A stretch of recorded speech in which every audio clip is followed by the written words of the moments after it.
Cool. Okay.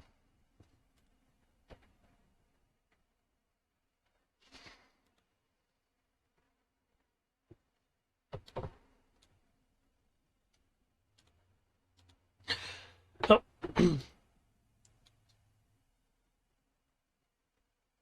you were rudimentally communicating with the people on the speeder.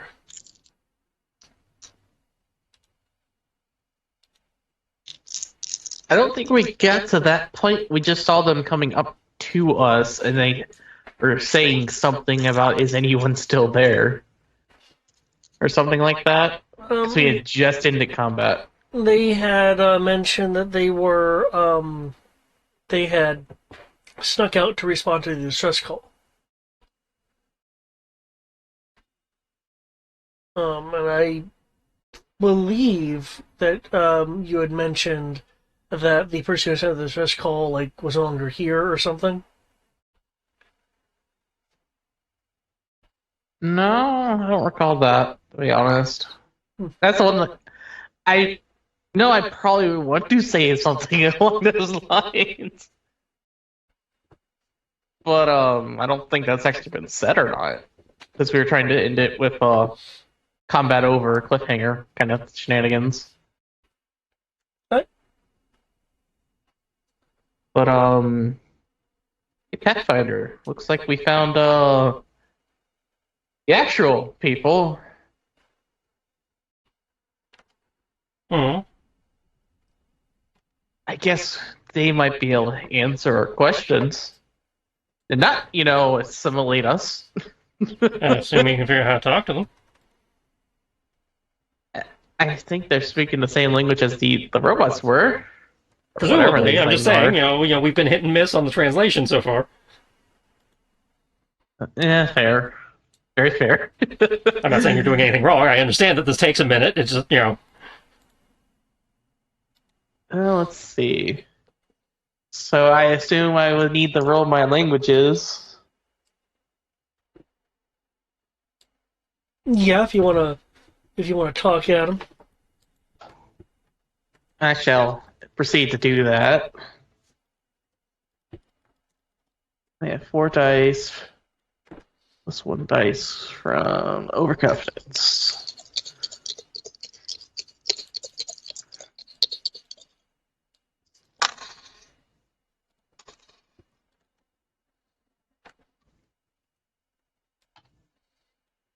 Mm-hmm. 22. Ugh. 22 to let them know that we do not think the original person who sent the distress call is here. At this time, inform them of the situation in very simple manners and provide the standard who we are, that would come in peace, that we were responding to the distress call itself.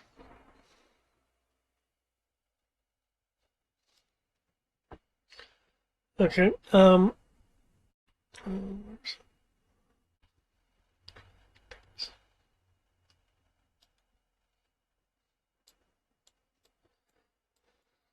Okay. Once you get to where your buddy ain't here guy. Once you get to that part.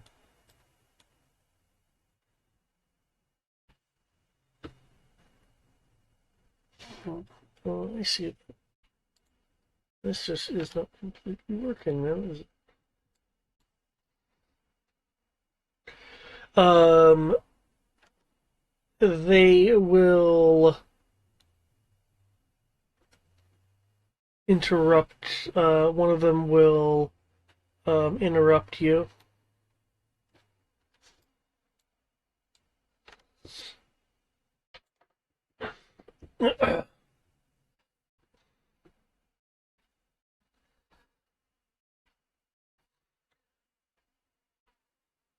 Well, then it's a trap. We all need to leave here. It is most definitely not a trap. At least not anymore. We kind of fought them off. Whatever these things are. Would you care to explain what is going on? Not now. We're in danger now. And would you like to tell us where to go to meet you? You got here somehow. Follow us. Go back to the Hezak. Make sure to collect a little The parrot cargo there, that they so desperately need it. a little drone, and we follow. Okay. And I will be translating that for the Pathfinder so we can actually, do exactly that.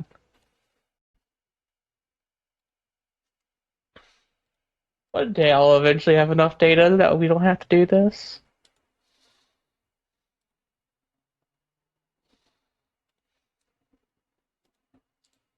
Probably by the end of the scenario.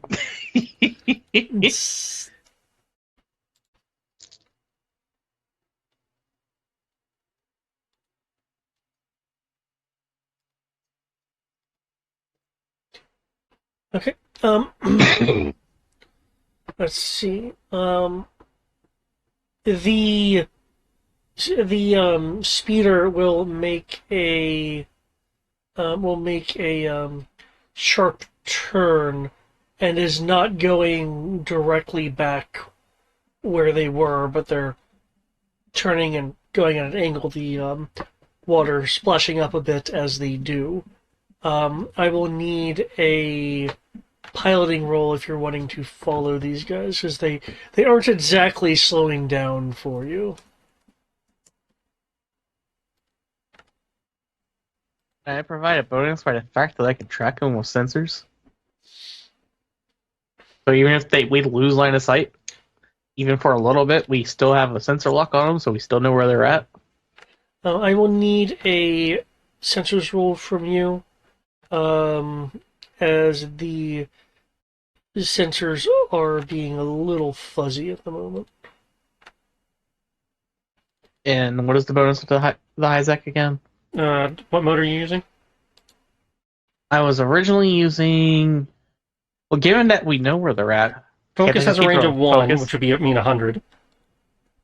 Search is a range of 300, which would be 2D. There's a typo. Focus and search have the same bonus.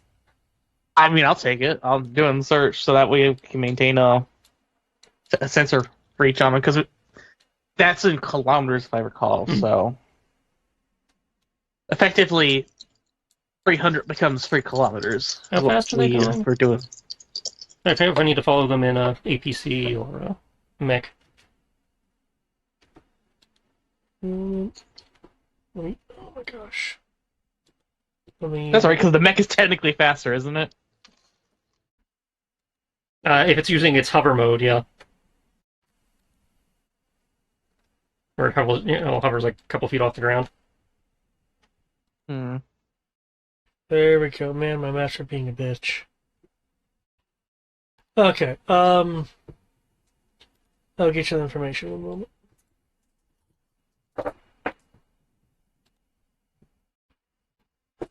And I'm doing this to provide him a bonus for his piloting, so that way... I forget. Oh no. It happened again? It always happens. Immediately? It always happens. You underestimate how often I roll a 1 on my power die.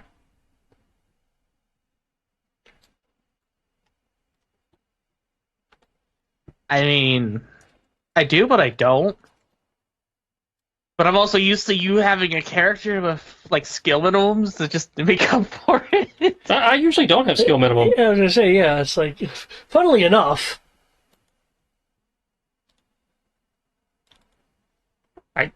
Let's see. Yeah, I only have 2 characters in my entire career that had skill minimum. I just keep thinking of Crow. I forgot Who Crow's had 3. skill minimums.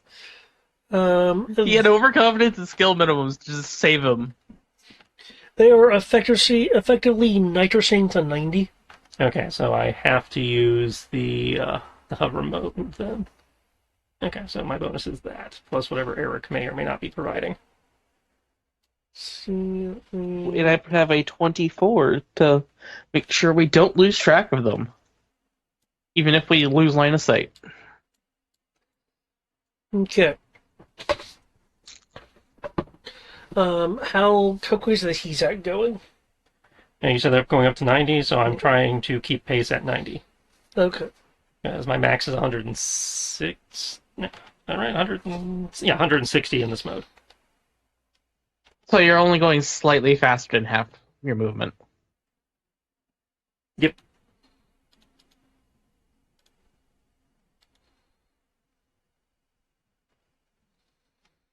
So technically, it doesn't even take an action to go faster, to keep up. This is like a Sunday drive for you then, isn't it? Yeah. Assuming there's no obstacles. Well, I mean, we're doing urban maneuvering, so there's obviously, and post-crisis of some kind, so presumably there's obstacles. At the moment on the water, there's not many, but they are heading, again, urbanward.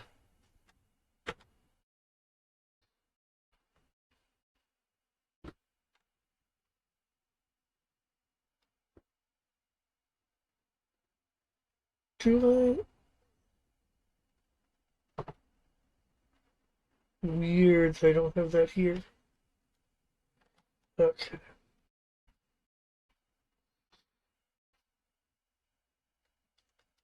I will do it like this then.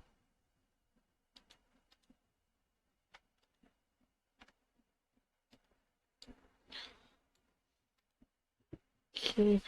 Got the Hezak, right? There we go. Okay.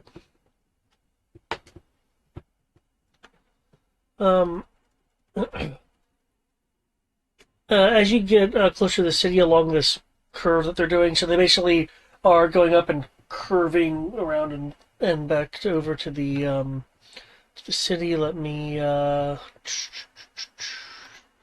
to the station map.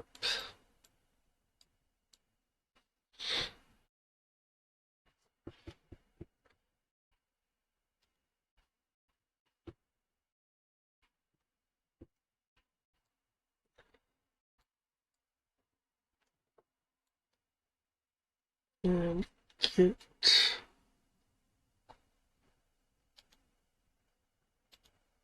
these ready.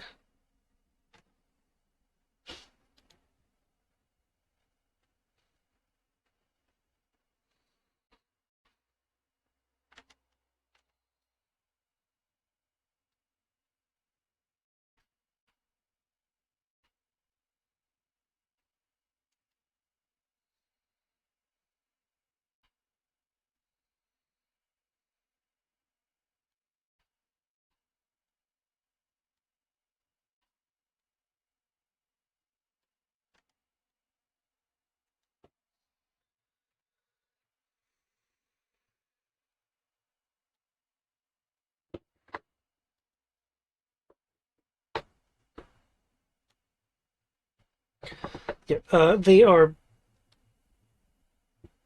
they're basically, their course is something like that. Instead of going directly to here, which is where Okay. you guys were.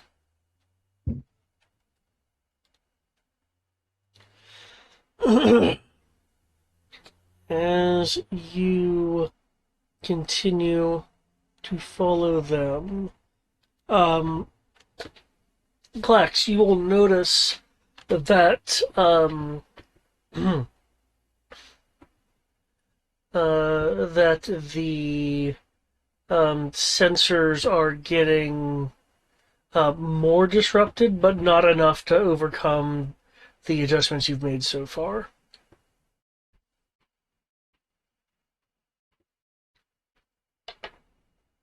Ah.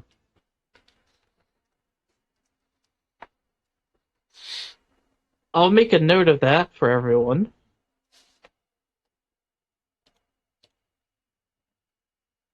And I think that the whatever it is doesn't like that we're able to scan them, and they're trying to make it where we can't scan them.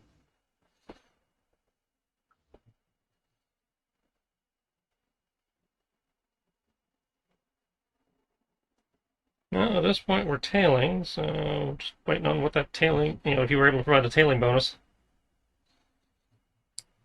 Mm, For sure. I know you're trying, I'm Uh, just waiting on GM.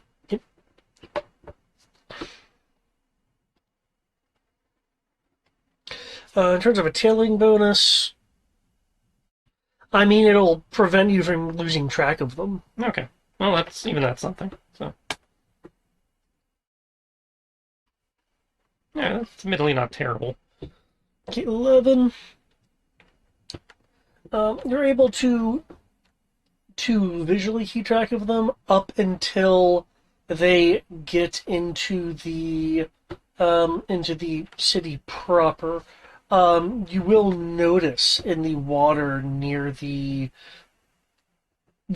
term coast area that there are indications of objects settled on the on the surface underneath the water.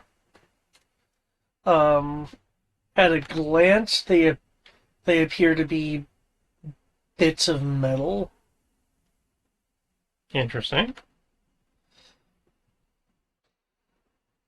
You do lose track of them when once they actually get into the city, though, as they clearly have a much better idea of how to maneuver in here than you do. So they'll be like, they'll like take like a sudden turn, and you'll want to lose track of them. I will need a another roll with Sensors or piloting? piloting, with the sensors having still locked onto them to track their movements. I'm going to lower the difficulty Well, that's for at least following them. The significantly better. terrains. Yep.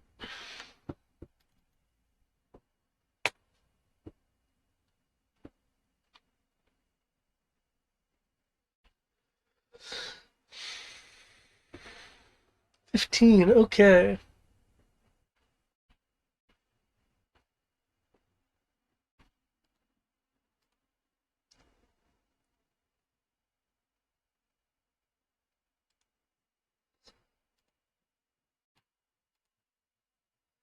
Okay, let's okay, let's look over here.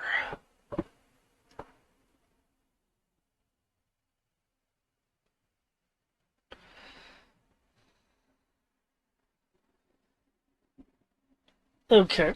The area of the city that you guys are going into is a bit difficult to navigate, primarily because um, you are there's even less light here in some cases, and the fact that you're seeing areas where like vehicles have crashed or piled up, or part of a building has partially slid, or there's some weird overgrowth. You're not exactly dealing with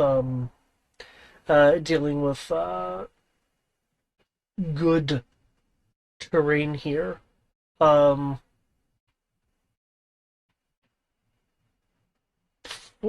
Fortunately, though, it is not bad enough for you to be able to like you're not nicking any building or any structure. Though some of it does get close when, say, a fragment of a building suddenly collapses due to hopefully time, and almost hits the Hezak a number of times. It's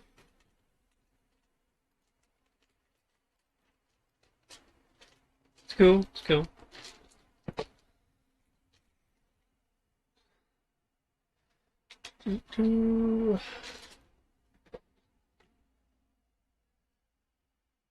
I will need another sensor roll from you, Klax, um, as you are starting to lose the lock, though they are currently a couple blocks away. only a couple blocks away and we're losing the luck? Jesus.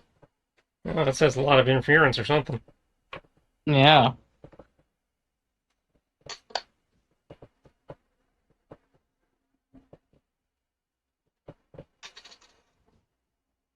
Let's see.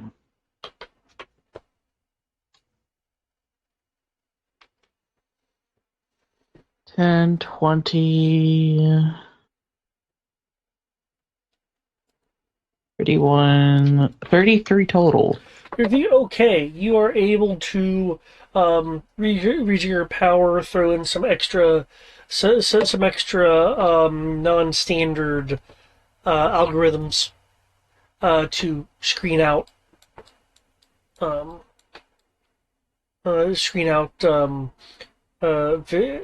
various spectrums of interference, and you are able to get a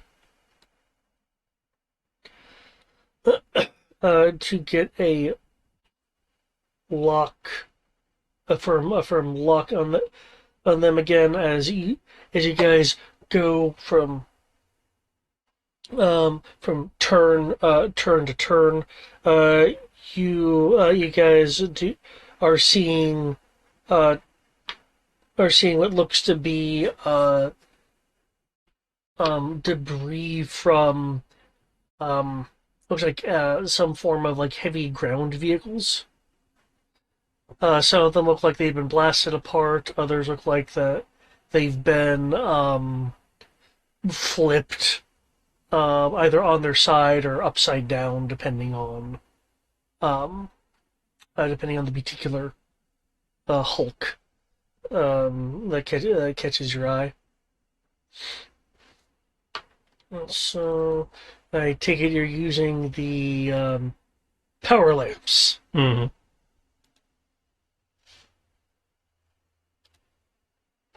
Virtual vision, night vision.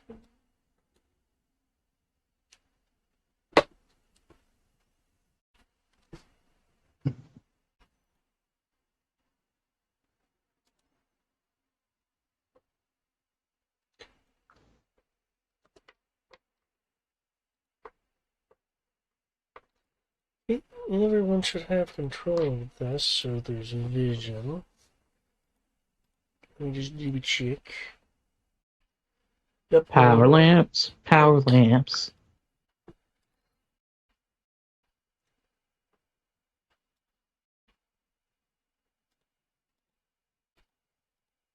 Oh, I clicked on the wrong thing. Oops. There we go.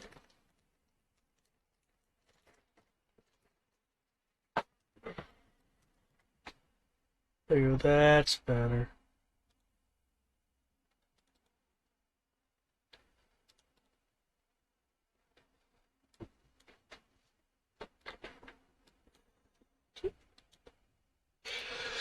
Okay, as you're zooming along, you will see the speedercraft, the speedercraft ahead, because,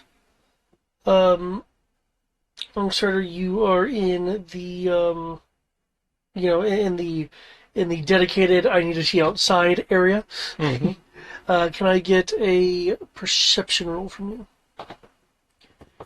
you? Presumably vision. Yes.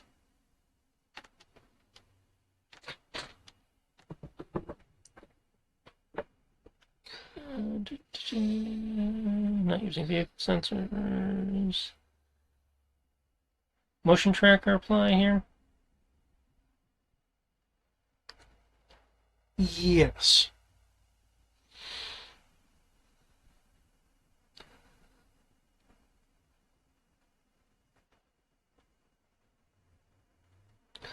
I'm not rolling perception, not search, so I don't get the macro lenses. So generic sensor pod is generic.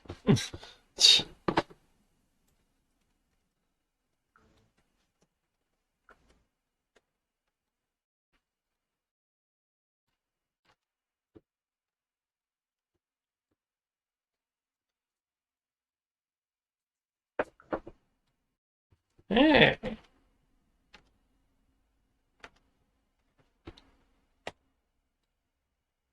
Holy fuck.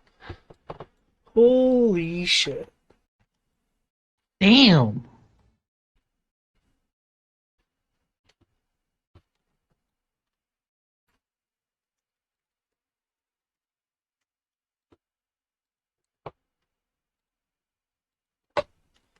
Okay.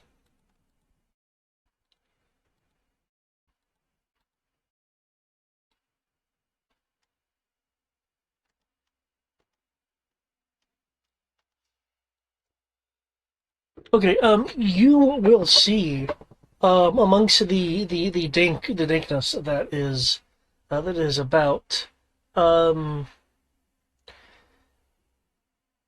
a, detection of motion in one of the, um, in one of the nearby buildings, specifically, what would be at your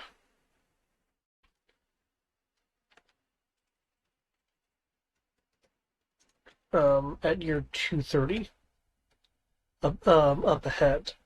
Um,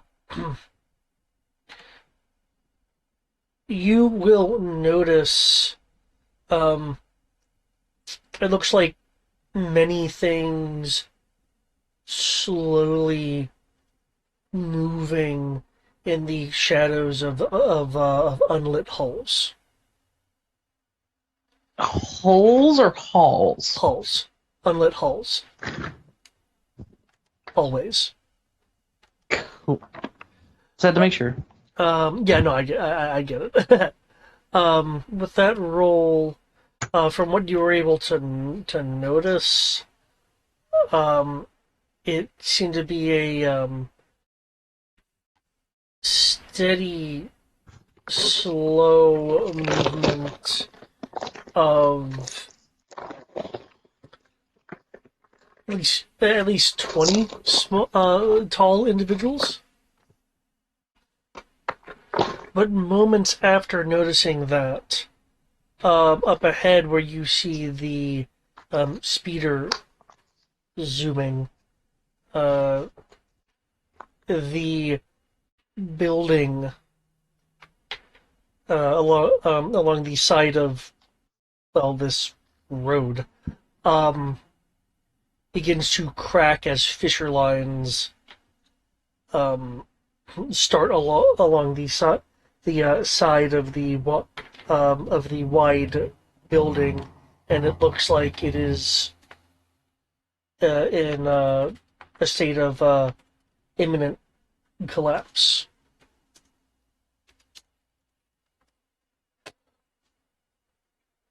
What would you like to do? Well, the building's about to collapse, you say? Yeah, it's about to collapse in the same area where the speeder aliens is traveling by, So it's gonna fall on them? potentially. Um, gonna boost up and bring the anti-beam combat shield up to try and deflect debris while all of us try to get through. Okay. Make me I believe that'd be a mecha combat roll to correctly position the shield, and of course a piloting. Because there's going to be like debris and stuff coming down, so you're gonna have to navigate around that.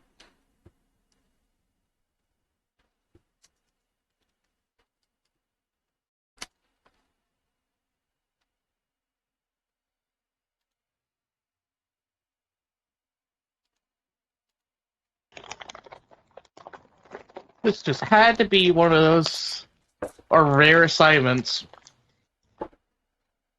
Just had to be.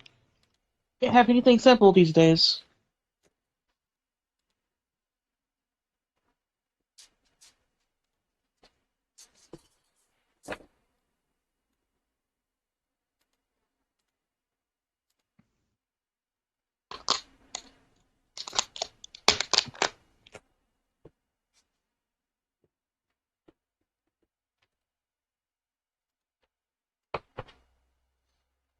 Un momento.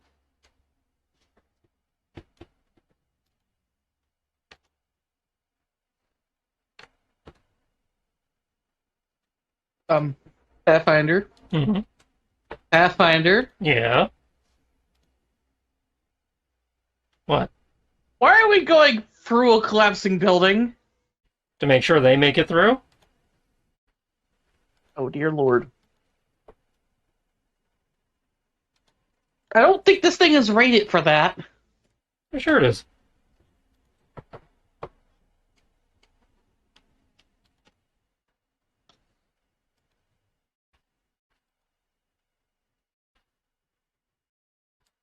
I I haven't seen one of these survive that, you know. You probably haven't seen them do a lot of things.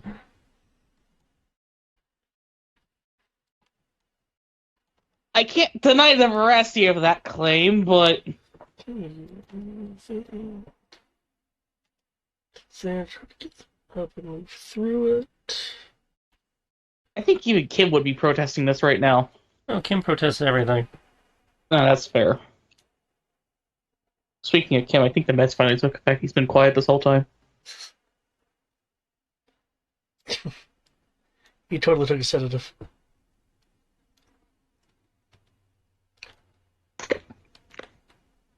Well, I don't know what the doctor gave him.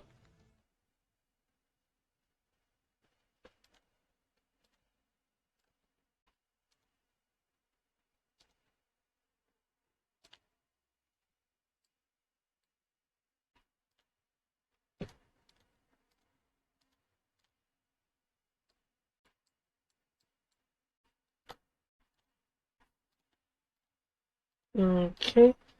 The map I'm going to be shifting to soon. Just keep in mind, I don't have really any sci-fi maps like this, so any modern vehicle you see, just pretend it's something alien. There's nothing wrong with thinking that they have convergent designs, just like there's convergent evolution. Okay. As long as it's at least adapted for them. 19 and 19. Okay. Oh, I like that. That example is exactly what's happening, actually. Thank you, difficulty chart. Okay. Difficulty chart providing a perfect example for you. Yeah, it's earthquake, fierce battle, collapsing terrain.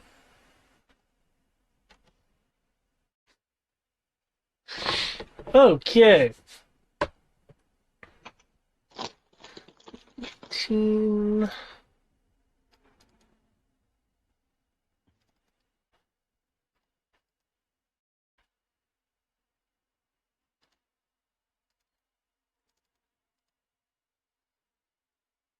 Okay.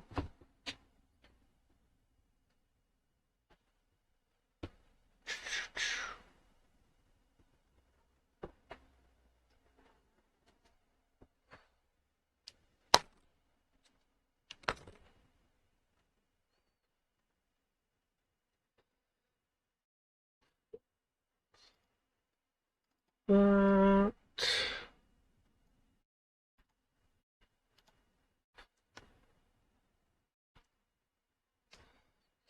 okay.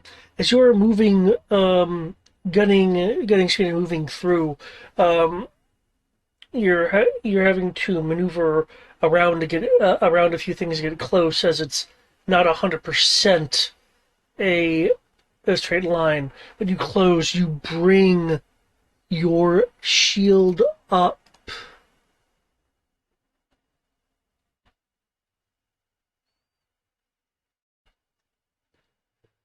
Okay.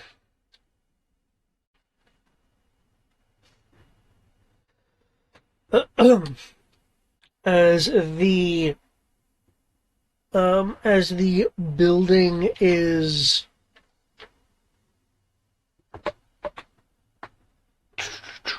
as the building is just collapsing around the shield, bearing the weight of the more crushing parts of the of the building. Particulates go into the into the air as you hit hit sections of structure that has fallen in front of you. but there's now material all around you, and thanks to the shield, even above, though no one is crushed. Oh, good. There are like gaps in the there were like gaps in the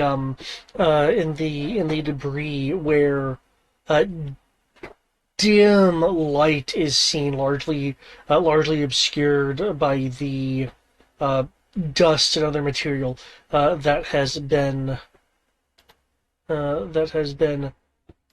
kicked up.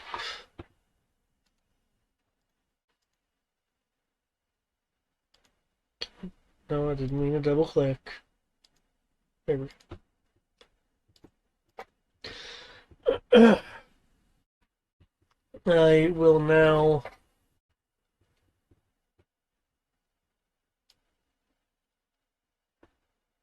switch over.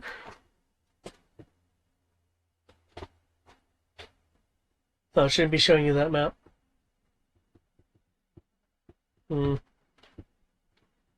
There we go.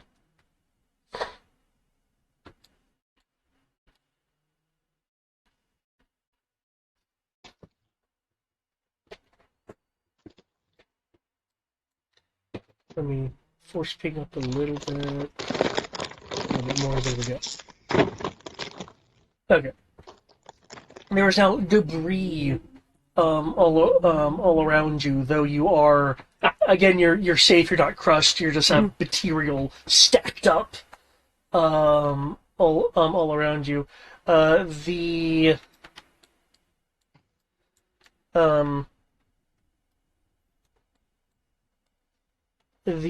alien humanoids in the speeder vehicle appear to be rapidly rapidly speaking. It some tones are that of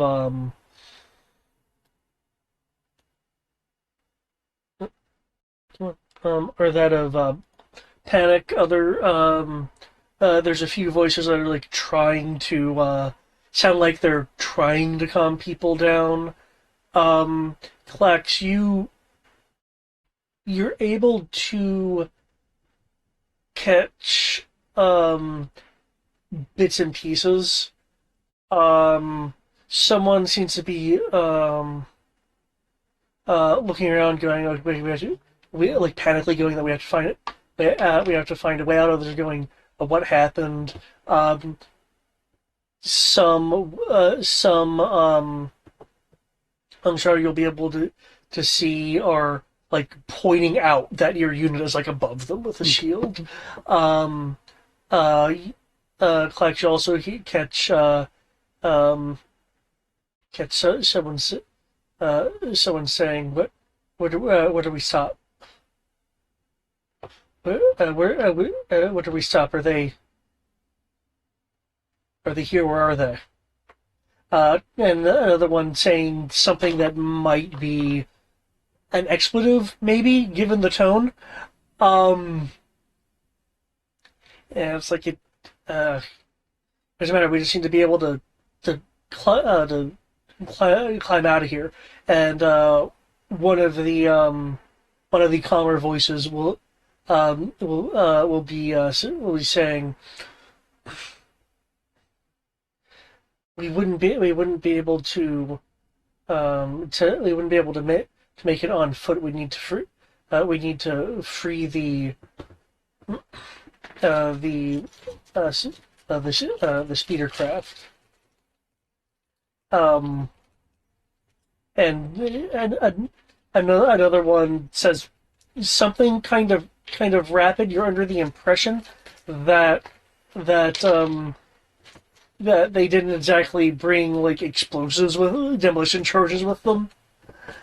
And another one who, due to the voice, they hadn't spoken before. Will say, more important than all of that, What's the strength of the signal? What was the last report on of the signal?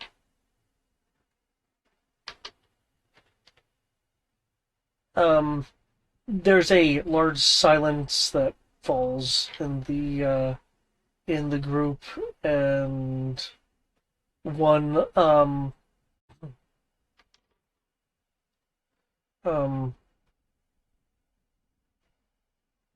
will say, given the condition, the condition, and from what I last heard,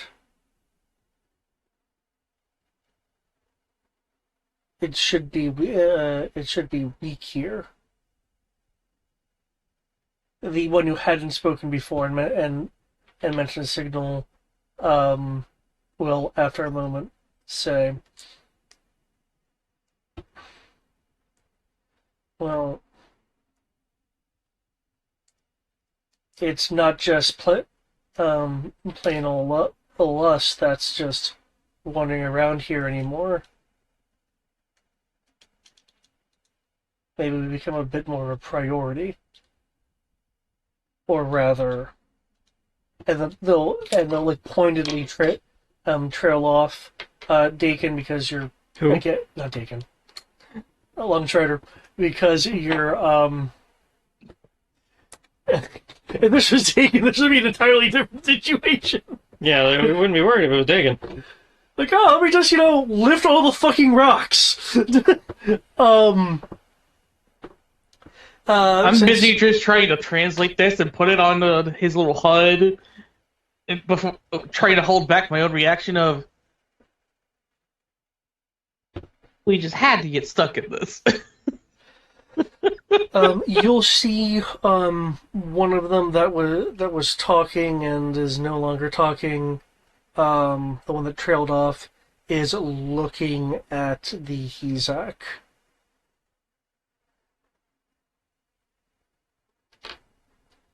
There a particular reason they're staring at the mech?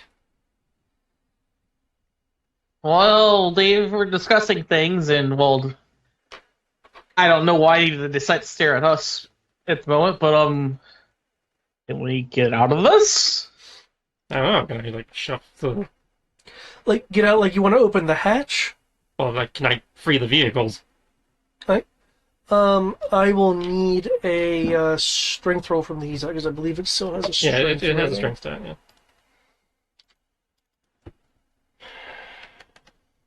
Strength. 3d plus 2.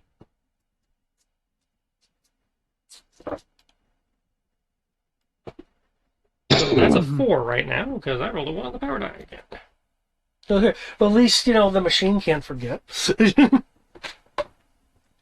There's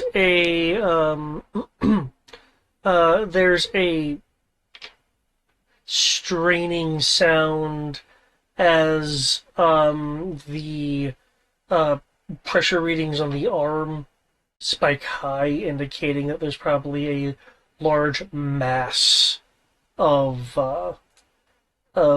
material above it, heavy, with enough weight that it's straining the arm servos. So, good chunk of a building, you'd imagine. Mm-hmm.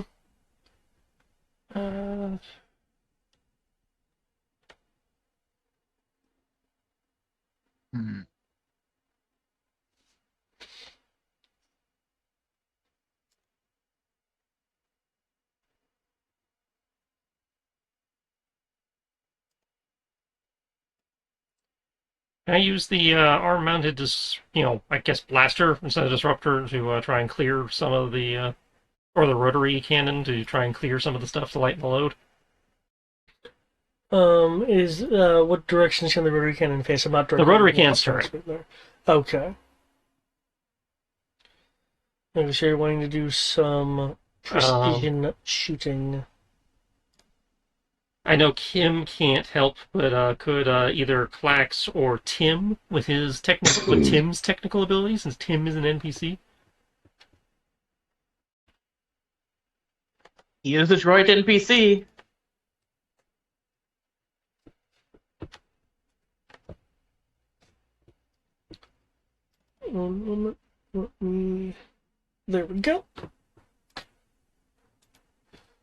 Cool.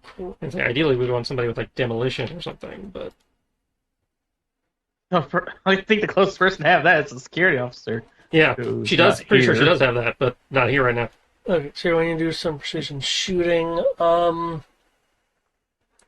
Okay, skills that would be helpful here would be, of course, as you already mentioned, demolition. Not so much for setting explosives, but the idea of like where to safely Mhm. make things no longer exist. S- um, engineering specific. Well, engineering in general would work. The specializations of civil engineering would be most appropriate.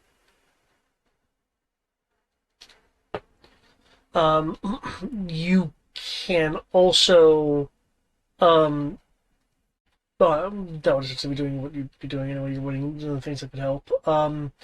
You could also get a focus scan of the area, like your immediate surroundings, of the cloud trouble around you, and provided you get a good scan of it, that could locate kind of, kind of roughly how the distribution material is to kind of give you an idea of, okay, if I blast that, will it cause other things to slide in a certain direction, or will things start tumbling inward? That kind of thing. Well, of those, I know we can do the focus scan.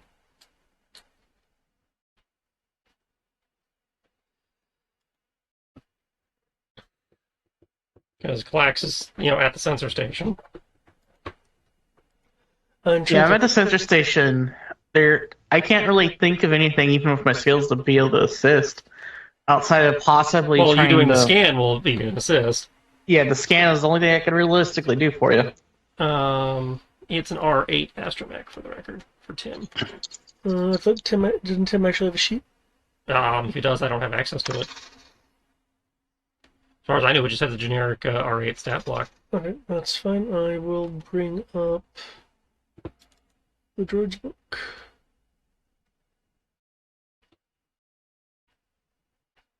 But yeah, I will assist with the sensors roll to make sure that he can get as good of a difficulty reduction or extra dice as possible.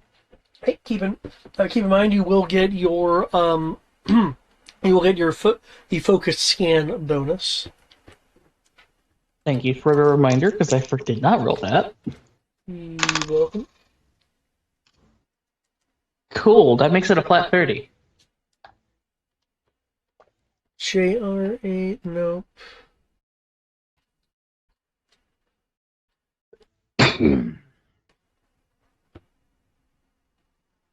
It might be in the other droid book, not the big droid book, but the the Saga Edition version one, Scavenger's Guide to Droids. Okay, because I'm saying like an R7 here. Yeah, it's like the droid book only went up to 7. I think the Saga one went up to 8.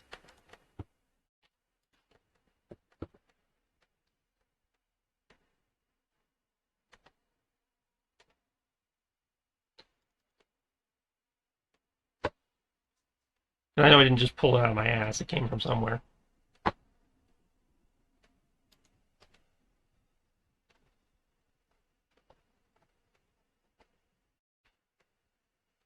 Yeah, R8 Astromech, page 24, Scavenger's Guide to Droids.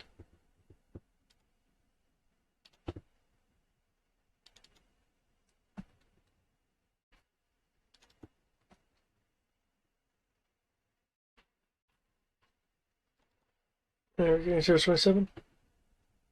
24. Okay.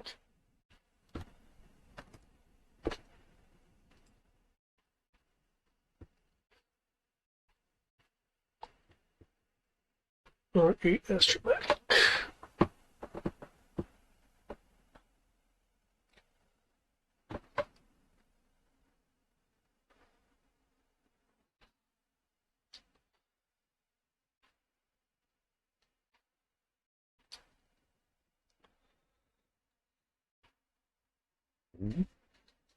Okay, Q programming, space transports, and starfighter repair.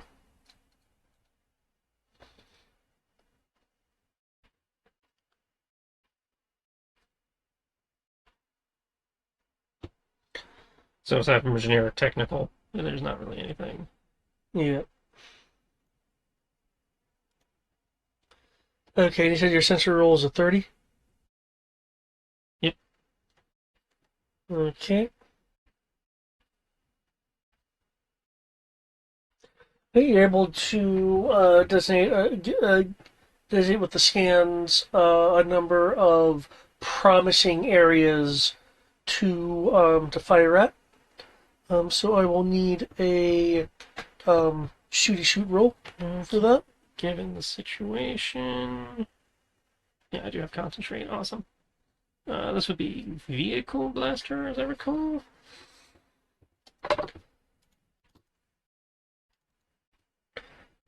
The front. I'd say it's not written on the vehicle, Oh, it's not written on the vehicle. but I'm assuming it's vehicle as opposed to say Starship Gunnery. That's Oh, well, that's what you meant. Okay. Yeah. Vehicle blaster. Yeah. Yeah, it'd be vehicle blaster. Right, right. You guys are not using the military version. I'm looking at this and I'm going miniature MDMs. Shit.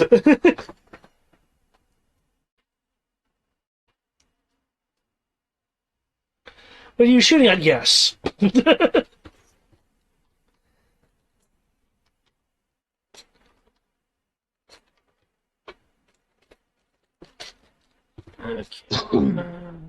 But yeah, I did roll a flat 30 for you. Yeah. Yep. So And with hopefully that this, helps. I have adjusted the difficulty. Or would you prefer a bonus? I can do it either way. I'm good. As long as I know what you're doing, I'm good either way.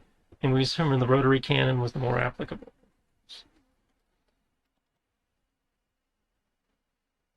That's vehicle blasters.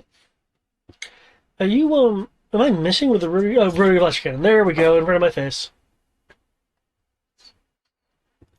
You will know though, Clax, that there is a much heavier amount of sensor interference here.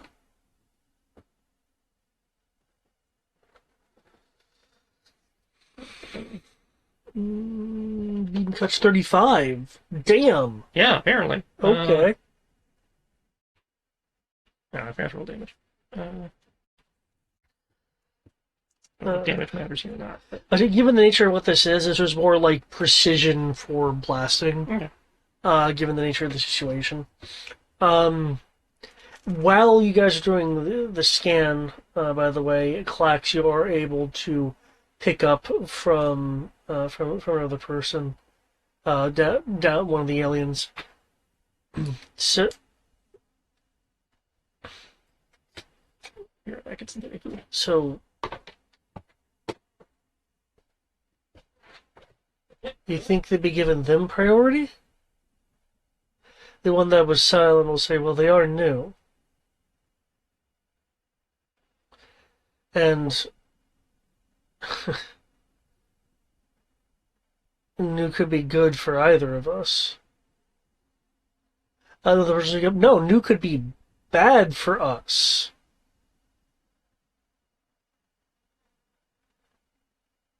We're through being primary targets here. If we let these aliens come with us, then we're just painting targets on our back. The one with the calmer voice that was trying to calm people down earlier will interject,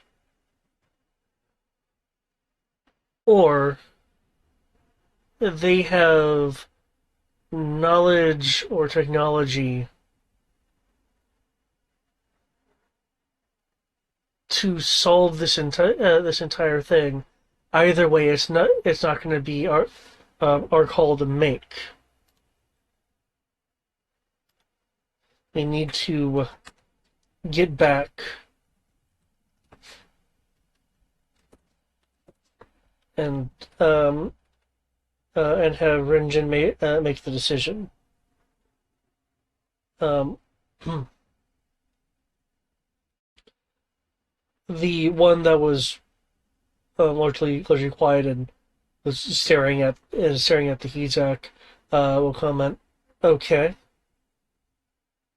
then we're going to somehow free ourselves, go ahead and inform Renjin of the situation, or help these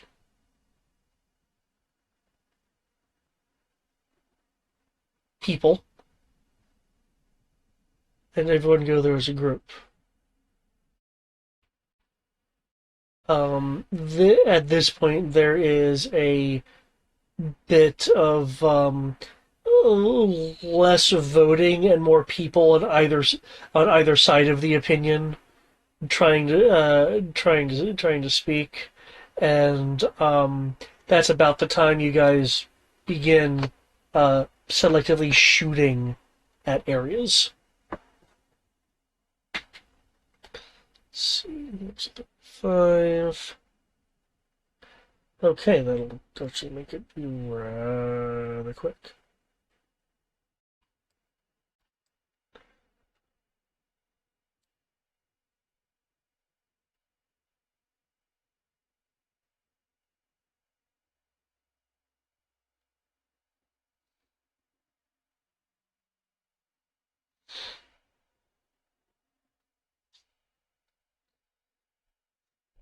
Okay. Thank you. How much of that did you catch? I walked out of the room right at the very beginning. Okay. I have time to check your phone with you. Well, basically, while the scan was going on, basically in the evening time when the scan was going on and before you started opening fire, Mhm. the discussion came up of what to do about the aliens, you guys. Um, Given that new could be good or bad, again in reference to you guys, and comments, comment information like the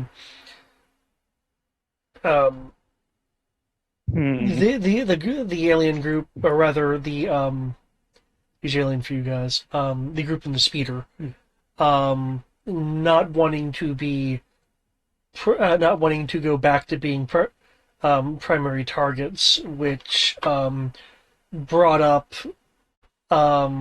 brought up the what seems to be a perhaps a chain of command kind of thing, or a leadership kind of thing, as one of the others mentioned. Well, either way, it's not our call. We're gonna have to speak to Renjin about it. At which point it came up. Okay, fine, we'll speak with Renjin, but are we going to zoom ahead and inform Renjin of the situation, or help the aliens, you guys, and meet Renjin as a group? And that debate was starting when you started selectively opening fire on pieces of debris. Okay. Well, while that's happening, I'll make the quip that it'll take more than a collapsed building to stop us.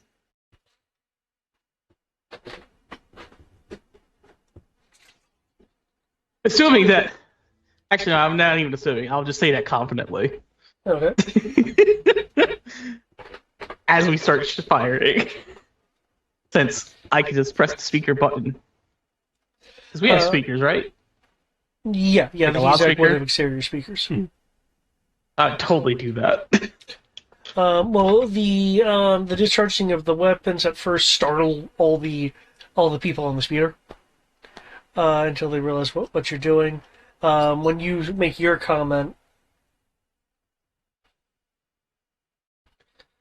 um,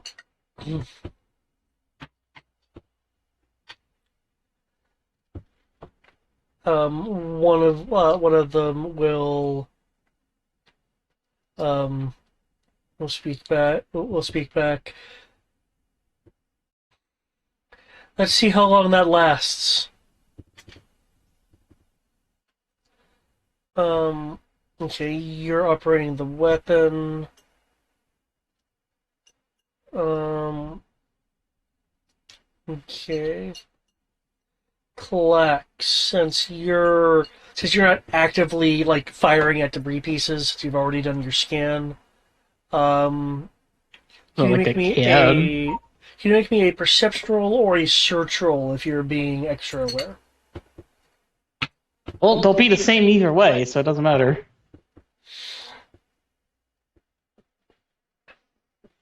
But since I'm technically being extra aware because I have nothing better to do, I will be rolling it as search.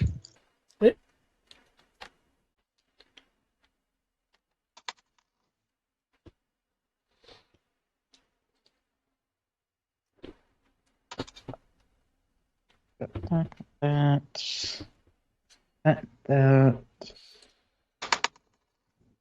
and that.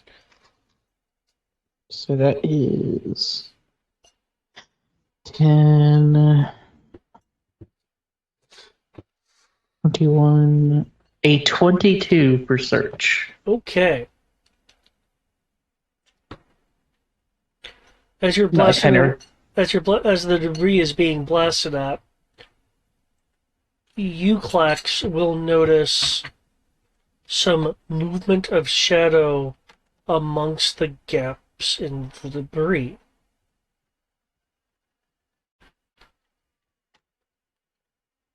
It's actually a fair chunk of movement. So I assume I'm not allowed to use the sensors to help with this. Are you wanting to quickly glance at your sensors to see if your sensors can pick up what your eyes are noticing? I'd try to use a combination of both since I'm at the sensor station. Okay, make a sensor roll. 1, 2, 3, 4. Overconfidence. Plus the fact that I'm currently in focus mode. To scan the area around us.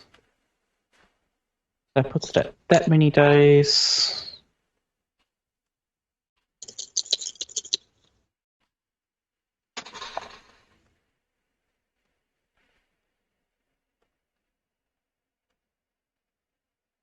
Ten, 20.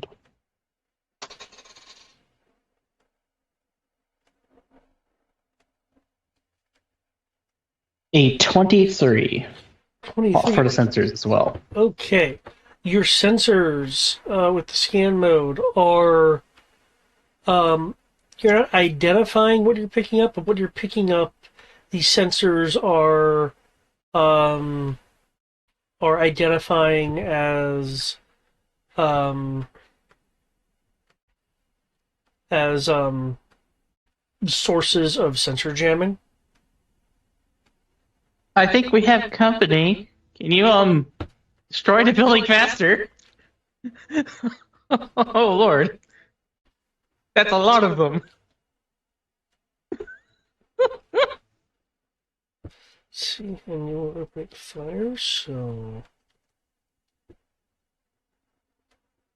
How effective is ion shielding for the Hezek Pathfinder? Can't answer. I'm too busy, concentrating on cutting us out. oh oh Yeah, Well, that's what he was doing when he was shooting. well yeah, but No, because I'm using the force power, it makes it more complicated. yeah. Oh. I am oblivious to the world around me right now. In that particular case, then, I will have, and I'll put you on here for the purposes of having an initiative thingy. Because I can't imagine it's going to take us that long to cut through. With what you rolled, you will actually be able to cut enough debris away to attempt an escape at the end of the round. Okay, Because you rolled far higher than I expected. and the task was to just cut enough that I can make the attempt, so Yeah. so we should be good. Okay.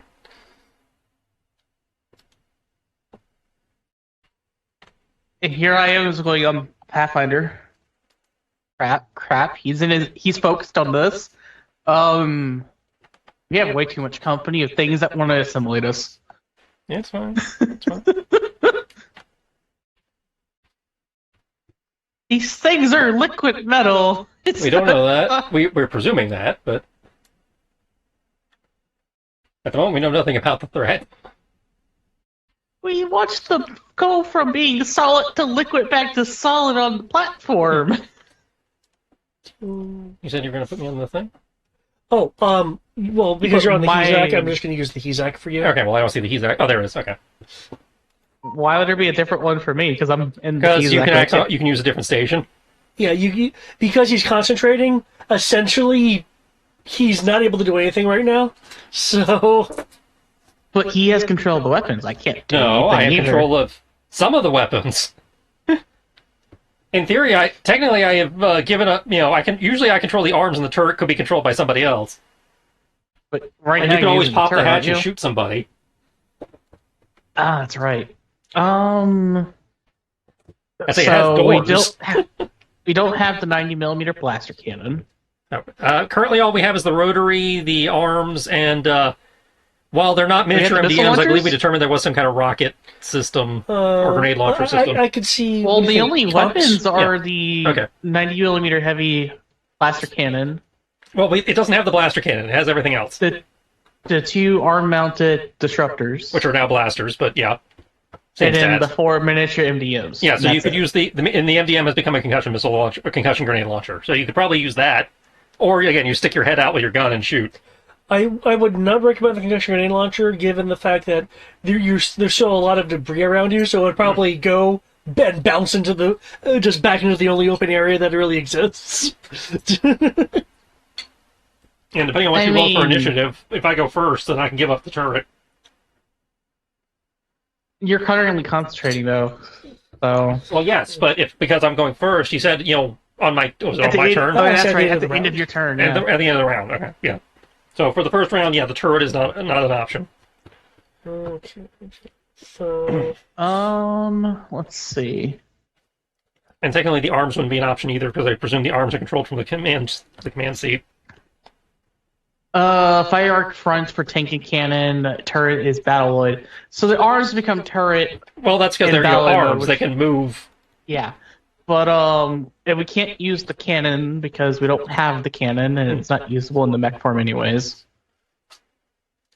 Yeah, it's like based on where I'm sitting, your only option is either the concussion launcher or Stick my head out. yeah, unless you can get creative and What come up with skill something. is it for using vehicle weapons again? Vehicle blaster. And that's Or in under the case of the dexterity, concussion, right? the concussion launcher would be missile weapons. And missile weapons is still dexterity, yeah. Yeah. So I have 4 dice of overconfidence, 5 dice with fire control and overconfidence. And I don't know how much damage concussion does. I just I'm presuming assume it's doing 60 the same. plus 2. I believe we're presuming it's doing the same damage. Works for me. It's just not using So- Starship gunnery because they're not, Starship grade. You think 5d6 is enough to fire You have fire control missiles too, for so debris? you also got the Yeah, fire that's control. with fire control. It's 5d6 plus 2 is fire with fire control. Okay. 'Cause Given that they I have don't- a 4D scale bonus against us, No. I mean it's possible, but as great as his plan is, I do need an initiative roll for Flex. Yeah. Conveniently, 5d is what I need anyways, so I'm rolling that right now. I feel like there are, at least until I move, there are better plans than the concussions. Yeah. Yeah.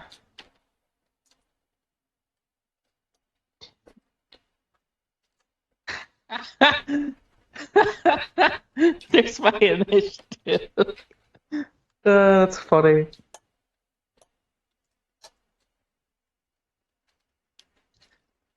I don't think I want to stick my head out into this. That's a lot of them.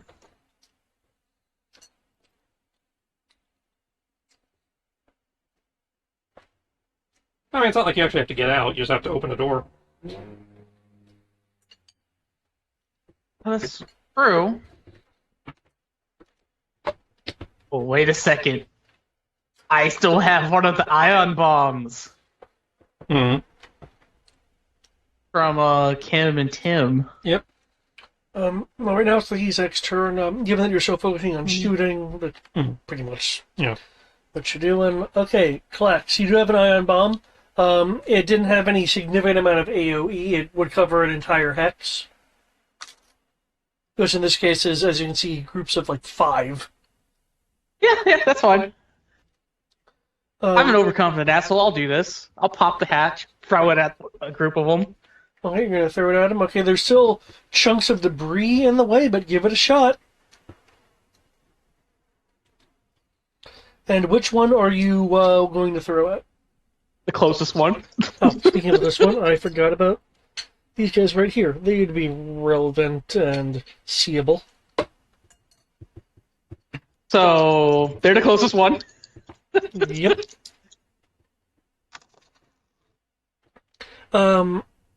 So you're opening a hatch and like going toss. Yep. At the closest group, and then closing the hatch again. Okay. From what you are seeing, they are not moving with as much speed as the ones on the platform were. And they are seemingly pushing. They're pushing against debris, and it's like part of their silvery body is like being shifted and pushed aside as their forms slowly shift and change to be able to move through sections of debris that they can't just wholesale, climb through, move through.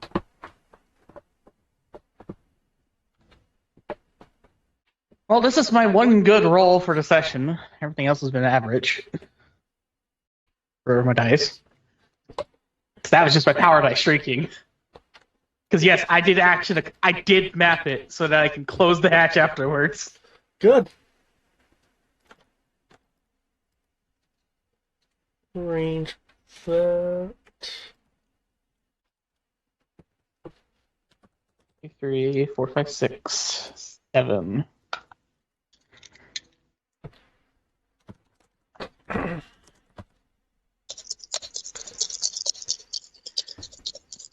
And while I'm doing this, I'm going to just keep trying to get the Pathfinder's attention. Letting him know what's happening. And how we might need to hurry to process up somehow.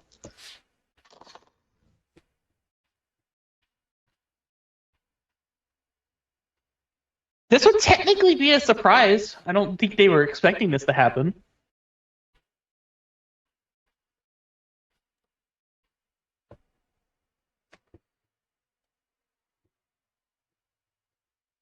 At the least, it's a reaction.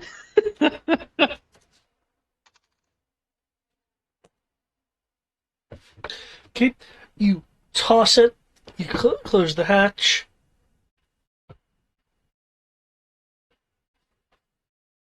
Bouncing through some of the debris. There's a cyan blue flash.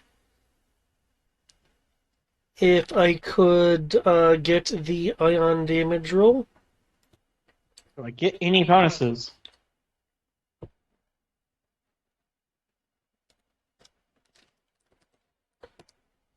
Plus I'll 2 assume that- pips. Plus 2? Yep. There you go. You made it a flat number. Okay.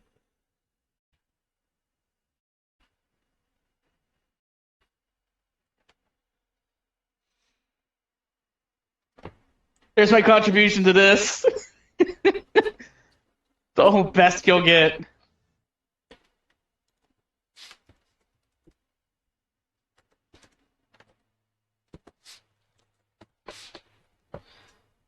That's just that.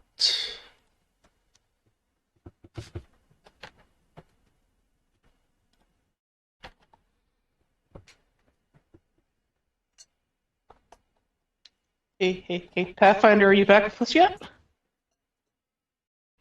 Please tell me you are.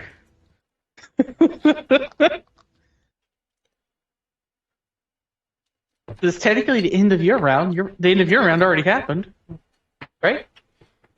I aim at end of the round. Oh. Dang.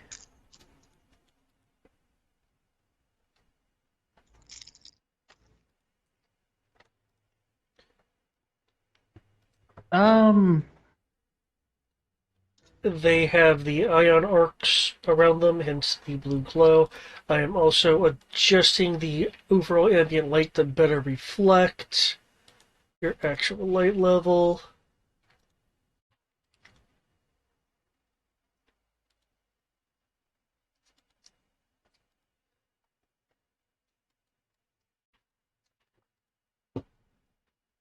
That's it. Okay.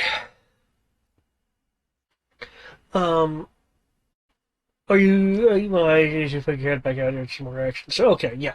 Hopefully you have. I'm pretty sure there's a window in that door.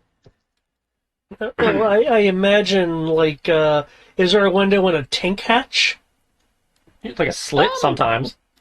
There are slits around it, usually for visibility viewports. Okay. In that case, then you will see that entire group you hit have constant ion like working through them. Some are in states that are like partially morphed around pieces of debris. They're morphed around it. Yeah, like their body was like in the process of shifting into a shape that would allow them to go past the gaps in the debris. Others aren't, Call depending it on their the liquid! specifics.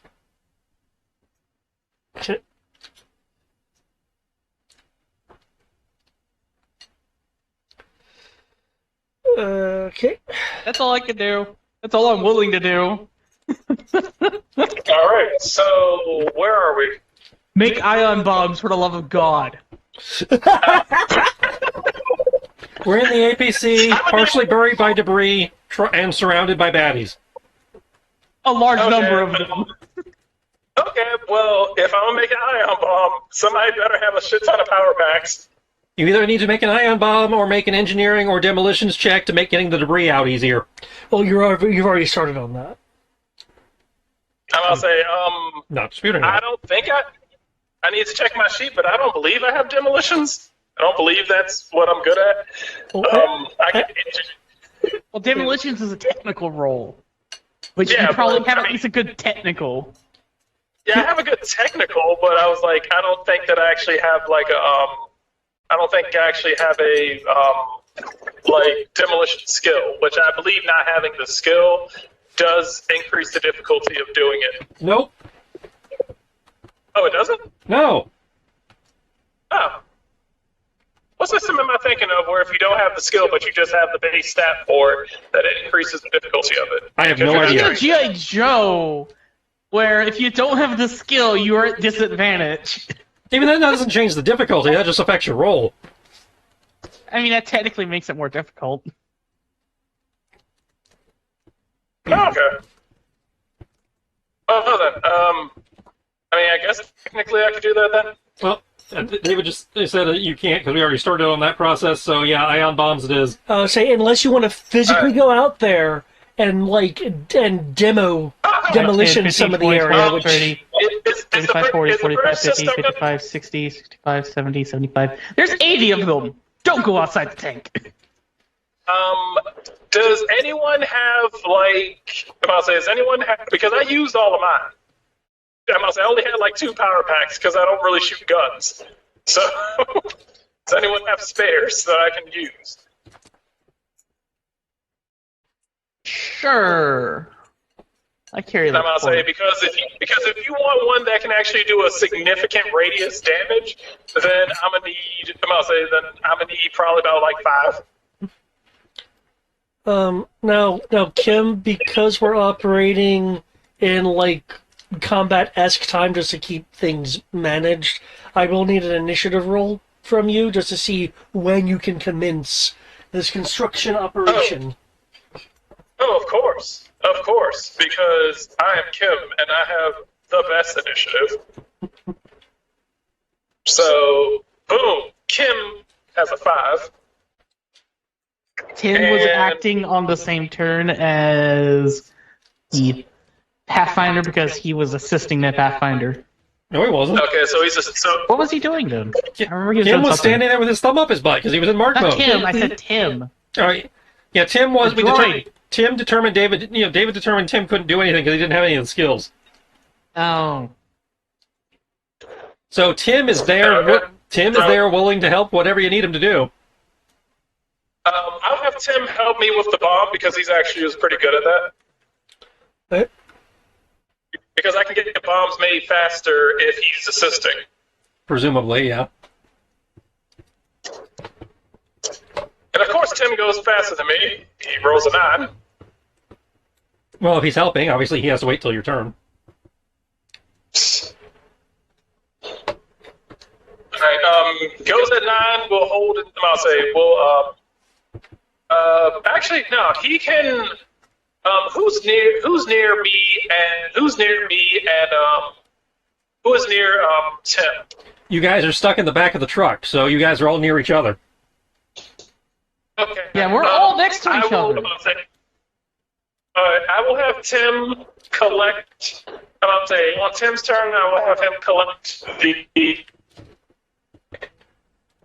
from whoever is willing to contribute towards the cause. And that way, I say, he will collect the stuff and bring it over to me and we can work on it. And I'll have him, I'll say, spend 1 action collecting and then reserve an action to assist me. By the way, try not to make the explosion too big so you don't mess up the Hezak. Well, I mean, I'm trying to make a bomb like I'm trying to make a bomb that take out 80 things and grab them. So We have scale bonus. We'll be fine. I mean, I'm pretty sure scale bonus is going to protect that. Fair. Worst case scenario, there. Fair enough. I just give him fair warning. But, Yeah, I'll say because I believe I'm going for damage and radius. let's see, I carry...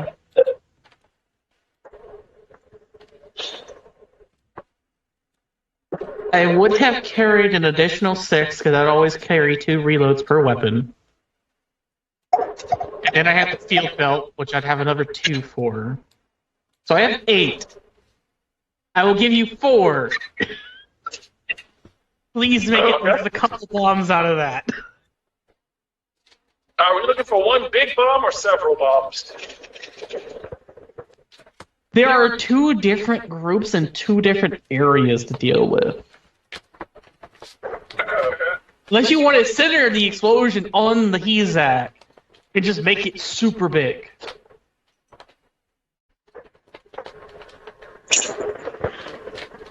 They're not surrounding probably us, might so not be the there's best no point. idea. No, they are totally surrounding us.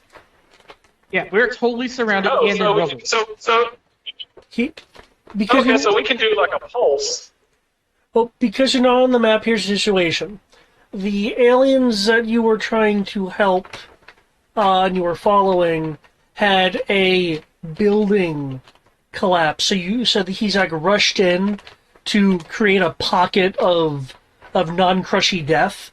So there's debris from a multi-story building all around you, while Longstrider, I believe Amir is his first name. Emir, yeah. Amir is trying to blast trying to lessen the debris around via blasts, and these silvery humanoid-esque creatures are like shifting and morphing their way past or through the debris, closing in on the Hezak and the alien land speeder.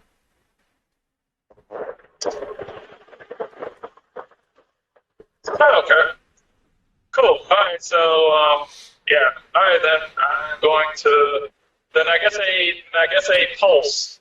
I guess a pulse bomb would. I'm gonna say something that's just gonna pulse outwards. I guess. The problem with the pulse bomb is you risk it frying the alien land speeder. Um,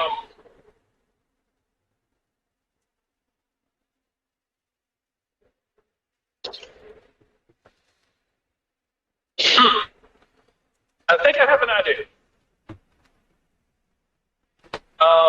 You said they're coming from all directions, right? Basically circling in on us.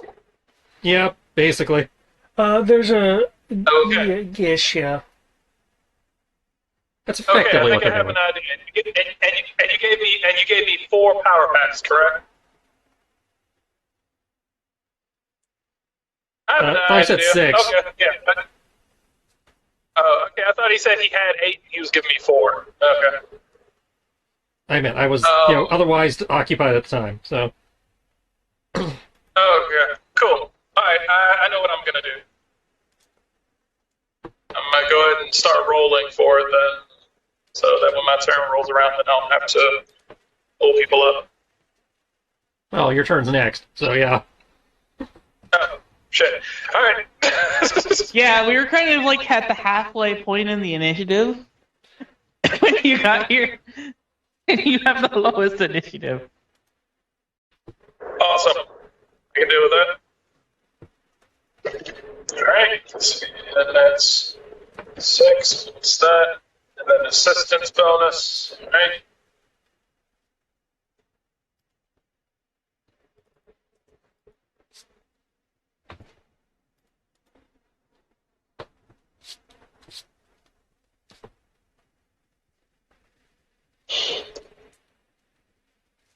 By the way, don't ask the Pathfinder to do things. He's currently super focused. Oh, that's okay. I'm concentrating too, so I can't do anything either. It's up to you to save us. Not like I'm really that good of a combatant anyway, so technically, yeah, this would fall on you. You think I'm a combatant? That's funny. More of a combatant than me and my blowtorch. Your blowtorch will probably be super effective against them. They're metal. Oh yeah, my what? 40 blowtorch. Also, the only things we know about them so far is that they're resistant to thermal energy changes, as Which means well my blowtorch as is gonna do shit. that's maybe, and they are resistant to being scanned. Like they actively resist scanning. Okay. All right. 2 of my best skills: scanning and blowtorch. So. Best I can do is dodge and play a distraction, turn into a ball, and basically just go spinning around in a circle in the hopes that they can't catch me. Well, you don't want to spin dash into them? Not to do damage, no. Just draw their Don't attention. touch That's what them. most I can. That's the only suggestion I have for you. Yeah, of course. I'm not saying no. One thing Kim's not going to do is put his life on the line. He will be. If I say he probably would inadvertently draw them away from you as he is trying to run to save his own life. He accidentally ends up saving you guys by drawing them away. Well, I'll Because of have his you. attempt. Well, I'll have you know while you're calculating your rolls and everything. They're fucking liquid. I'm pretty sure I'm fast. I like to believe I'm probably faster than them. Like, I'm pretty sure they'll be able to get themselves into the mech because they're liquid. Unless this thing is space rated. It's space rated. Oh, thank God, they can't get in. They'll have the character skill beat the crap out of the metal of the mech until they can get in. Unless they're one of those weird metal people who absorb metal or assimilate it. Alright, I'm ready whenever it's my turn. Okay, just a bit of a descriptor here. Just so you know, wherever you see 0, that is 10. Okay. Wait, they in doubled? terms of the red dots, a number of them have gotten into the safety pocket and have been slowly, like one, maybe a few steps at a time, are moving uh, towards the speeder. Um, um, 5 to, well, actually that's too varied. About like 8 or 10 of them have slow walked up to the side of the speeder. Um, This is just double checking. Those aliens actually bailed from the vehicle or on the building to the northeast of us, right? no, they were trapped in their speeder along with the rest of the debris. I only have them on the map over there just so I can give them an initiative. Gotcha.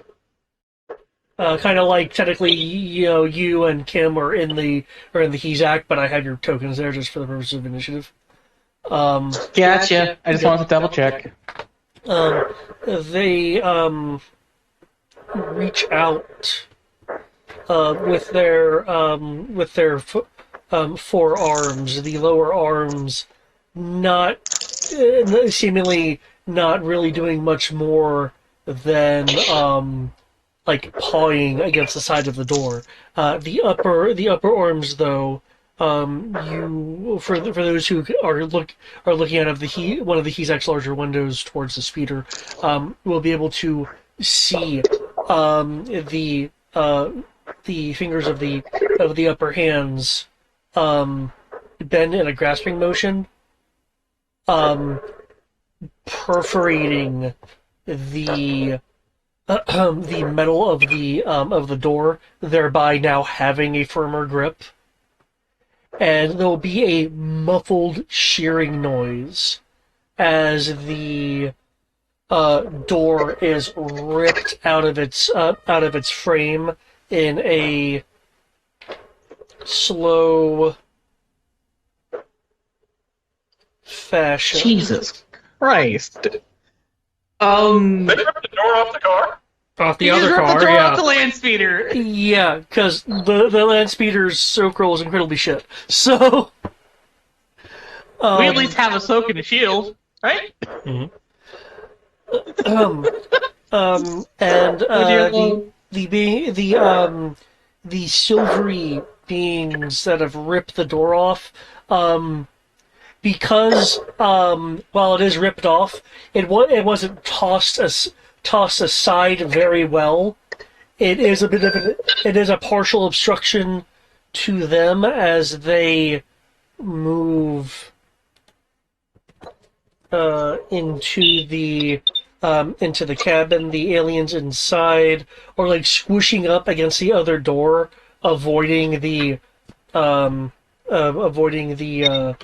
grasping motions of the ones that have partially been able to make it in. Let's see, they move there, they move there. Well, I guess they wouldn't be too concerned about ionizing the speeder at this point. Yeah. This- And even then, I think they'll be perfectly fine just hopping in ours. If it really comes down to it.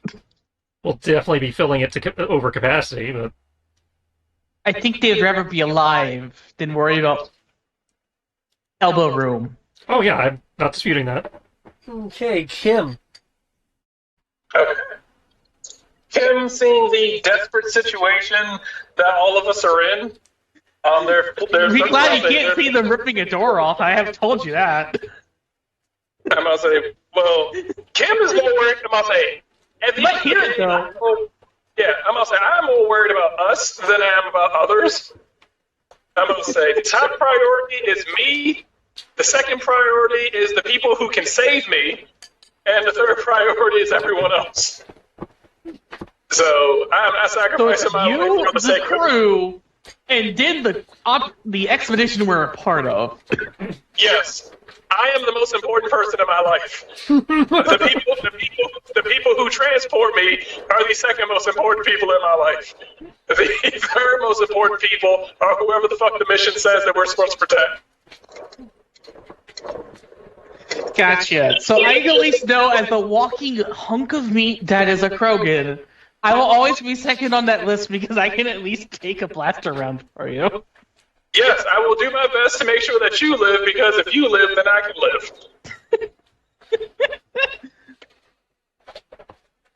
That's funny. It's basically how I'm trying to play him. Is like, he's kind of everyone for themselves, and then depending on how long this goes, he'll get some character development. But for the time right now, he's still paranoid and sees this entire trip as a death mission. But he also didn't trust what the fuck was going to happen in the regular galaxy. So he was like, there's guaranteed death over here in this galaxy. Maybe things will be better over here. Then he comes over here, he's like, nope, it's just as bad. Hey now, in our nebulous time frame between these horrifying events, things have been relatively normal. I'll say, this is one of those things where Kim's like, better the horror I know than the horror I don't.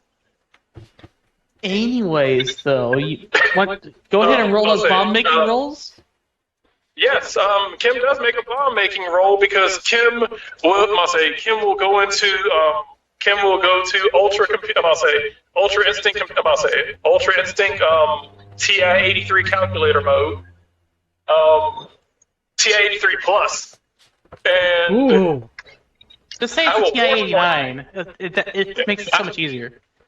Well, this is Star Wars, so it kind of has to look kind of buggy. So Also, we're old. We had the TI-83 when we were in school. So did I. But you could go buy the much more expensive and much cooler TI-89. By the way, the Star Wars tech looks. Star Wars tech looks like what people in the 60s thought tech would look like 1,000 years later. Okay, it's Star Wars. We still use punch cards, damn it. At least Star Trek didn't use punch cards. Well, original Star Trek did, but I think that's just because they didn't have much better to be able to do their things. What is your IED roll? So the one that invented Windows 3.1.1. Alright, so I'm force porting this. That would be a 23 concentration. And where'd I put it? Alright, 23 concentration and a 74 in order to.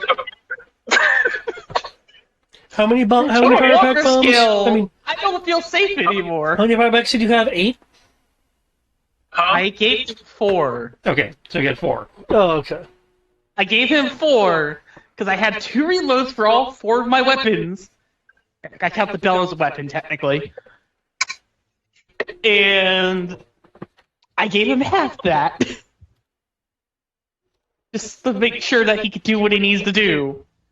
And so what I kind of want to do is I kind of want to make a kind of, you said they're surrounding our vehicle, correct? They're surrounding both everything vehicles, yeah. near us at this point. Okay, so what I want to do is, I want to take those 4 packs, and I want to kind of turn them into kind of similar to the wide ray phaser thing, and just place them on each edge of the speeder so that they go out in a shotgun range, kind of like a wide spray. Instead of an explosion, I want it to go out in like a cone in all 4 directions of the vehicle. Okay. So I'll say, take each pack and make it so that they don't explode. But Under current conditions, actually, you only need to send them out in 2 directions. So if you want to double up or get extra damage. Okay, that works. I'm saying when they said surrounded, I was under the impression it was 360. It was close to 360, but the way they've moved, it's close. It's 2 out of 4 arcs. Okay, cool. Then in which case, double up. Double up on each arc, And I'll say double up on each arc. Are there more on one arc than there are on the other? Doesn't look like it. Okay, cool. Technically, if you divide it in a 180-degree arc between front and back, which obviously doesn't do that, it would technically mean there's more behind us than in front of us. Assuming our front is facing map north. Okay. But yeah, probably in which just case- again 2 arcs. So Yeah, it's Alright, 2 arcs at most. Okay, then cool. We'll double it up and we'll send 2 arcs, and I'll say 2 in one direction, 2 in the other. And that's you building them to put them there. That is me building them, and I'll say that is me building, and I'm assuming it's going to take me the whole round to build them. Yeah, like before, you know, you would make a roll to build, and that, but you Someone wouldn't would have make- to go use them. Yeah, and someone else would have to go and use them Okay. unless you Cool, then map, that is- but you concentrated, so that would work there. Yeah. Yeah, I'm going to say I concentrated on doing this one thing. So And you rolled a 74 to make these things. Dear Lord. I feel like they're going to touch Walker scale. You shouldn't have told me there were 80. Well, there's more um, now. There's like active energy like sparking between the packs. You know, kind of like the stereotypical kind of campy mad science lab that has like the static arcing and stuff happening. It's like that, but it's like surging around these power packs that have been like partially broken open and have coils between them and around them along one side. There's 100 of them now, by the way. Number 20 showed up. All you can hear, Kim, is gotta live, gotta live, gotta live, gotta live. So, Can't sleep, clowns will eat me. Can't sleep, clowns will eat me. Okay. Pathfinder. It's new initiative time. The end of the round has happened, so you have blasted enough to create a safe chance for you to be able to extract the Hezak. You are okay, so I don't now have to actually roll to lift. Okay, cool. you are now out of with how much you rolled, yeah. Because essentially, if you're willing to let what's behind you with the or rather what's above you with the shield to kind of hit the ground, you can just go slide. Yeah, the idea was just make sure we don't get crushed. Yeah. And If now, I wasn't concentrating, I'd make sure they get crushed, but I was concentrating, so I can't do that. and now that you're out of concentration, you have a bit more reign as to what your actions can be. Comes out of concentration, looks around. Pathfinder. Yeah, I see Pathfinder? it. Fuck. Hang There's on. 100 of them. Kim, what is your new inish? My new inish is 5. And my new inish is 5, and You rolled a 5 and again? Yes, and Tim's initiative is force me. Okay. Because the first time I rolled it was a 3 and a 2, and then I rolled again and it's a 4 and a 1. Did you reroll look for the Hezak? Yeah.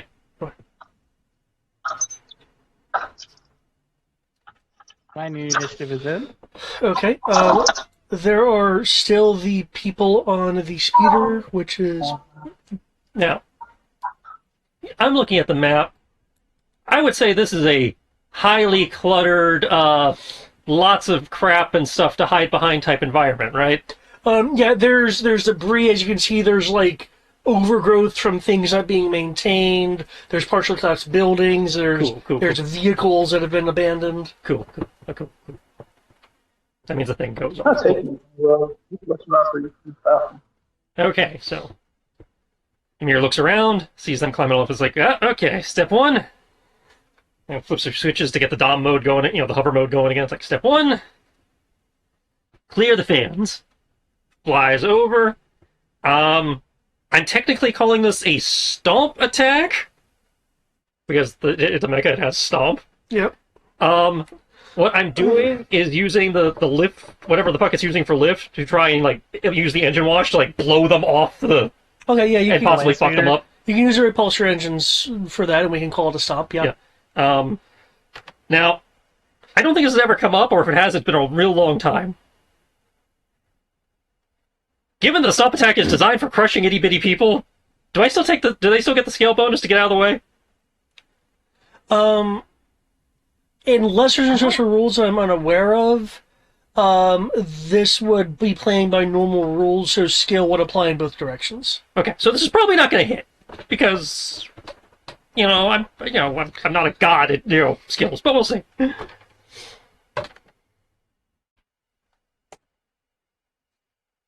I mean, hey, if you just stomp them off the side of the vehicle as they're trying to break into it. Well, I have to hit them. works. I have to hit them to do that. That's the problem. I mean, you rolled a 33. I think you'll hit them. The 33 was my defense. Oh. The 13 is my to hit. I mean, they're in super slow-mo, and I don't think they really care about us yet. I don't know. I'm just saying. It's like I got 40 to hit them. If that doesn't work, we're about to ionize everything around us, except for us, maybe. My only saving grace is, like the great pilots Raiden and Ash who came before me, I can use brawling. Which, according to rulings David made previously when I asked questions, means I get my SoCon bonus because there's a shit ton of crap around and I can apply brawling. Yes. I can also apply backflip. This has actual hands, yes? Yep. And it lets me add to brawling. Okay. If it had, like, Mech Warrior gun things, I'd be like, I'll let you do it, But maybe a piloting roll. but you're putting Hey, strain now. on the weapon. Yep, so I get to add Republic, hey now. backflip, and SoCon to my mecha piloting. Most Well, it's brawling, but I mean, it's... actually have hands. No, a They lot can't of them really do don't. much besides hold a gun. A lot of them but do they- not have. A lot of them have cannons instead of hands. Wait, no, I'm just thinking of the ones I actually like, which is the Enforcer, the Centurion, the Marauder. Well, the Marauder doesn't have hands. The Hatchet Man, the Black Knight. Mm. All the mechs that I normally remember all have hands. Because I Yeah, like having melee. more mechs have cannons than they do hands. Yes, that is true. I won't So, yeah. deny that. So I don't know if I hit them with that massive engine wash or not, but Due to the situation, I'm saying the situation modifiers here, I assume they didn't dodge. that does hit. Cool. You're... Okay, so 18 plus 13 for that. So just. Warning, engine wash. Warning. As we probably overheat the side of the land speeder. I don't have to overheat shit. I've played enough of these Star Wars flight sims to know all you have to do is park behind somebody, you'll take massive damage. That's what I mean. You're just going to overheat the side of the land speeder to almost melting temperature to just melt off those things. No, remember, this is Star Wars. We don't have jet technology. I'm probably just crushing them. Or blowing them away. Oh, that's right. Unless you go into the engine and you're going to be perfectly fine. And so the engines don't seem to generate that much heat. Yeah, I imagine because the repulsion field does, repulse. Mm-hmm. Yeah, That I'm is- talking about that's the much more like repulsors. a I mean bash the attack. Starship engines. Yeah. The Starship engines. Well, Will remember, burn. repulsors are a form of like light reaction culture. Well, he's talking about like in space if you park Oh, okay. Yeah, I was the talking ion about engines or whatever. space. Yeah, they're 'Cause I ion was engines. thinking, because like I said, I was thinking that this is a space rated vehicle. So- It is a space rated vehicle, but I think the part that's using to hover is not the space engine. I think that's part of the backpack. Gotcha. I think it's not something we've really gone into. Oops. Because I was thinking like there's going to be like boosters in like the legs, on the back. Yeah, if you look maybe at on the picture, there's shoulders. boosters inside the leg pointing down between the front and the back of the feet, and there's probably a backpack. The ones that were climbing the speeder get like stomped away, flattening and morphing into various asymmetrical shapes as they are either crushed or sent flying in impact. Like shine the spotlight in there, see if the guys are still okay.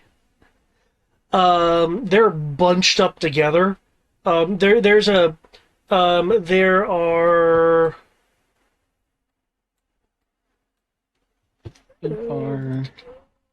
There are 5 of yeah. them in there. Okay, so I'm gonna bring it into position so I can like open the hatch and kind of put the arm in like the arm that's not got the defensive, so they can clearly gesturing for them to setting up so they can come in. Okay. Since I Yes, can't crowded here. Since I Or can't it's a talk little to bit them, but I can safe. make it very clear. It's like I'm making them a ramp to the door, and I've got the clearly in defensive posture. Okay. Clax. So, I'm going to use these bombs. I need more details on these bombs that he rolled a 74 for. Yep. Incoming detail. They go boom. I'll say they go boom, and considering what I did to them, I can't guarantee that they won't ionize people. Roll cues a 35-minute cutscene talking about these bombs, the origin of these bombs, the geopolitical ramifications of these bombs, and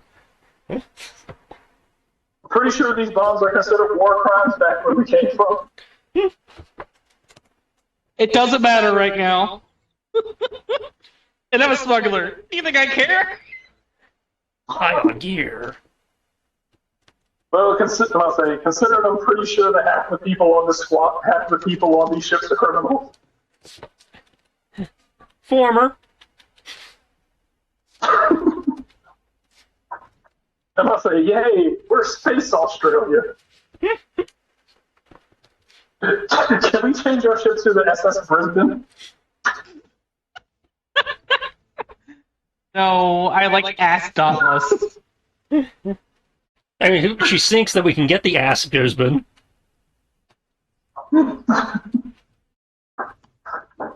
But for her to sink, we probably all have to die.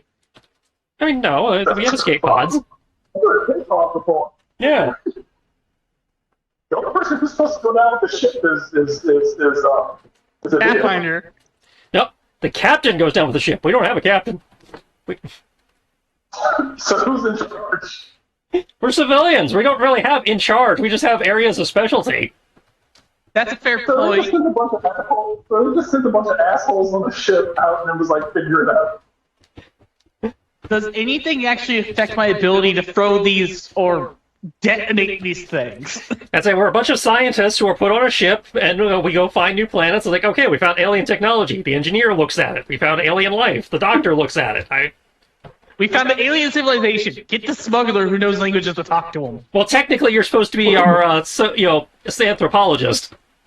Yes, I have alien species as well. That's like you are filling the role of an anthropologist. You just happen to have been a con man smuggler in your previous life. I have culture and languages, and I'm overconfident enough to try to take up Sarah's role with alien species at 4D. Well, you guys cross-pollinate on that because you both need alien species. You're just approaching it from different. True. She does it in a science sense. I do it in the culture sense. Exactly. Because I have 5 dice of overconfidence in cultures and language, and 4 dice in alien species with overconfidence. Oh, there you go. You made an ion thermal detonator. Oh dear fucking lord. Yeah. There you go. Now I'm a little bit worried about the Hezak. I do actually I I told do you! actually have a range band outside of that, but I don't think that matters. You guys care if I set this off directly on us? At 9D, yeah, I think that might be a problem.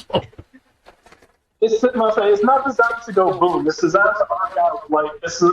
That's right. He made it closer to a claymore. It's a cone. Yeah, he made it a claymore, so Yeah, as long as you don't fire it, as long as you make sure to put your hands outside the door when you fire it, as opposed to inside the door, we're fine.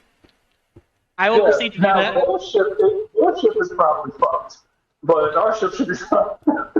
Well, again, So I'm trying to that- get them onto ours, so they should, assuming they're not dumb.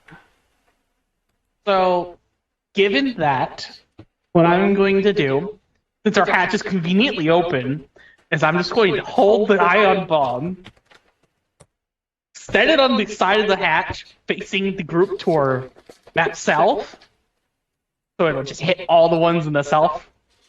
I'm doing both of them, by the way. I did map this, but 2 actions. I have 4 dice. I go down to 3 dice. Good boy. Good boy. So this is what I get for that. Damage. This is just going to be entertaining. Roll. Give me a moment. 6-9. Not the only person who didn't know was Friday the 13th yesterday. Yeah, Sounds like it. I was aware. I was like, oh, that's a day. A date, rather. Wait. What about what now? Yesterday was Friday the 13th. Oh, yes. Yesterday was Friday the 13th. I knew about it, but I honestly didn't care. I Again, kinda everybody just but walked Brian knew. Oh, I know. That's what I said. Everybody but Brian knew. Oh, okay.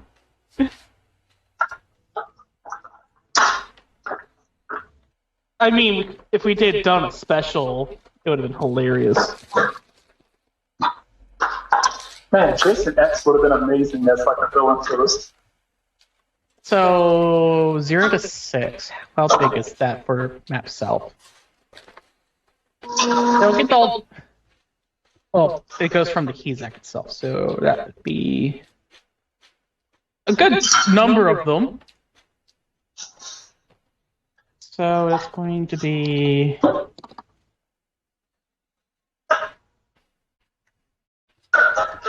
that. And then we're going to have 2, 4, 6, 8. This is kind of terrifying amounts of damage that you've just created. I want you to know this. I was told to pick something very, I must say, very powerful. So I made something very powerful. Ooh. I might hit those thresholds, in which case, damn, I'm gonna need to look for a new status icon. What status icon do you have for Beyond Dead? Well, I can tell you this much. Per everything normal that normally happens with us, the second range band is going to be doing the most damage. I think.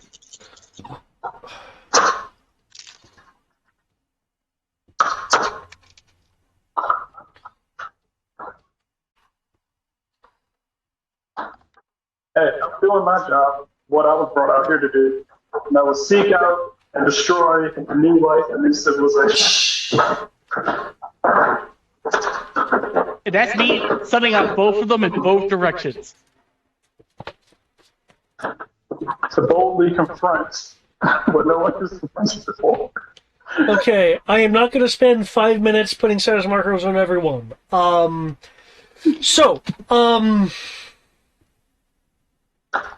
All of them will be having the more constant arcing glowing effect of ionization, where they will slow to a frozen motion.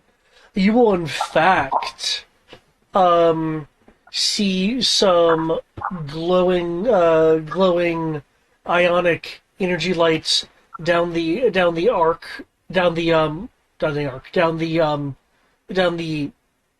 western street, coming from windows, indicating that there are some of these things still in buildings, and the ion pulse just bypassed the structure to get them. Damn, Kim. That was super effective. Out of shits and giggles, the vehicle would have been in the blast radius. But how fucked is the land speed? I have to know now. Okay. Hey, the door's open. You're not worried about I mean, it's already been damaged to the point where they can climb out of it and come to us. But I just have to know how ionized did we just make this thing. Oh no. Did it explode? Well, it's ion explode from weaponry, so it ionization. can't do that.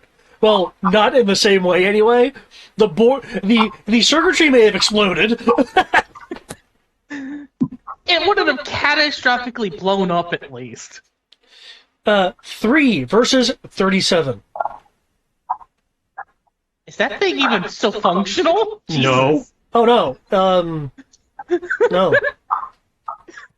So As a we matter of actually fact, slagged it with. as a matter of fact, it has been totally ionized twice over. So what does that actually mean? Does You that mean it's like effectively just killed it, and we'll have to take several hours to deionize it. Actually, at that point, you may just have to start replacing boards. Yeah, well, that's under. I count that as part of deionizing. You so you we have to actually rebuild. fully destroyed all electronic components of the Yeah. vehicle. Yeah, let me get a more proper description for you. And we did this with 4 power packs. 4 power packs on a 4th point. I'm Okay. not doing that again. Okay. Ion cannons. 16 plus controls dead.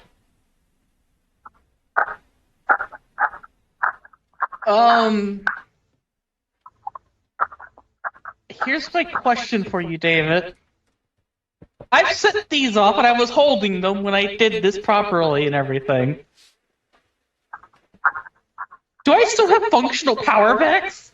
They might be dead, but are they still functional? So You mean that are the ones that are on your person? No, I'm talking about the ones that we turned into this pulse weapon. Oh no, the ones that are in your hands are now hunks of metal. That's what the power pack bomb. They're not reusable. Damn, I was hoping we could recharge this. Nope, that is a dumb in one. Yeah. Hey, Evo 74, maybe it could have been rechargeable. No, I went purely for, power packs are expendable, are last or not. Completely fair. I was just making the joke of, yes, give us something that does thermal detonator damage but doesn't destroy everything. Oh, It's yeah, rechargeable. I would have needed several rounds to calibrate something like that. I was like, nope, they need to die, we need to live. Take it. So, I'm just going to pat Kim on the head. It's just say good job. While I stand there at the hatch, waiting for the aliens to get on board. Kim's gonna be like, did it work? I mean, look out there. We have a giant glowing rave of dead robot things. I'm gonna kind of look out there, peek out of the hole, look, see the damage of the Z wave.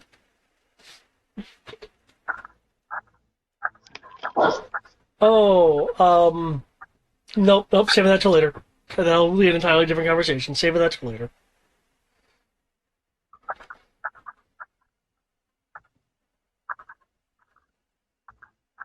So does it mean we won?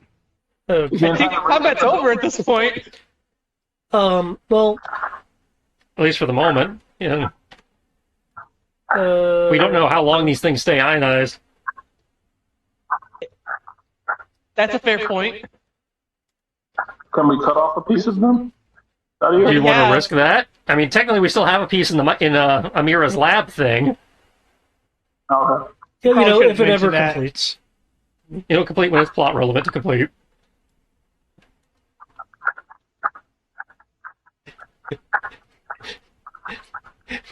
I just want to be on the record and say it'll be able to complete. It's not plot locked. It's situational locked Just say because it's of the plot locked. circumstances that are going on. It is plot locked because of circumstances. Either way, still waiting for the passengers to get on so I can move. Yeah, we're still waiting on the probably shell-shocked aliens. And then As I'm just sitting there like, I'm hither.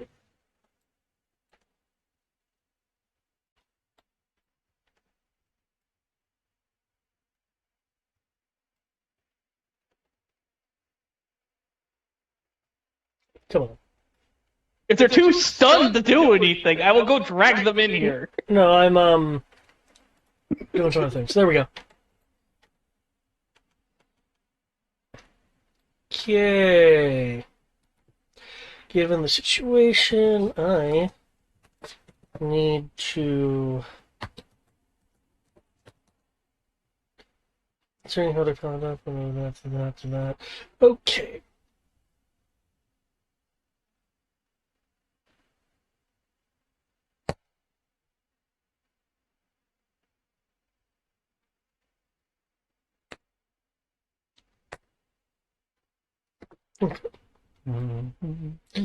I'm pretty sure Okay. they Um, they don't have many options at this point unless they feel like walking. They pop open the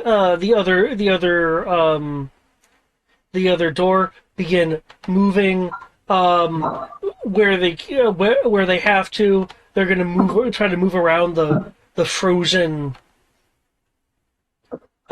silvery beings that are near, because they're still kind of like in the area. As they get to your arm and climb up into the Hezek.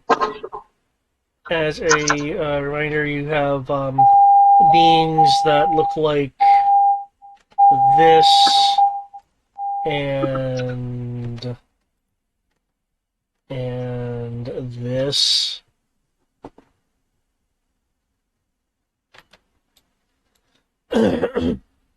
Climbing into your craft, the Hezek has a passenger capacity. It's in the fluff text in Project Ewok. It had a passenger capacity of 8. Oh, okay. You know what, I'm just gonna add it onto here. Because that was specifically the APC variant. It has a passenger capacity of 8, and me and Pathfinder are the crew of 2, so I assume we also have the trainer variant? I don't know if we have the trainer variant or not. It's So unfortunately, at the moment, we are that's probably a fair assessment, though, that we probably base the it on the trainer just to get them, Because that would also allow for a separate sensor station. exactly.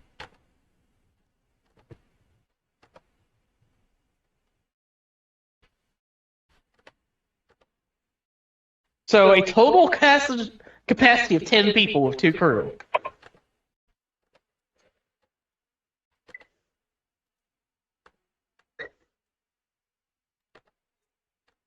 Can they fit in our car? That's what we were just They won't be establishing. Yeah, comfortable. I say you all have to get real friendly, but it's doable. And you're a small creature anyways. I'll curl up in a ball. I won't take up that much space.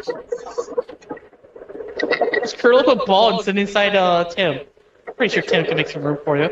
Actually, yeah, I did reconstruct the inside of Tim so that I can actually use him as like a portable like mech suit trash can robot.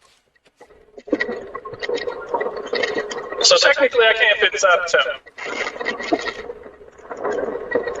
and what was the note about that? That's already there for trainer variant. Okay.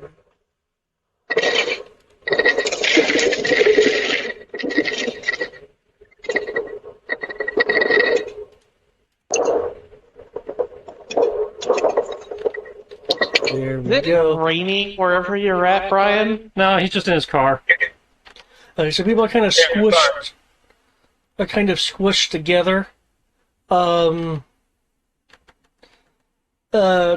you'll be able to translate a lot of words of gratitude. Though two of them are kind of grumbling about the situation. But yeah, there is sometimes some people kind of crunched in together. So say, let's see, there's what, 4 of you? We had the full party of 5. So 5. 6 if you count Tim. 6 for Tim, and now you have 5 extra people, so you're technically at a capacity of 11, so yeah, it's cramped. Well, it's Yeah, capacity. because with the APC and the trainer, it carries 10, so yeah, we're 1 person over. and Kim gets inside of Tim, so and Yeah. he said he was going to do that. That's so why I said it's actually cramped.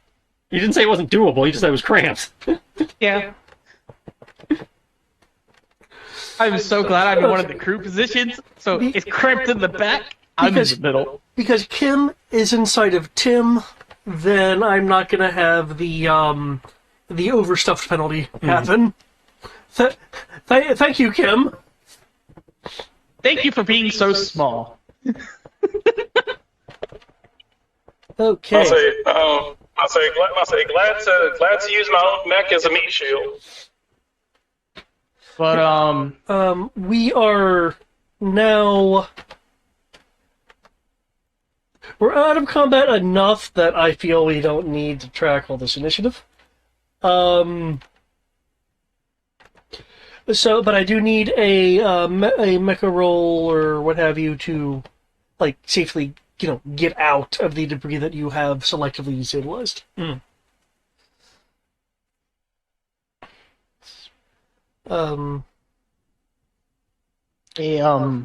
One of them, Just establishing, I still don't remember shit. Do. damn it, man! you're so good at everything, but you don't remember it.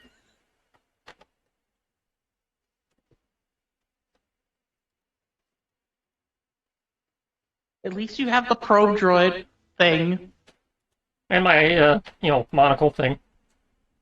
and your monocle. That's right. You will always forever remember what you did as an after-action report.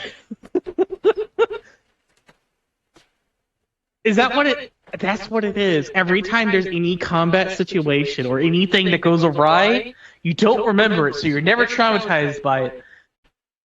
That's But not just combat. I will do this on normal rolls, too.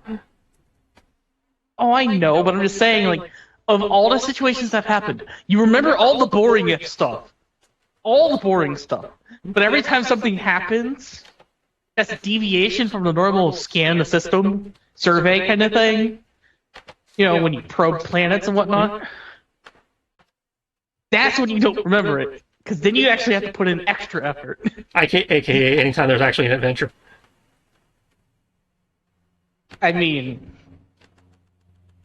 effectively, yes.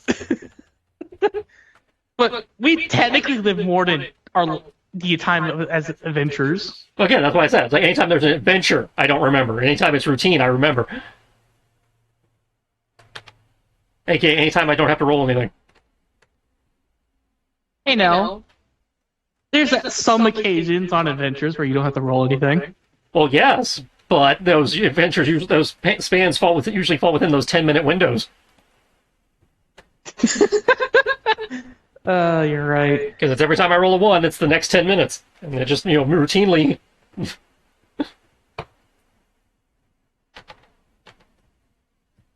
Well, you have an 11. I hope that's enough after you destabilized enough stuff to get out and move. We can only hope. Okay. Rolling an 11, considering you stabilize everything, that is enough to get out. However, now that the debris is, no longer around you, there's this crunching noise as the debris just flattens and crumples the speeder that was in there. It may have in fact exploded, except for the fact that There's too much concrete in the way. it is completely ionized to the point of not being able to. I mean, it still has fuel. Whatever equivalent of fuel there is. It was using power. Speeders, I think, are usually battery based. I think. But once that this is now away, no longer impeding your vision.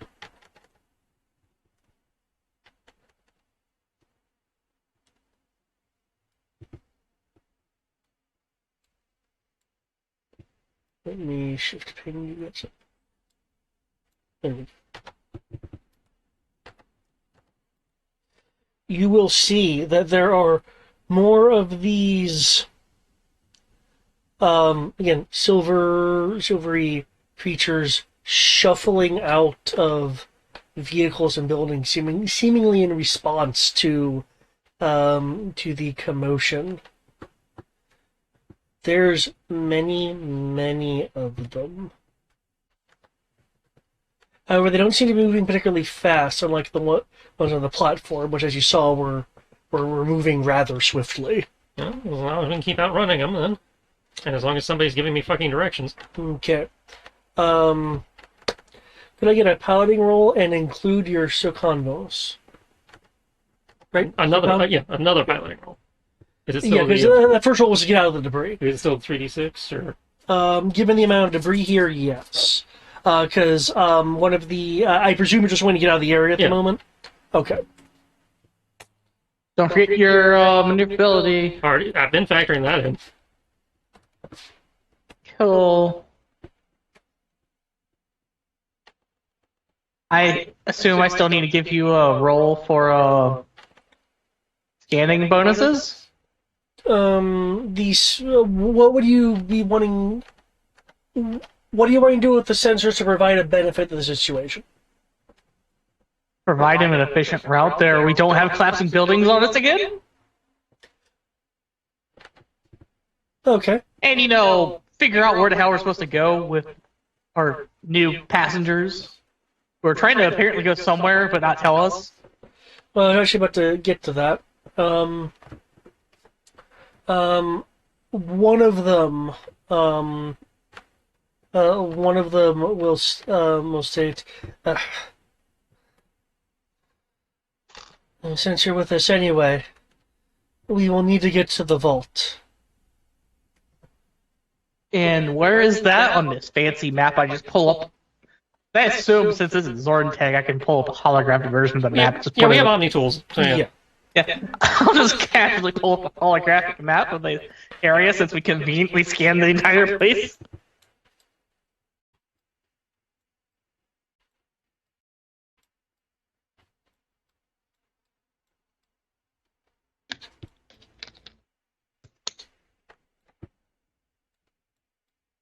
Between ship scanners and the HEZAC, we have a comprehensive map.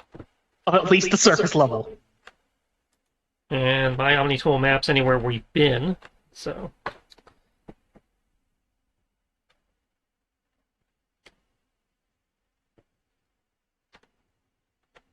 And mine acts as an advanced translation tool to update yours eventually.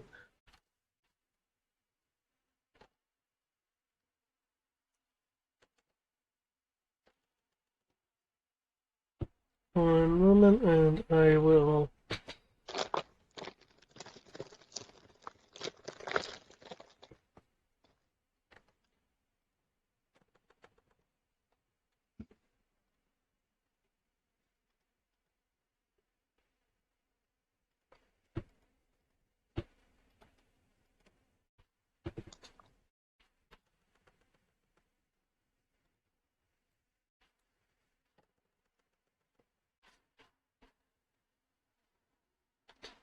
I can just go over to city map.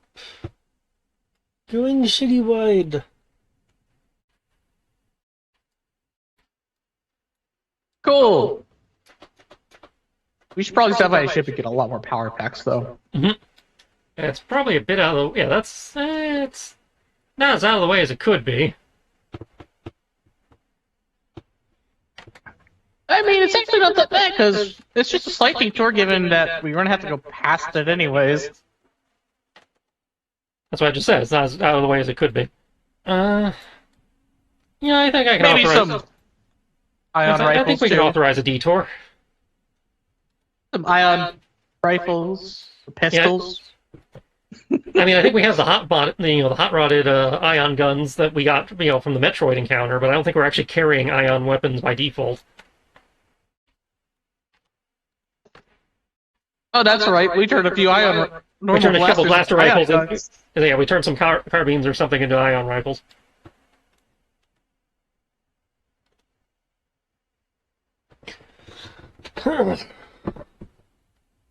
Okay. So your roll... Okay. Your initial, you're able to rush through. You're in tank mode or ABC mode. Probably at this point. Okay. You're moving by. You're avoiding you're avoiding obstacles, and you find that your Shokan training is coming in handy, as you will have, of course, hordes of silver things in front of you that you're having to maneuver around, unless you're willing to just crash through them. Oh, hell no. We don't know what these things are made of and whether they'll get up into the works if we do that. Okay. So as you're moving We also around, seldom tear through a land speeder. We don't know how flimsy it was. you will find that from the buildings that are taller than you, some of these creatures will be like falling out and kind of raining from the sides, of which you'll be able to like pick up pieces of debris and like block as they come down from these unexpectedly gravity dropping directions. As you do. It's raining men.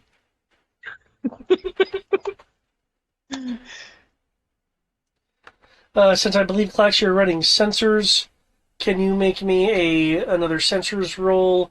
And Kim, are you doing anything at the moment? And search is the one where we can still do 360, right? Scan is you 360, said- search is an arc. You said, am I going to be doing anything right now? Yeah, I was wondering if you were doing anything. If I'm not need to do anything, I'm probably not.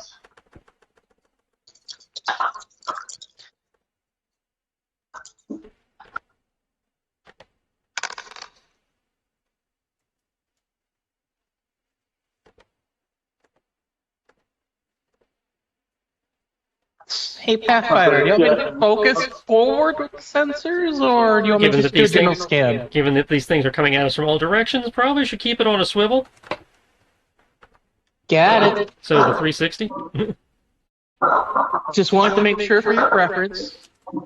I'm not worried about records right now. I'm just worried about making sure, we stay alive long enough to figure out what's going on. Only figure out what's going on? Not escape? Oh, Well, I mean, escape was implied. okay, fair enough.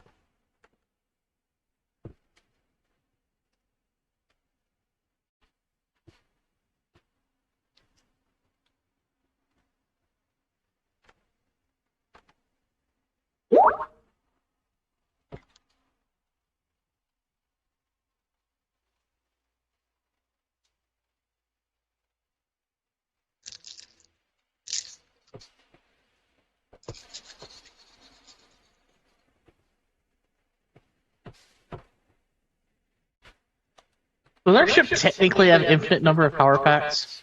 I seriously doubt it. What? No, your old ship? No, it's not a spawn point of power packs. It has an armory full. So, given that they're also rechargeable, I would say 50. Dang. We probably shouldn't keep turning them in the bombs like we had. No, we shouldn't.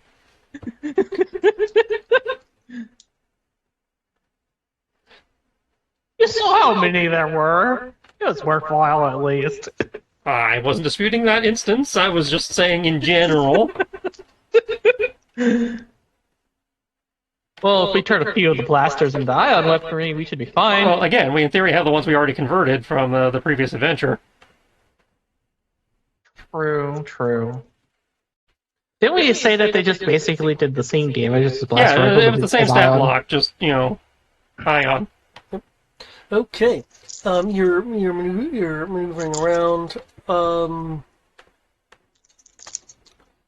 see.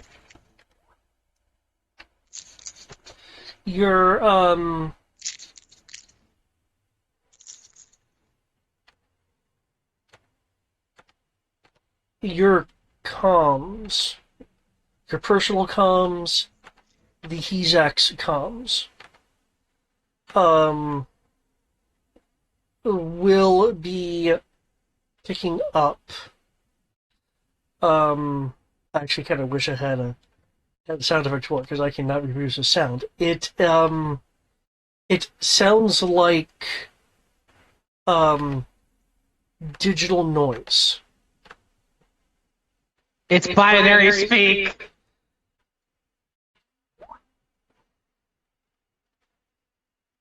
Oh no. Is Tim going to turn against us again?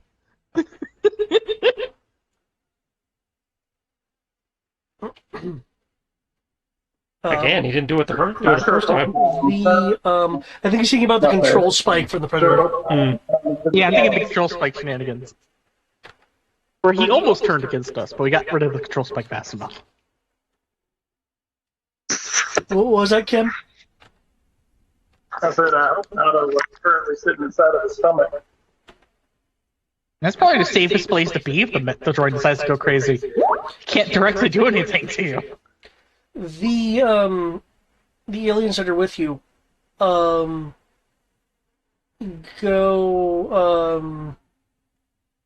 a bit tense. The one that was mostly silent before, will speak up amongst the murmurings of stress or fear or low-sounded requests for you guys to go faster. This particular person, personal, I will say.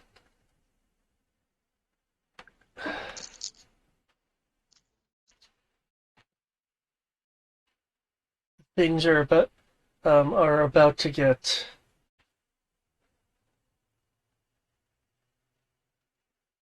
a bit more difficult. How much faster can you go?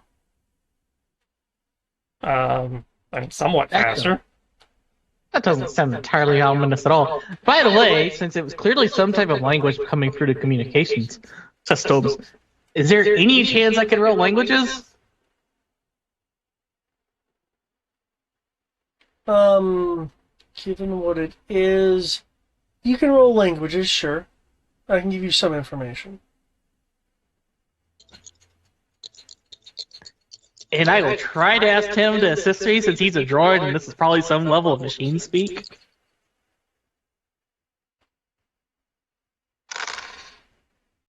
On the off chance that Tim or Kim might know it or be able to assist me in it. Can they?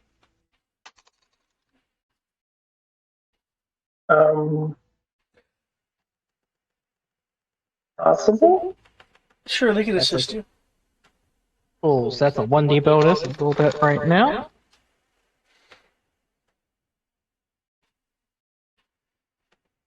Cool.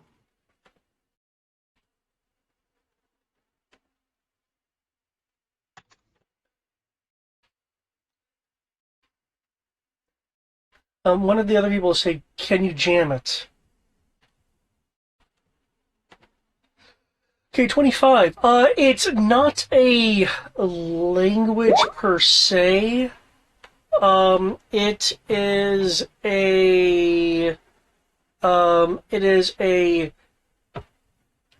a carrier wave carrying a signal that presumably has data flowing through it. It'd be communications to jam it, right? Yep. Yeah. What is there any kind of bonuses I get for doing that with the HUSAC? We don't have any, special jamming equipment, so nope. Fuck it, I could try. I've done this before. It's just a normal cotton link before. Much to the chagrin of the Empire back then. Hey, we're not thrilled when That's I right. did that Clark's to just a them. mage, isn't he? Yep. As what now? Age. Yes. I'm 180. Oh, damn, nice. I am older than everything happening in the current canon. Including up to Legends, because you said we're at the into Yuzong era? Which is like, what, 30 APY? No, I think it was what 25 to 30. Yeah. Damn, I'm almost to the point of not Old Republic age, but Old Republic would be millennia. Yeah, Old Republic would be No, you're 20 years before Yavin, yeah, so... you're before the prequels. No, like old. I mean, like old Republic. Oh, okay. That would be millennia. I'm during the original Republic. Yeah, you're during the Russian era. So, what was the comms roll? I just rolled it. One moment.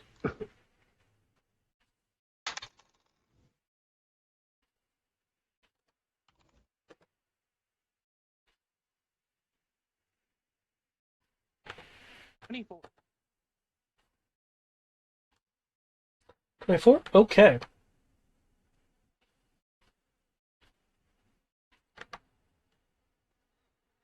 And while I'm doing this, I will go into a spiel of back in my day. This is how you're supposed to do this. It's like fancy with using Zorn level technology. You actually jam it.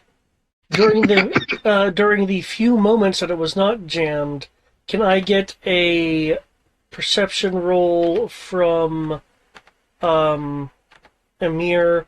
I don't know what kind of perceptive abilities Kim has inside Tim. Motion, sensor pod. Motion wouldn't count. Sensor pod would because it's super generic. This could just be like a window that I can look out of. Okay. Then if you're looking outside, I need a perception roll as well. I can control them, but I can't see out of them. The reason I'm not asking Clax to do it is because Clax was you were starting on jamming, yeah. Yeah, but I'm also in the other crew seat, so I at least have a view of things. Well, yeah, but if you're focused on jamming, I don't think you get the... That's because at that point you're looking at frequencies, making adjustments. Oh, no, that's fair. I was just thinking about it. But all is good. What was yours, Kim? You said perception roll? Yep. Yes. Okay, perception roll. Perception is trash. Perception is 8. 8? Okay. Then Amir's the one that noticed this. For a few moments, the silvery beings around were picking up speed. A few even, like when you were attacked on the platform, made the, like, tethered attack. Or, like, tethering onto objects to for lack of a better term, web swing towards you. Though that quickly stops. The softer spoken alien will speak up. How did you do that?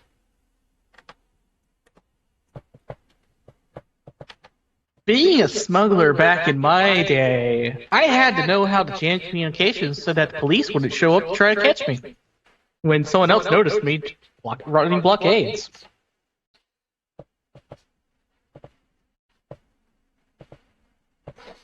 Among a few other things, it comes with 180 years of living and fighting in wars. Well, not really fighting in wars, but it comes with age. Jamming hasn't worked against the Urgent for years. And I'll just move you along your path a bit because, time is moving while you're driving away. That sounds like your technology might be the issue then. Or our technology, because we could just be different. Or our technology is too different. That's the issue for them. I don't know. I'm not the tech person. The tech person's currently hiding in the droid right there. I'm just good at manning a station and talking. Because if you haven't noticed, I'm the only one that can actually speak your language right now. One of those. Yes, we've noticed. You are getting enough information, though, Clax, that provided you have, say, 20 minutes, you should be able to program for the translation visors. Oh, thank God. Hey, boss. Not the boss, but what's up? Well, I call you that, because why not? Whatever we can find in 20 minutes, I need to see your Omni tool. And then you'll be able to understand people. Wireless data links. Well, I still need 20 minutes to do it. Just saying. Well, fine. I'll do it on mine and send it to you wirelessly. But I still need 20 minutes of not having. That's great. I'm just saying, you don't need, to take away my Omni tool to do it. You're forgetting. I'm 180 years old. I do things the old-fashioned way.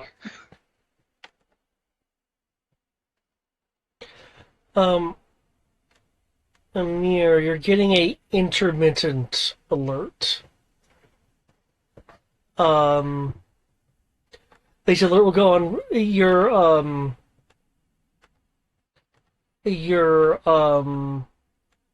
seeing what this was. Essentially you're getting an occasional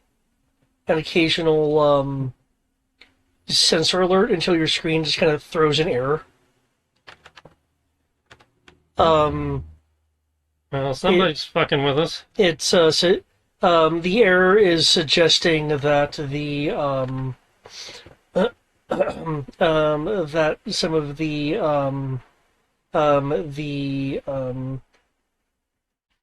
danger avoidance / combat avoidance systems need to be calibrated.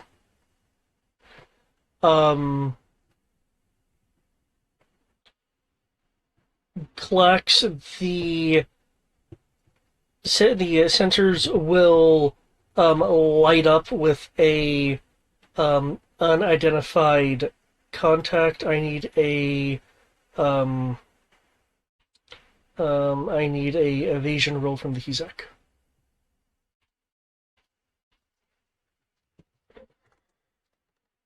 Oh. By the way, Pathfinder, those errors that pop up are probably the things. You think? I literally just said, I think somebody's probing us. No, I'm just trying to confirm that for you, because I was noticing that effectively they act like a jamming blanket to our sensors when they are physically in front of us in the sensor's view. So... yeah. By the way, Dodge.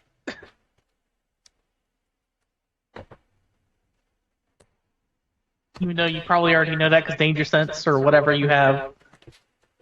Oh, you do actually have Danger Sense, don't you? Yep. Okay.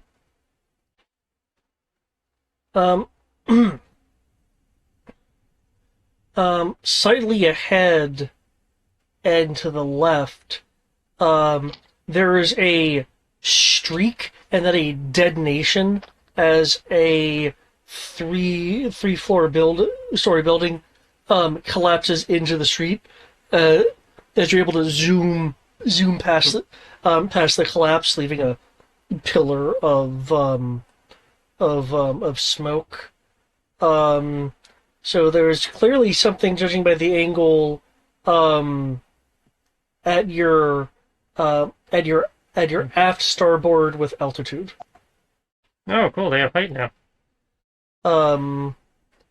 Do you want to try to get a optical thing on it?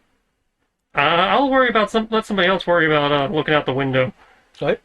I'll look out the window and use sensors as well to try to get a proper view of this thing. Okay. Kim, what are you wanting to do inside of the mighty Tim?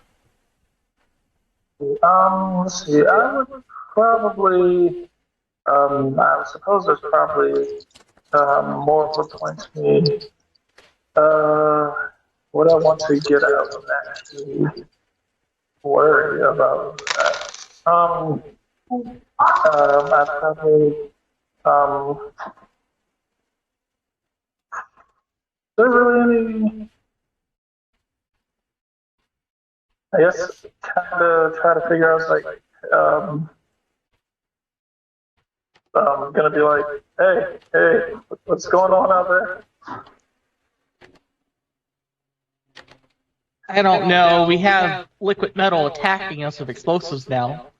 Didn't we kill them? There's always more. No. We have an entire moon-sized city that we only know that there's living people and there's metal people. And the metal people are trying to assimilate the living people. As best as we could tell.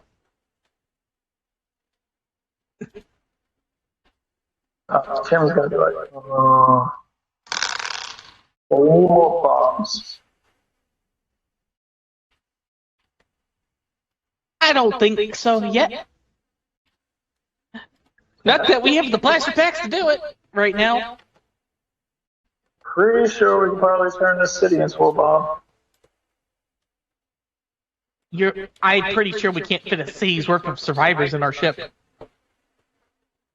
The ionization won't kill the civilians. It But could. disable life support. Huh? Ionization could totally kill people. Yeah, technically it can. It's effectively a taser. Okay, but Do we know of ionization actually ever killing people? Yes, and that's in canon. yeah, it has to be an insane amount, but yeah. Provided you don't have cyber ward. Mhm. Like, what was it, like a capital scale cannon hit someone and they Yeah. died?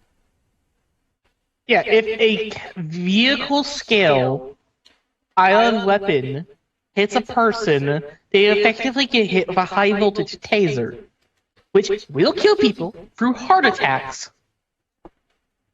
But, Kim, are you deciding to look or no? Looking for the sake of trying, gonna take a quick look so push come to shove, I can at least know how best to get away. Okay. It's not visually cloaked or anything, so once you have line of sight on it, it's fine. Yeah. Through the haze of recent debris and damage, Klax and Kim, you will see this. Oh. Oh, fun.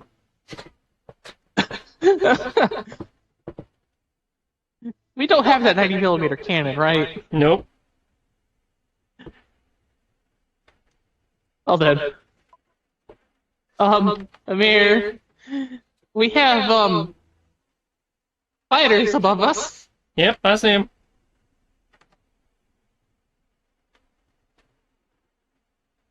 Okay. Do we actually have anything for that? I mean, the small guns could work on it. But those are currently locked and forward facing, right? Think they are? Yeah, they're currently locked and forward facing, so they're all 100% you to control. And I have Well, even the missiles. rotary cannon is, possible. Well, that's what I'm talking about. The 90mm heavy blaster cannon we do not have. Right. We have the two arm-mounted X5 disruptors, which are the blaster cannons, but and then we have the conch missiles. And the concussions could do it. Brian, do you have access to the Skype? Because I realize you're not in here to actually see the image. Yeah, I'm restarting my computer so that I can get in. But yes, I do have access to Skype on my phone. 1, 2, 3, 4, 5. Oh shit, Plus overconfidence. that looks so fucking familiar. Where have I seen it? Where have I seen it? Fuck. I know it's not what I think it is, but it looks like it looks like the evil fighter jets from Captain Power. Mhm. From the old Captain Power VHS tapes. Well, you got the cannons and the dodging. I'll just fire missiles at this thing until it's dead. Okay, I was about to ask, how do people want to handle this? Clearly, I take it you're wanting to continue to move forward versus standing and fighting. Yeah. Okay.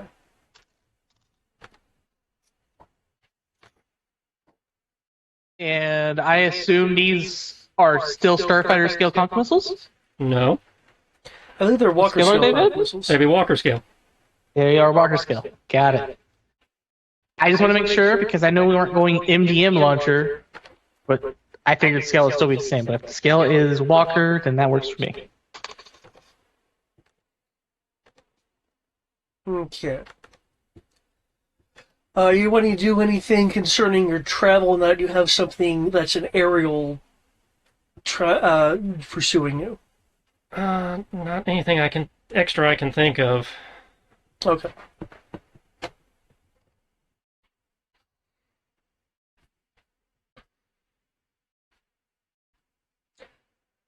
In that case, could I get a piloting roll for you for both the terrain and evasion? Two As piloting rolls. um, as this thing is pursuing you, and one of the aliens they'll say one of the thinner aliens will say, "What's firing at us?"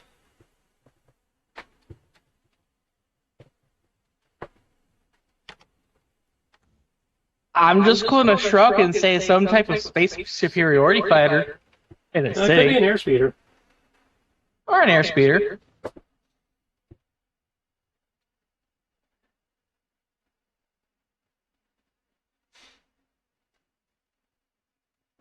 I am going to maintain this.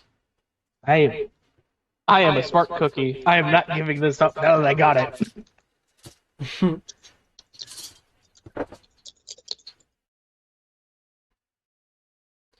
There'll be some murmurs. Which one's what? 27 is the pilot. 35 is the defense. I might not be good. I might be average for shooting at things. But I can at least say that I'm probably going to be good at jamming still.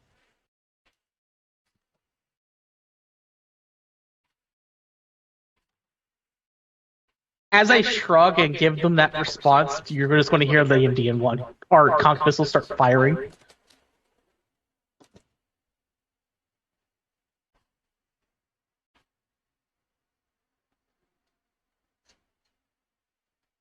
And it doesn't say they're fire links, so I don't know how many it actually fires technically. If they're not fire linked and they don't have any It special. just says there's 4 of them with 32 shots in total. Okay. Then you'd have to take multiple actions if you want to do multi launches. That's fine. I'm not doing that. I'm trying to maintain jamming.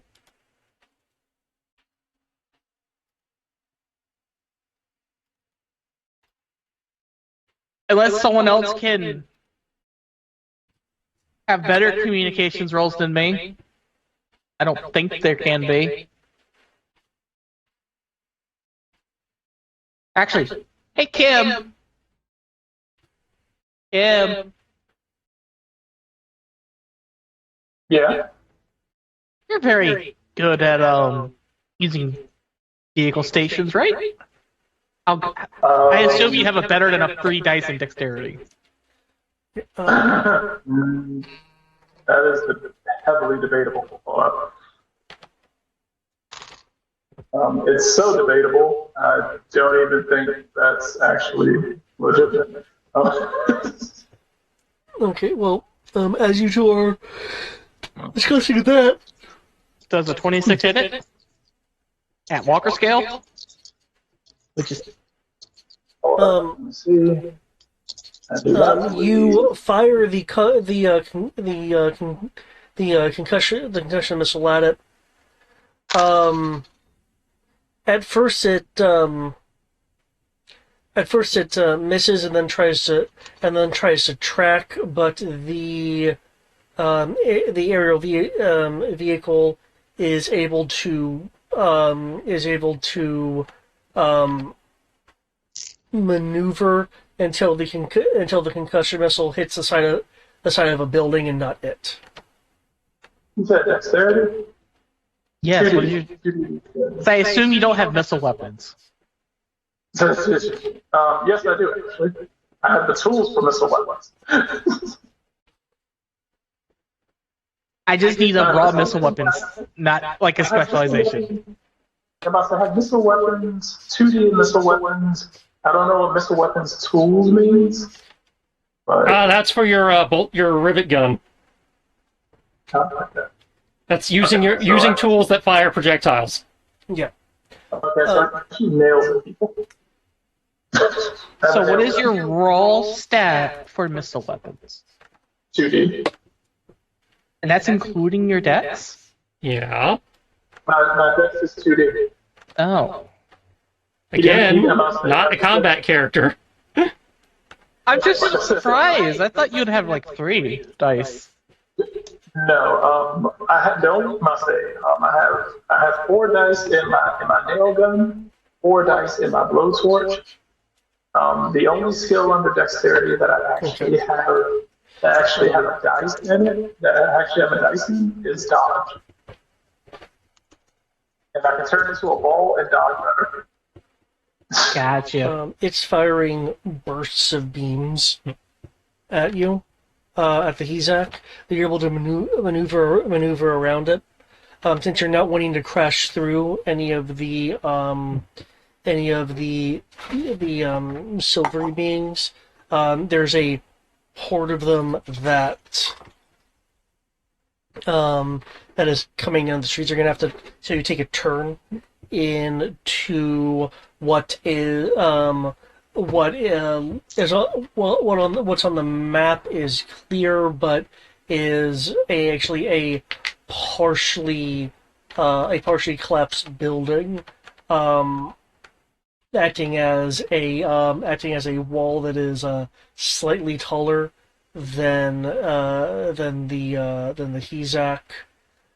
What do you guys wanting to do? You can try to burst through it. You can try to maybe vault over it. You can shoot it. You can come up with something else that doesn't immediately pop to my mind. I'll transform and kind of vault over. Okay. With that 27 that you rolled, you'll be able to vault vault over it a bit in the distance. The rather red airspeeder looking craft will go into a turn to give a vantage point. Given where you are now in the city, what kind of course are you wanting to are you wanting to go? You'd be able to clear some you'd be able to shorten your time if you cut across here, or you can continue your thought of going around. Well, we still wanted to swing by the ship, so... Oh, true. So you're still wanting to head towards the ship, then? Mm-hmm. Okay, that's fine. Kim, since I realize you haven't had a chance to do anything yet, is there anything you're wanting to do? It sounds like Klax was, trying to get you to fire one of the missiles? I was trying to see what he can do, but it sounds like he can assist me with communications or something to provide bonuses, since I don't know. I'm trying to give him something.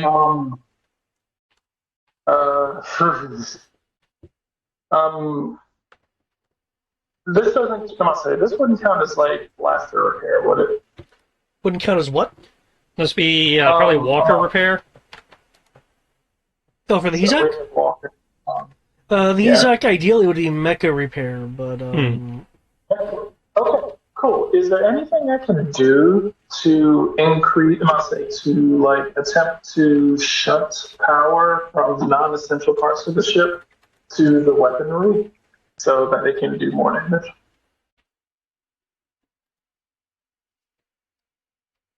I don't think we need damage. We need accuracy. What I'd say, yeah, what we need is accuracy. what dice would you be pulling from to transfer power?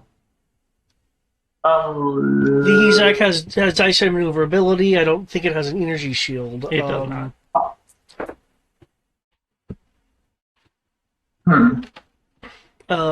You could transfer energy from some of the non-missile weapons.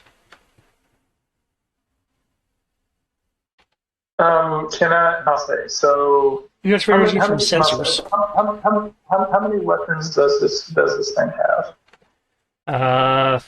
One missile launcher, 2 arm guns, and a rotary cannon. So, depending on how you count it, 3 energy weapons, all of which are in theory going to be used. So yeah, devoting the energy to your missile launchers doesn't do anything to the launcher. Yeah, we kind of need our weapons. Okay.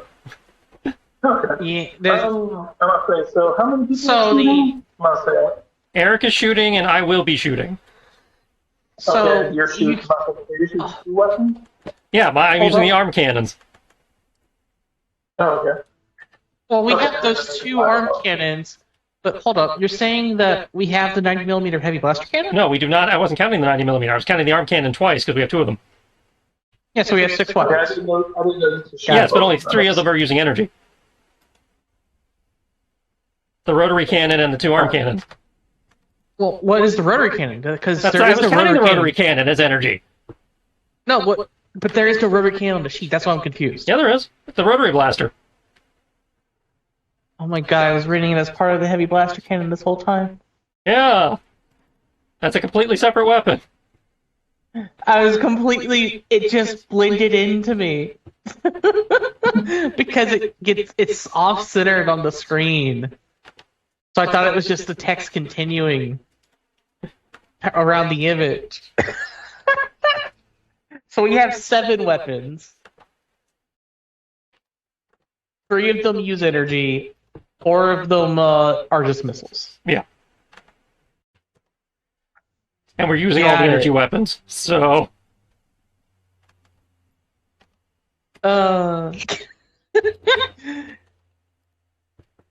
Okay.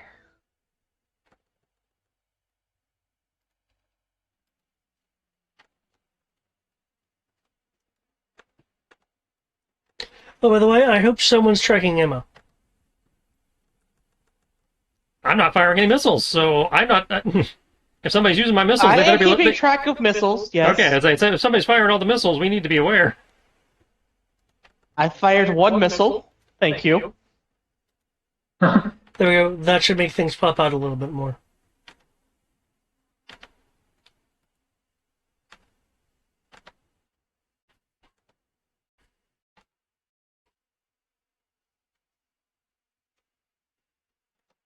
But yeah, you could transfer energy away from the sensors if you wanted to. Please don't. We need those. We need every system right now. There is no. We We- can't transfer. I'd say we don't have a spare system laying around. Okay. You, What in theory, can't he provide aid as an assistance to one of our roles? You can't really aid gunnery. Well, he can aid sensors and jamming. Communications, right? You can aid sensors, you can aid jamming. He could he can make a Rory roll and try to overcharge something. So you can boost the cannons. Yeah, you can try to jury rig something, yeah. You can boost the cannons. You can help with jamming. If you help with jamming, it allows me to. It'll at least make it slightly easier for me to maintain jamming, since I'm trained to fire a missile and jam. Okay. In theory, you could try boosting the speed or maneuverability of the bunker.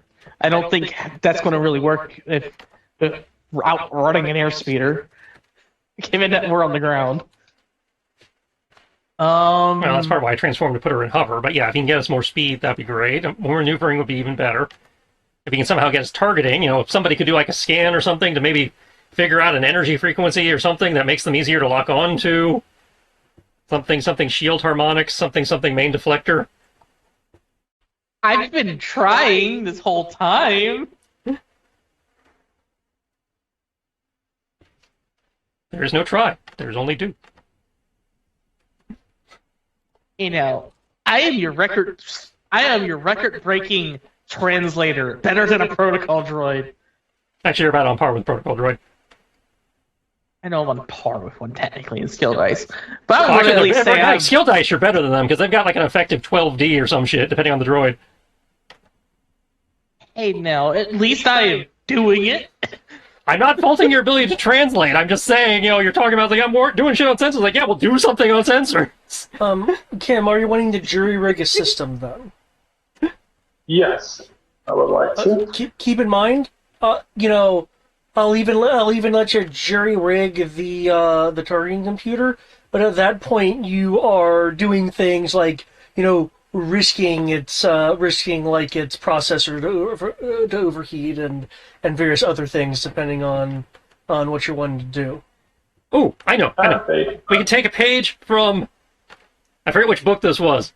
If we route the targeting systems through Tim, his computer is probably better than the targeting computer, so we can do some kind of mad droid, networking computer coordination bonus to make all the guns fire good. That's actually kind of makes sense. Because we're only getting like 1D fire control. I mean, it is a civilian vehicle. 1D fire control is actually pretty good. That means you have a targeting computer. Yeah.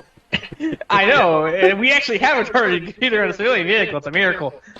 But he has a point. Is that a route you're wanting to go, Ken? Sure.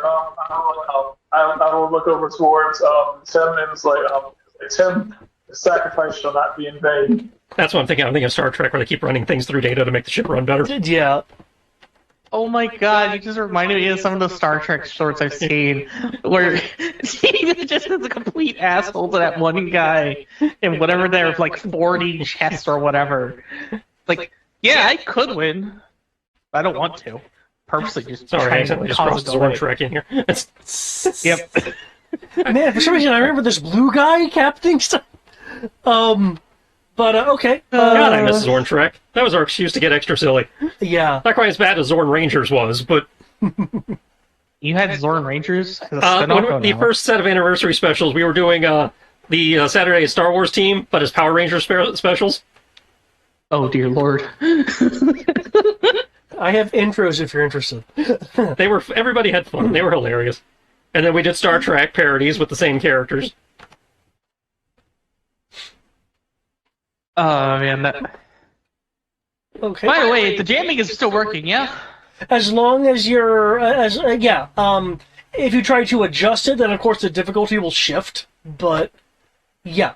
You said you've been mentioning you've been maintaining the jamming. Yeah, you've been. I don't actually have to keep rolling. Got it. Yeah, not unless you want to try for a quote unquote different jamming pattern and thus change the difficulty of the current jamming. And Well, circumstances have not. 27. And circumstances have not changed enough to need you to roll either. So, yeah. Because sometimes external situations can change enough to where you'll need to roll again. But, that hasn't happened yet. Yeah, okay, now, here's a question for you, Kim. Are you wanting to... since you're running to run it through Tim, are you going to want to try to, are you focusing more on integrating Tim or rigging the fire control systems to,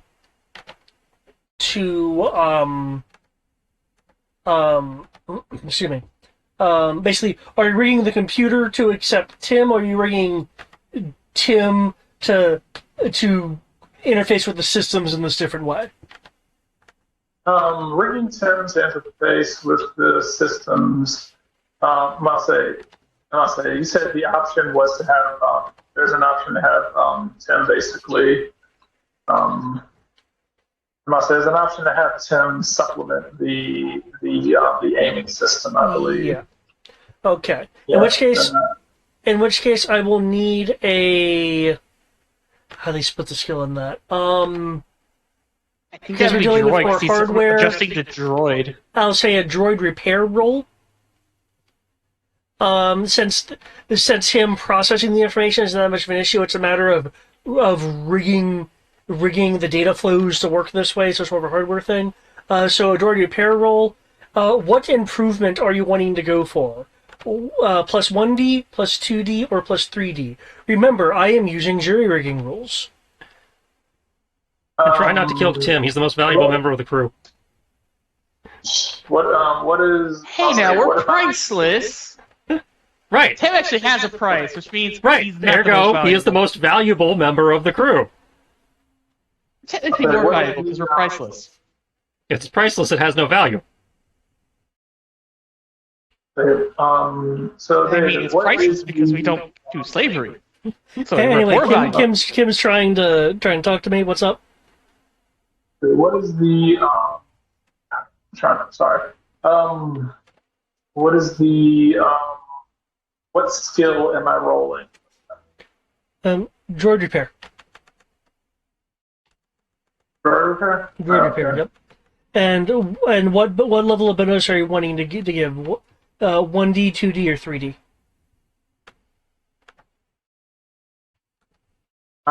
That's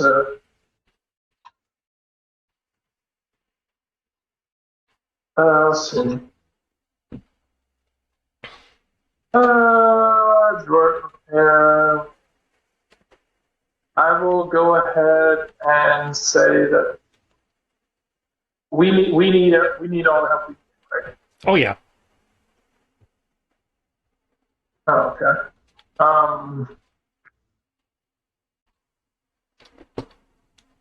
Then I'm going to go ahead and go for fuck it. Why not? 3D. Okay. Give a droid repair roll, please. Okay. I feel suddenly concerned. You should be. You're doing a 3D jury ranking roll. Oh no. Actually pretty good at droid repair, if I remember correctly. Yes, I am. I'm very good, particularly at this droid. I would say, yeah. It's like, this is your droid. You are very good at fucking with your droid. This is probably not the first time you've jury-rigged something with him. Well, yeah, technically, me being able to fit inside of him is a jury rig. I did shuffle things around inside of him to be able to fit. So.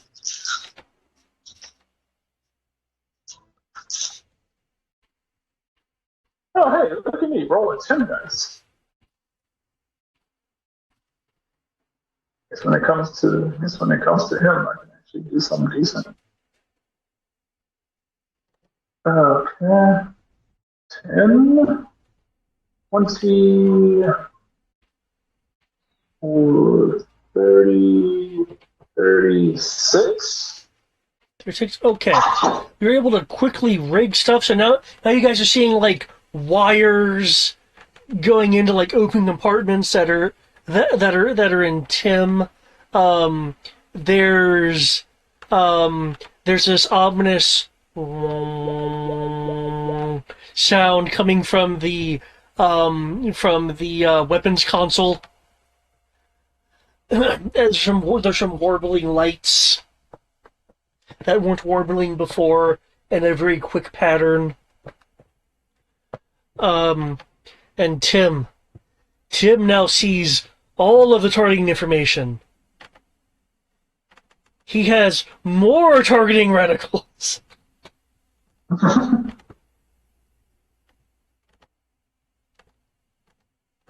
Got King 10. And there's like pulsing light. going like down the lines, because for some reason these lines are like translucent and there's like LED energy going through it.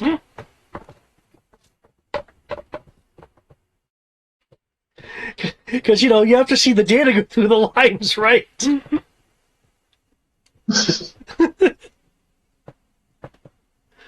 Okay. Suddenly, targeting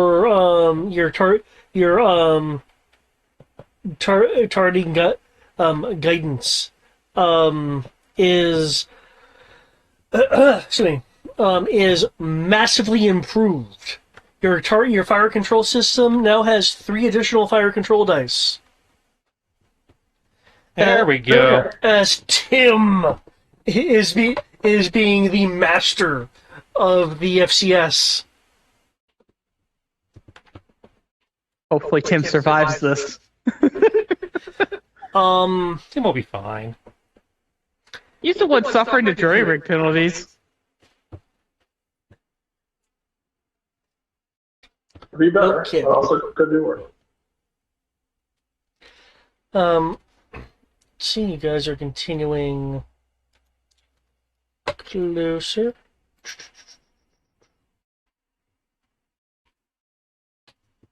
Okay. As you guys are moving along, I'll of course see another piloting and evasion roll from you on top of whatever else you're wanting to do. Mm-hmm. For Amir, those on board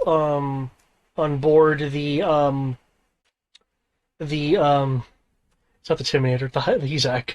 The Timinator's what's happening with the FCS. Can also do things. In addition, there are, since you are close to the more silvery area,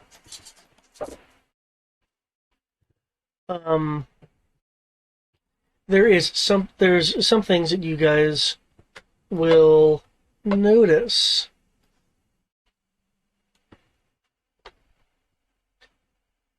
Maybe if it'll pop up so I can.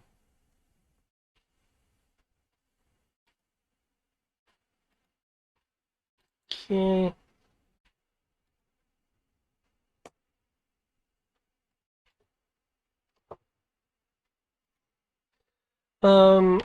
As you go by, for those that can see out windows and stuff, along the kind of edge of the more kind of silver gunmetal-y part of the station, you will every so often see rows of these just sitting there.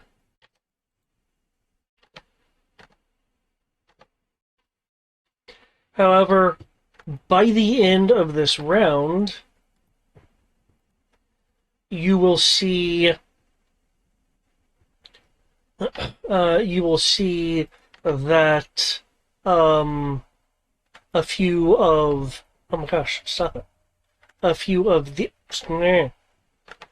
of these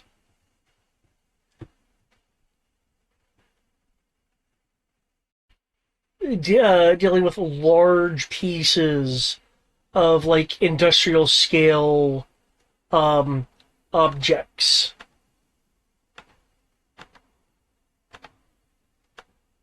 Like building pieces.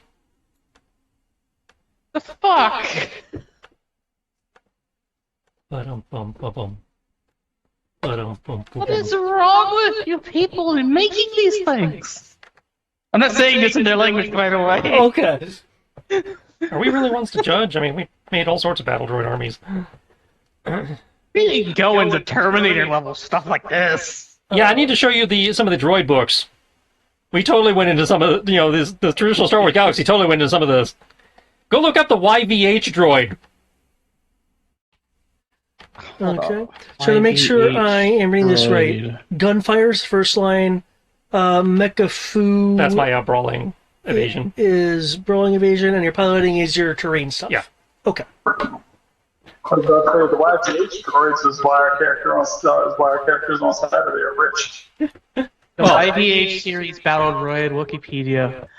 Okay, I guess we did go full into Yeah. at least having one droid be Terminator. Oh no, there's a whole bunch of them that look like they were totally taken from Terminator. That the YVH is just the worst offender. Ooh, I'm getting all And it them was ones. specifically designed to hunt the Yuzon Vong, which hate anything technology. Yep. So that Did makes you- sense that you make it creepy looking. I'll give it that. That's fair. Yeah, they don't give a reason why it looks that way. It's not like it's there to intimidate or anything. It's just a normal battle droid. I guess I'm too used to the prequels where they don't do that. Okay.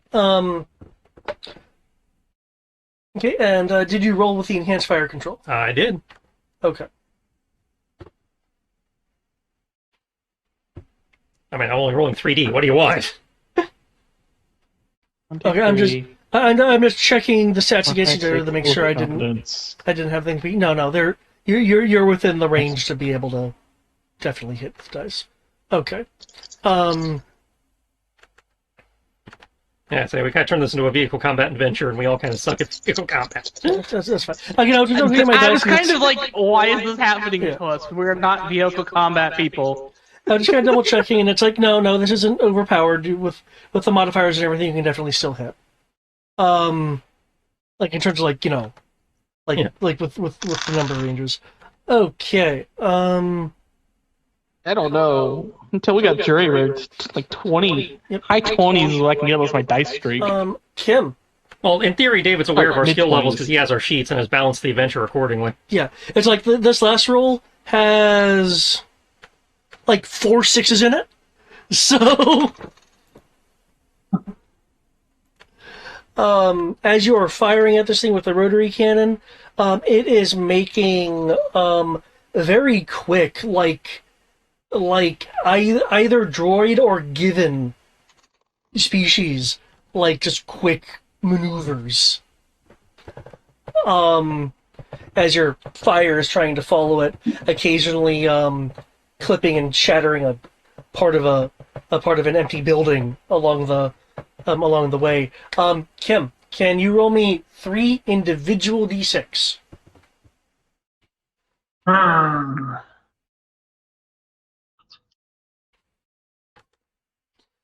It is returning fire and rolling less of ones. Hey now, I haven't even got to fire my missiles yet. No power dice for those 3 individual dice, just 3 individual dice. First one's a 4, second one's a 6, third one's a 4. Okay. It blows up. Tim is like actively regulating the data flow to Tim's processor, so he can continue to be the Lord of Fire Control. I'm the Lord of Tekken. Like the shots are going on like around you. Okay, you can fire your missiles. I would appreciate them doing that before it had its turn, but fair enough. Well, if it had actually rolled something meaningful, I would have had you like do things beforehand. As I'm more kind of treating this as like a combat chasing kind of thing. Yeah. If you're wanting me to activate initiative instead of being more narrative about it, we can do that if you're more comfortable with that. No, that's fine. I just didn't know how you were doing it. Alright. I thought we were doing it where all of us are acting as the vehicle's initiative to do our part of the thing. Well, yeah. Again, I was kind of adding it to the scenery because it missed. But okay, I will hold off on doing scenery ads then. I'd say he just. You're good, I just didn't know. I'd say, yeah, he's fluffing the description. Well, the description, all you want, David. I just didn't know. I thought you were just missing me. Like, hold up. We're being gypped half of our combat capabilities right now. No. I would not intentionally do that to you guys. We have 31 missiles. I want to make it an even number again, so I'll just fire one again. I'm going to continue the jamming, and I have mapped this, but I straight so Good. a 47 to hit this guy with a conch missile. 47. And this is Walker scale. Yep. You launch with Tim's seal of approval on the lock-on. As it soars, the aerial unit is like immediately performing a climb. The conch missile is gliding up, still on an intercept. It then does a barrel roll, decreasing its altitude, going amongst some of the taller buildings as your Tim-approved conch missile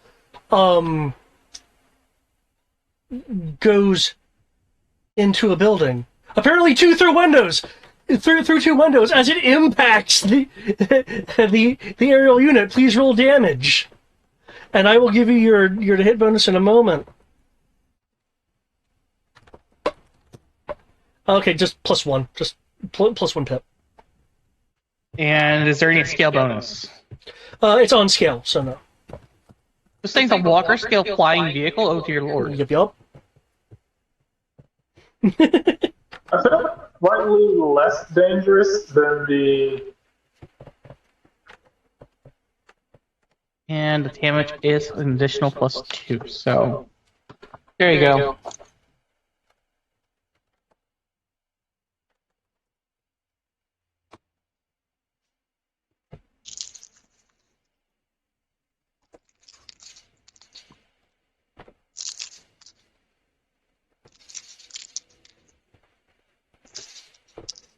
Now I'm still maintaining the jamming. Yup. Because I do not feel like dealing with more of these things. Ooh, okay. Kim, if you could roll me 3 individual D6, and given I'm going to immediately ask Klax to roll me something, if you could put those 3 individual D6 into the chat, that would be great. In the case of you, Klax, and you roll me 1 individual D6, no power die. I rolled a 6. You rolled a 6. Okay. It blows up. Oh. Yay? Maybe? Does it turn into minis? It blows up, sending out a visible horizontal wave of circular wave of red energy, with the interior of the wave trailing with orange energy. This small wave, though clearly visible, cleaves into part of a skyscraper, causing the skyscraper that's not near you guys to fall over and collapse into urban structure in the distance as metal fragments just scatter over a small area.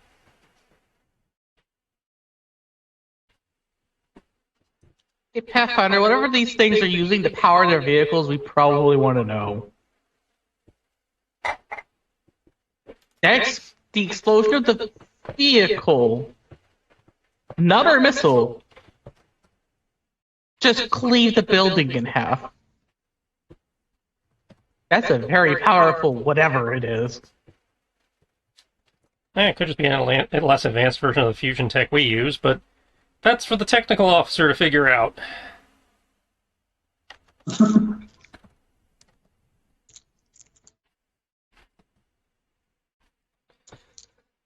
What were those 3 individual d6, Kim? Did I miss it on the chat? 4, 2, and 4.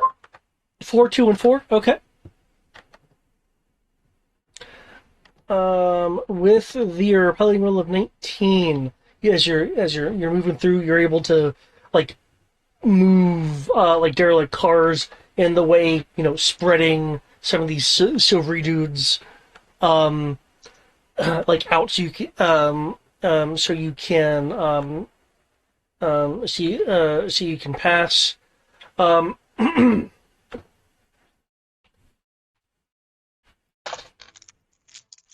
Okay, that.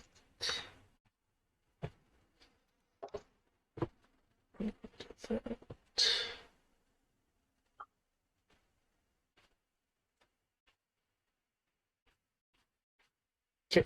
Trish, can you roll me 1d6? 4. 4? Okay.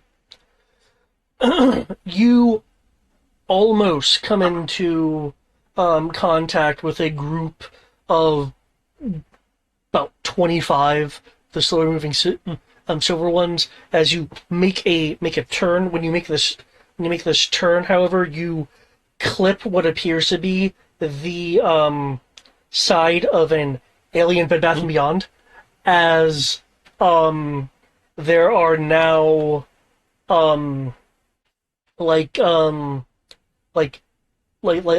like towels and some sud bits and stuff like hanging from parts of the Hezak, but more importantly, clipping that building. While you did not lose any speed, you did lose some coordination. So next round you'll be at a D penalty to try to completely regain balance of the craft.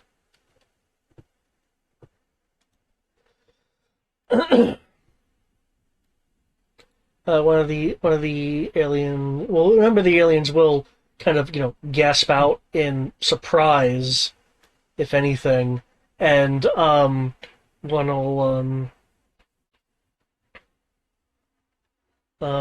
will say, "Okay, yeah, I know I voted right."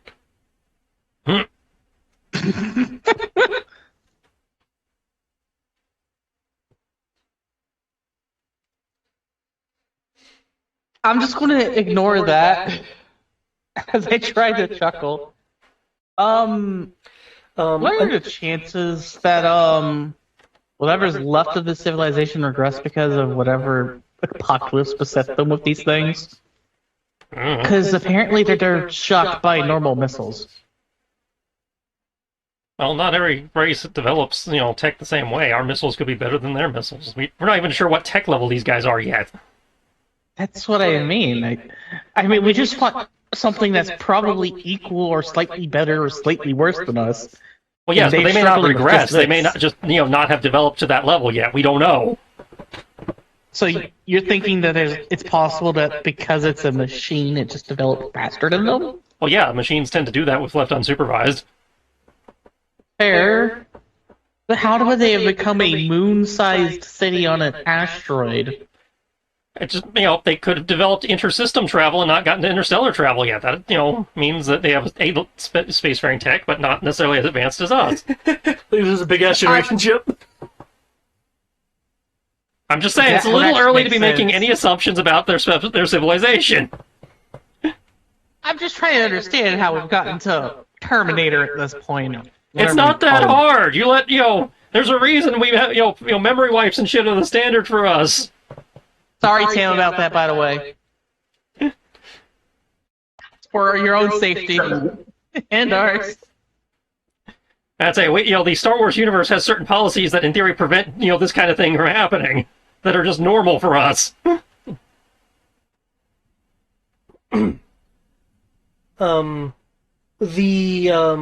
all it takes is one civilization for deciding not to do the memory wipes and then getting one AI that's decided, fuck everybody, and here we are. The more softly spoken male is like literally softly talking to one of the I say males, you guys don't know. Well, I mean, there's protrusions and not protrusions. We can assume male and female.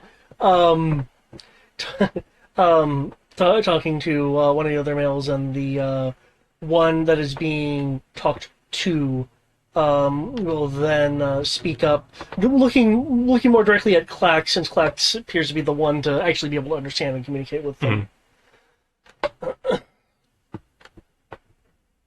I don't know which version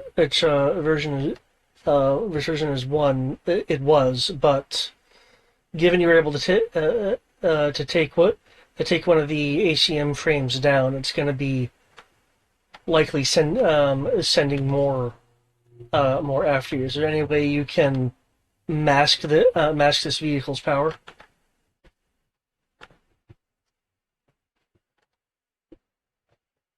That's not my area of expertise. One moment, please. Hey, Pathfinder, I assume you could put Why this are you into a asking low power. me? That would be an engineering question. I figured I'd ask you, since you're right next door to controls, if there's like a low power stealth mode. You know about it as much about this thing as I do. You have the stat block. We're all trained on it.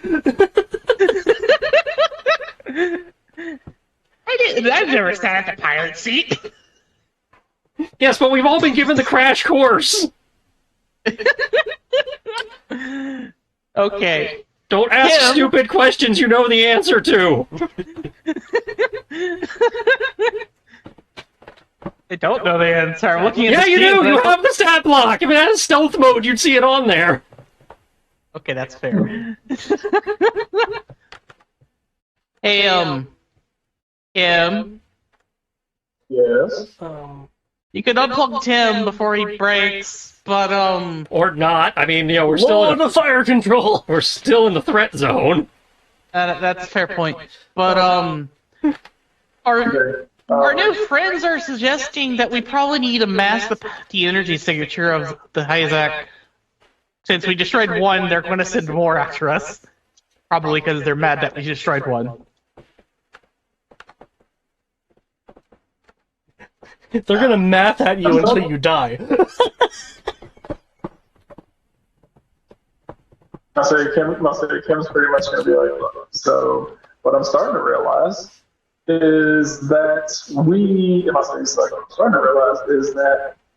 this entire place simply exists because someone didn't know how to handle the droids. There's a distinct possibility of that, yes. I feel like it's the only possibility. Technically, no. As far as we know. Okay. It's not like we could have a long, detailed conversation of their history right now. Question for the pilot. Mm-hmm. For Amir. Okay. If you want to get to your ship, the gate, the actual gate is right over there. Are you going to want to try to find a good piece of rubble that'll maybe let you, say, jump the wall, or do you want to take the longer way to get to the actual gate? No. We'll try to ramp it. Okay. In that case, well, I say in that case like it's a consequence of, sure, but also, more of the slow-moving silver alien creatures are again, coming out of vehicles. You actually see some coming out of what looked like maintenance, like street maintenance ways. Seemingly again being attracted by all of the commotion. This has caused your obstacles to increase a bit, and so I'm wanting to know, are you wanting to absolutely avoid any contact with these things, or are you willing to risk contact to get to your destination? If you want to completely avoid them, it'll spike the difficulty. I don't mind. We seem to be doing okay at the moment. I don't mind contact. Okay.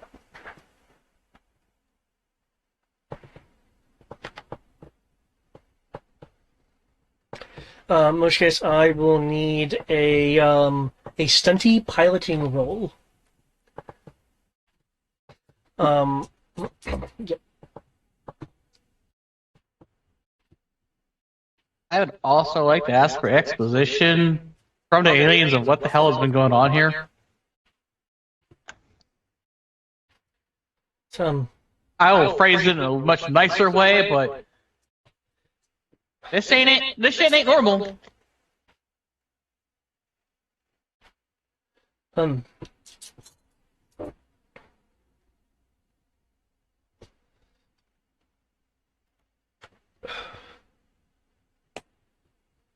If you want to wait until we get somewhere, that's fine too, but I think we need some answers to be able to figure out how to fix this mess. Um, Rinjin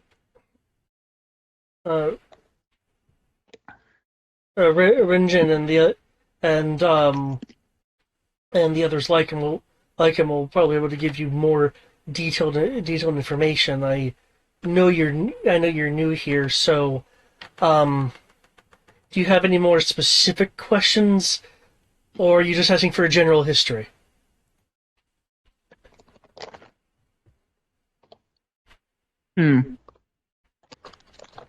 Let's start with the simples of the immediate.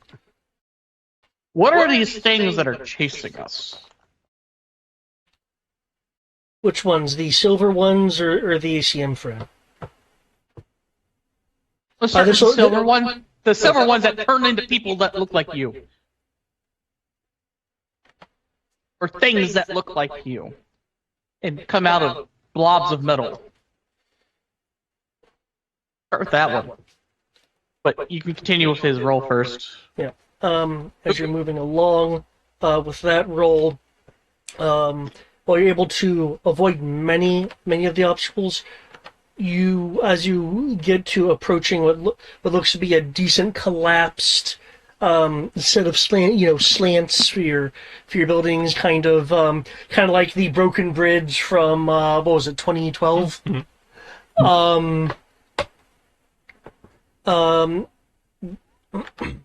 You do find that you have to partially splatter through a group in order to make the ramp. Upside, you jump that wall.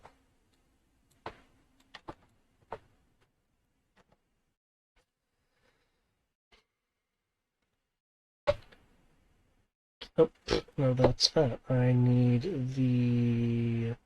Here we go.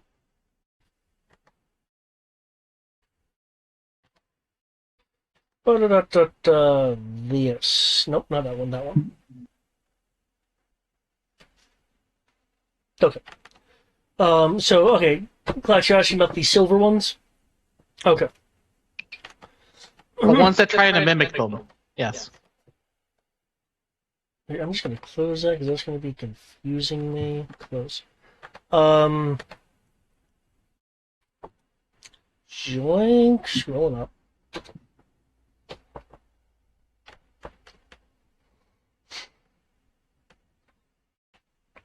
What the what?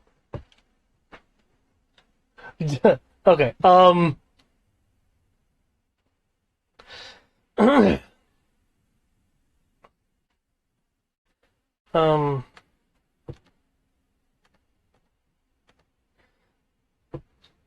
Those are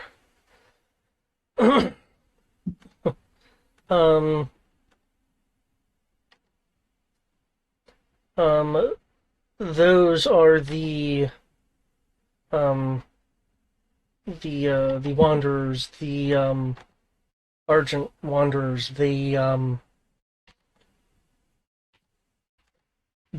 I would refer to them by their species name, but no normal person would go, I human.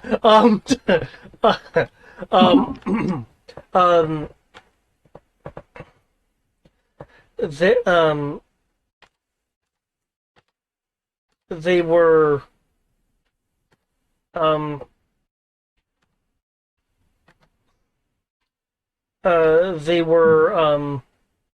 people that now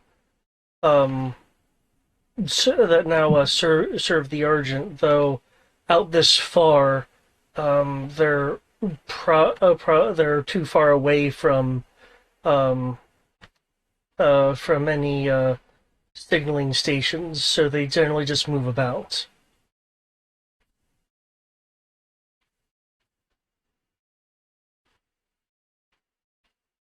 When you say serve the Argent, are you saying that they're technically still there, or are they no longer there and they're just a fake copy of who they were?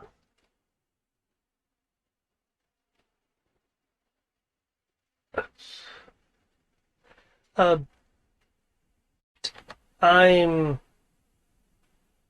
not a technogenicist, but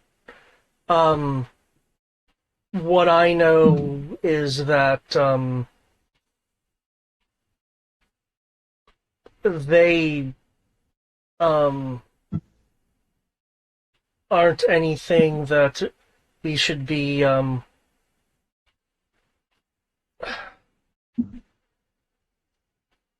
concerned about any longer. The impression you're getting is like emotionally concerned about. Well, let me rephrase the question. For instance, the person who sent that to Swiss call that led us to even boarding this place, and that you were trying to get to for the cargo. That person became one of these things. Are they effectively dead? I don't know any way to reverse it.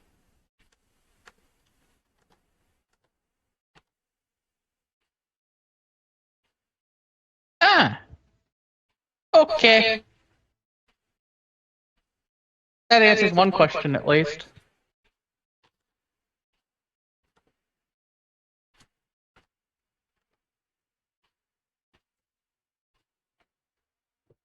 And I will pass that information along to her. We'll let the med guys worry about figuring that out later.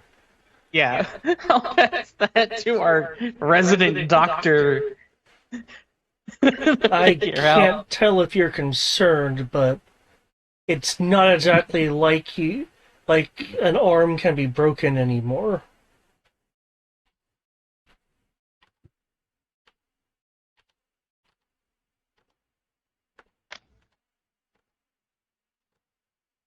They always come back.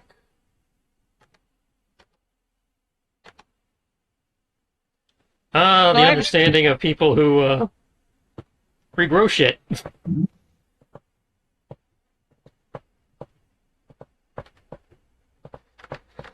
Do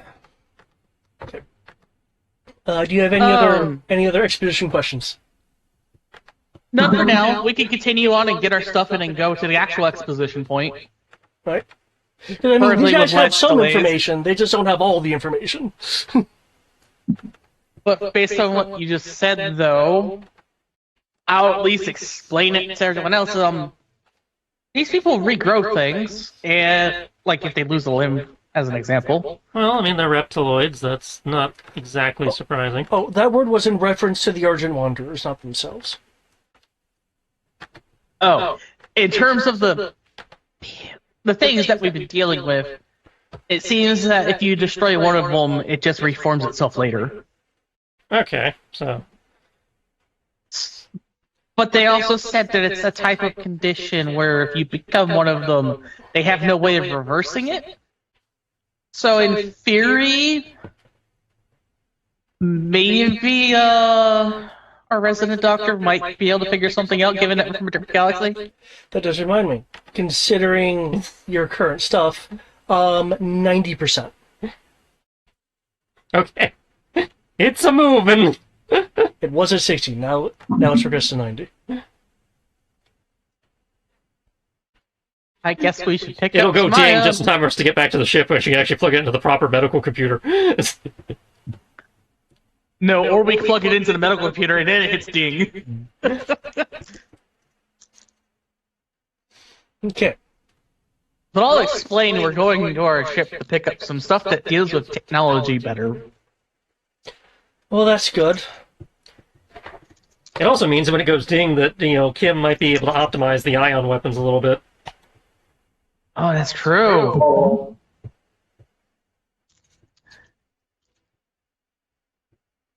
that I can actually just set them to the proper frequency needed in order to be able to.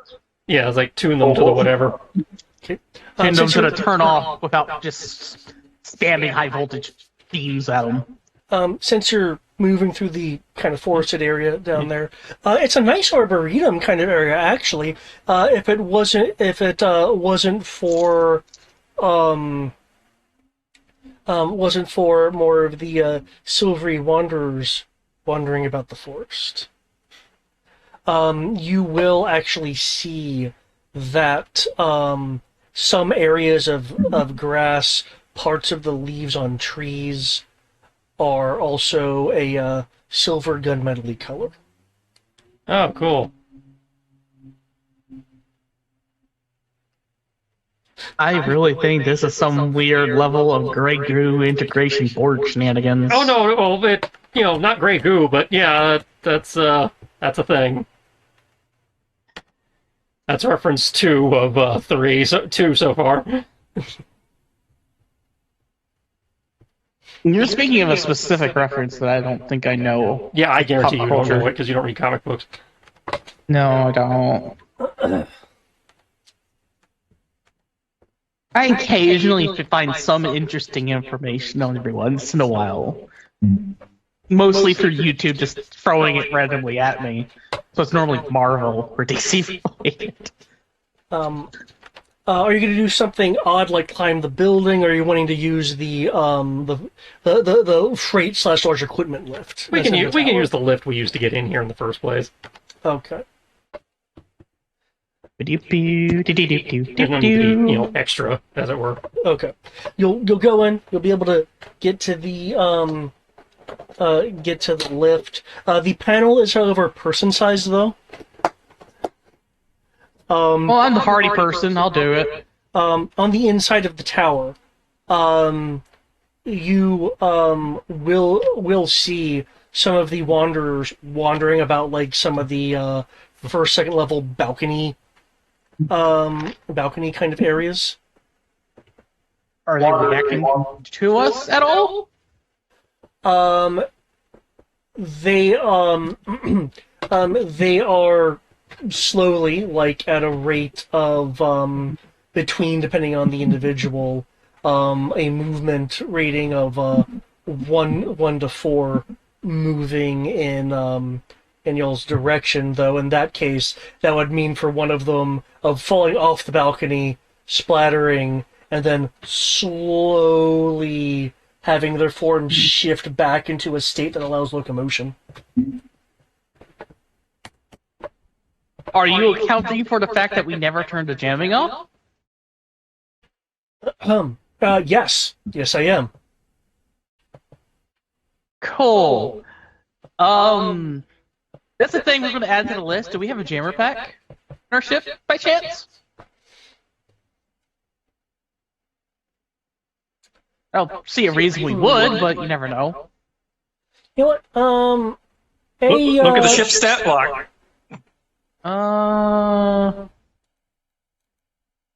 Oops. Emplacements, light sources, vehicles, starfighters. I see all of our Maquis stuff. Oh, if you shift double click on the ship token, it'll open up the Dauntless. Oh, that makes things so much faster. Let's take a look. Character sheet? No. Bio and info. I wasn't talking about on the ship. I was talking about, like, those backpack things that allows you, like, to do, like, communications and jamming. Yeah. Given what you guys are doing here, I'm not gonna say absolutely that it's in your cargo hold, but you can make an investigations roll to check your manifest to see if it's there. Because, yeah, there's no actual cargo listed on the ship. Yeah. I mean, you could just say no. Just make it simple. Oh, let me be more precise then. I'm allowing an investigation to look at the manifest to have there be a chance of it being there because it is possible that something like that could have been assigned given the Pathfinder mission profile. It doesn't seem to be as guaranteed as a couple of the other things. And what is investigation? It's under perception. No, actually, it's a knowledge. Oh, it's I see it on knowledge? my sheet. I have 4D in it. That's why I see it. Freaking Investigation is perception. No. No, we're it's thinking- knowledge. Let me check some shit out. It's on my sheet under knowledge. I haven't touched this. It's on my sheet under perception. What are you looking for? Investigation. I think your sheet got typoed. That might have meant to be intimidation. Investigation. You said, oh, I don't have it. I can check one of our. I don't know what is under. I just see this as investigation under knowledge.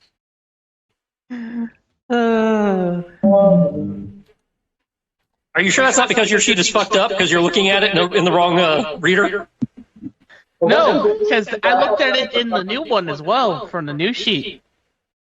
Yeah, investigation. Investigation for me is under perception on my other Star Wars sheets.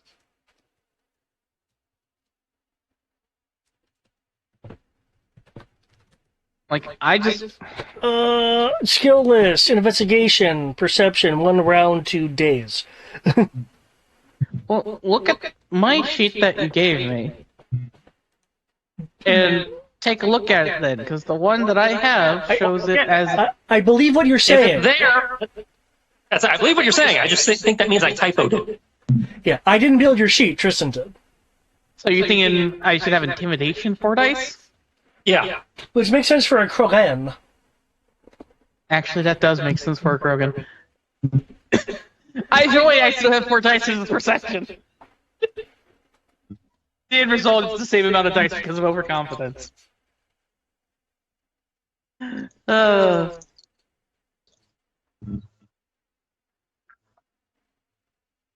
It's not even supers as investigation under knowledge, to my understanding.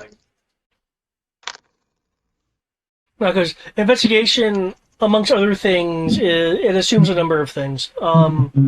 Yeah, but so you're wanting to go out and toggle the lift?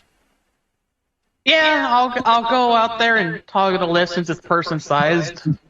Okay. Unless someone else wants to do it. I don't think anyone's volunteering. I know Kim's not going to. You press the button, you'll hear a vroom as there is a graceful surge of power and a little bit of trembling of metal as the limitation systems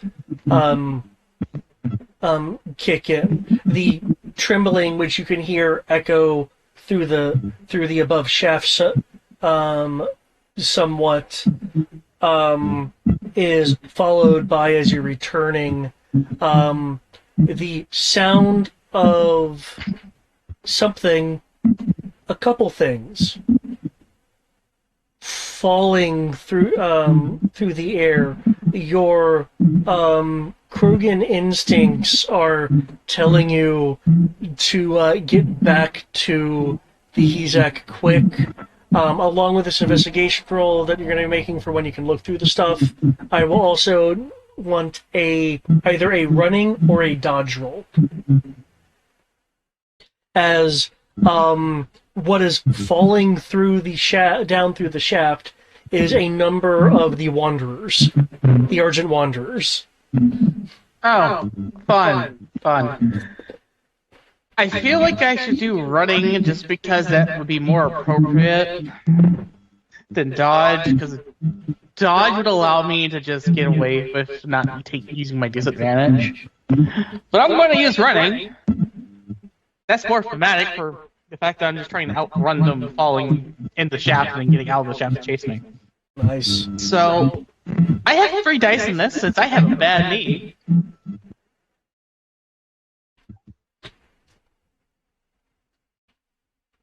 Don't mind me.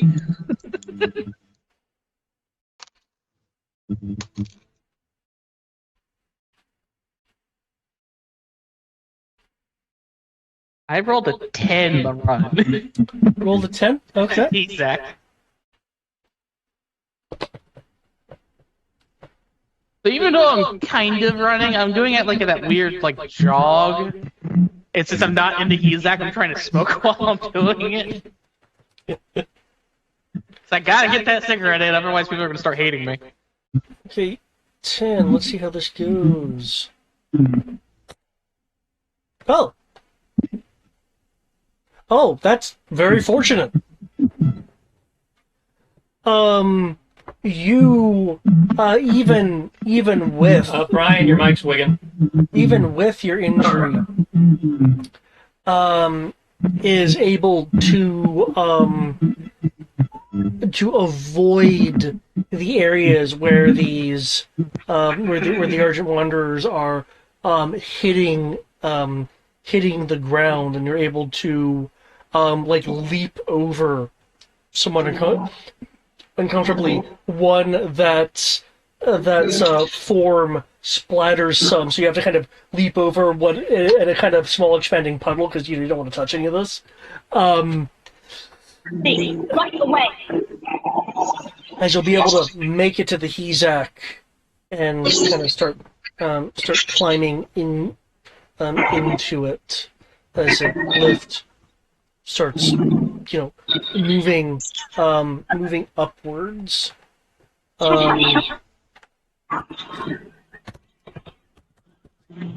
There would have been. Hey Pathfinder, it's raining metal men. Okay. I don't think it's a good jogging weather. For the 4 wanderers that had hit the deck, from the Hezak, you're able to see at varying rates the silver forms slowly shifting back to their alien humanoid shapes. One of them is able to do it in roughly a minute, while others seeming are taking longer to do so. So you now have one that is bipedal and shuffling at one move around towards the Hezak. The platform itself is rather large, so there are 5 rounds worth of time before it makes contact with the Hezak. There's my prerequisite forget shit roll.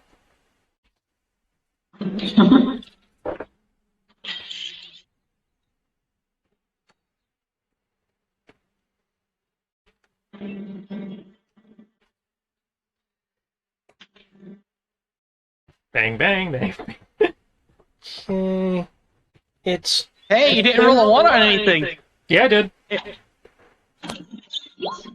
Where? Okay. I rolled the physical dice, and I rolled a 1 on my power die for the attack. Well, defense Oh. isn't super high, though. That is depressingly close. Usually I only have the computer roll the tech or the damage. Phew! Gotcha. Actually, I didn't factor in skill bonus, but it's not really, dodging. Okay, your Oh, damage. this is actually a song. I didn't know this was a song. That. Okay.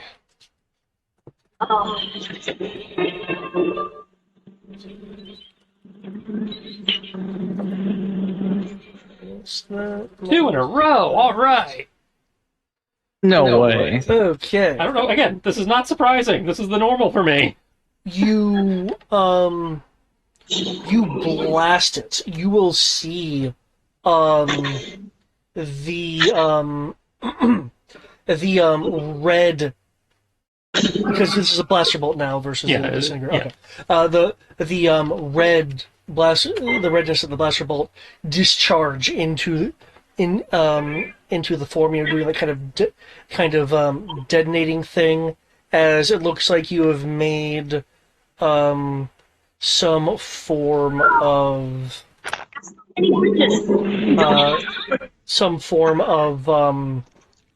quote unquote modern art, as its metal bits are kind of scattered, but there's still a bulk of it that's kind of where it was standing. And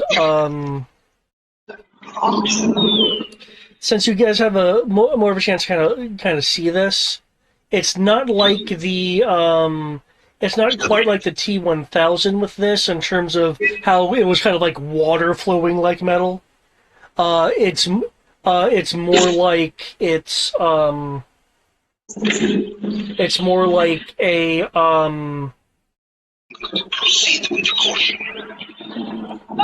it's more like pieces of mostly solid metal moving along a surface versus flowing along the surface. If I'm being understandable in that, I'm trying to describe the fact that it's not moving like water, but it's moving like something. It's like slightly more solid than a gelatinous thing across it. Something with a bit more mass than liquid or gelatin.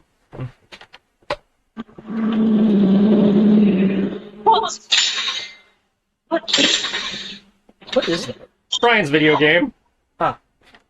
What's going on? We can hear your game. Or whatever it is.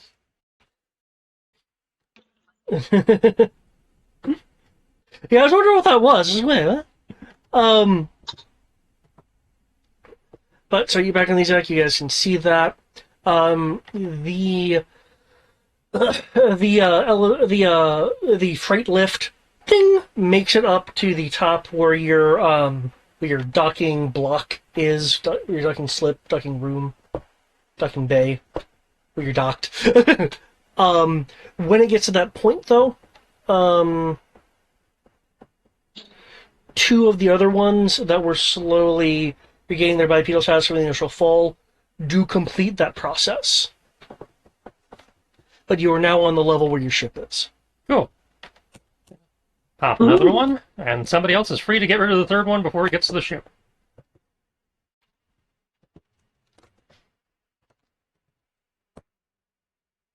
Because obviously we don't want them fucking with the ship.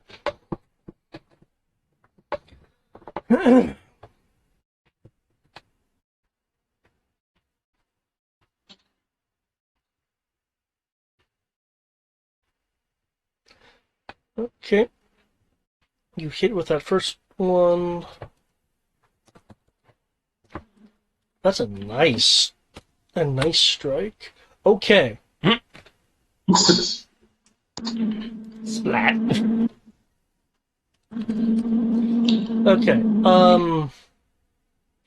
You are seeing, unlike the other ones, where you hit and it kind of did that metal burst and scatter bit. The fringes of where the detonation happened, you're actually seeing blaster scoring on it. Unlike the other ones where it just kind of went and otherwise was normal. Somebody else want to pick off the last one? Or? Sure, I'll pop the hatch and shoot it. I mean, you could also use the rotary cannon, but yeah, go whatever. Oh yeah, no, that's right. We have the rotary cannon. I'll shoot the rotary cannon because DACA. As I shoot it with whatever you feel like. Just we don't want it walking around while we're getting on the ship. Let's see. That's going to be 3 dice from that. Don't need to We get still any have this thing ideas. tied to Tim, don't we? Yeah, we still have the Tim system. Yep. Yeah. So I that's was 46. like, yeah, turn off the TIM system. I was like, why would we turn off the TIM system? 1d plus an additional 3d. We need Oh the dear TIM Lord. system. That's 1, 2, 3, 4, 5, 6, 7, 8. Yeah. I can actually shoot something with this thing. Woo! I got ideas, but I gotta get on the ship first.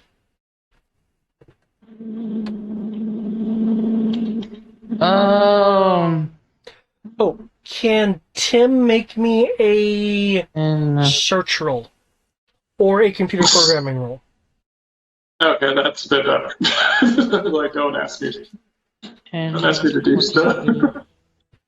I'm like, Tim sucks at this. Don't have Tim do the thing. 31 hit the thing, and I don't remember what the damage is. So give me what 40 40.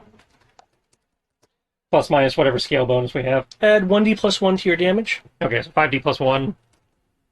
4 scale. Mm-hmm. Scale What's is scale bonus? Scale's 40. Okay, I need more dice. So 9d plus 1. There. Hey, doesn't that mean Tim has to roll more jury rig dice to see if he survives? 16? It's a total of 16? 16 for your roll, okay. Can I also get 3 individual d6 from you, please? Sorry, Tim, you're gonna suffer. 5, 4, and 3. Okay. You're good. Tim is having to concentrate variable amounts on, cooling and correct data parsing, and make sure there's no incorrect memory errors, because we all love the memory errors zone 1F163. Anyway, that's 34 damage. Because Walker scale hitting a person's terrifying. Oh yeah. Yeah, that's why walkers are scary. When they actually connect. Yep. Oh yeah, I forgot, you also have drugs. Drugs. Yes, I do. You hit the thing, it splatters, unlike the one that that in earshot, you are not seeing any blaster scoring on this one. Though both of them are a nice color of like red yellow, though as time goes on, the heat's going to dissipate rather quickly on that. I don't think they're dead, by the way. Are they still moving? They're not moving. Are you wanting to stand and observe them? Well, no, just pulling up and loading back into the bay, watching them while we're doing that to see if they're going to keep coming at us while we're reboarding the ship. Also, to make sure they don't go near the ship or realize to go near the ship. Right, because if we need to hose them before they get near the ship, then Okay. The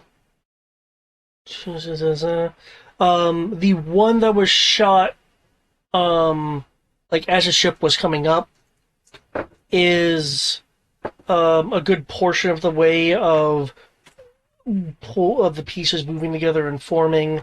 The one you and Clack shot, the one you shot that has the carbon scoring, the blaster scoring on it. another one on the power die. Does not appear to be moving. Okay. I'll just pick off the one that was kind of moving then. The other one, the one the Clack shot, is slowly having pieces move towards it along the lift floor. Reforming, I'll go for the one that's still actually moving versus reforming. Well, they're all reforming, but they're reforming to various degrees. Well, whichever one is reforming the most is getting... Or the fastest, or however you want to phrase that. That doesn't even get that, so... I hate to be the one to say this, but I honestly think we just need to detonate hyperdrive fuel here and just say evacuate the civilians. Okay. Well, one, we're not equipped for moving that many people, we don't have many people we need to evacuate. Two, we're not equipped for moving that many people to the ship. And three, we don't have spare hyperdrive fuel. We detonate it, then we can't jump. I know, but I think that might be the better solution here, even if we have to come back to do it. Oh, no. I got options.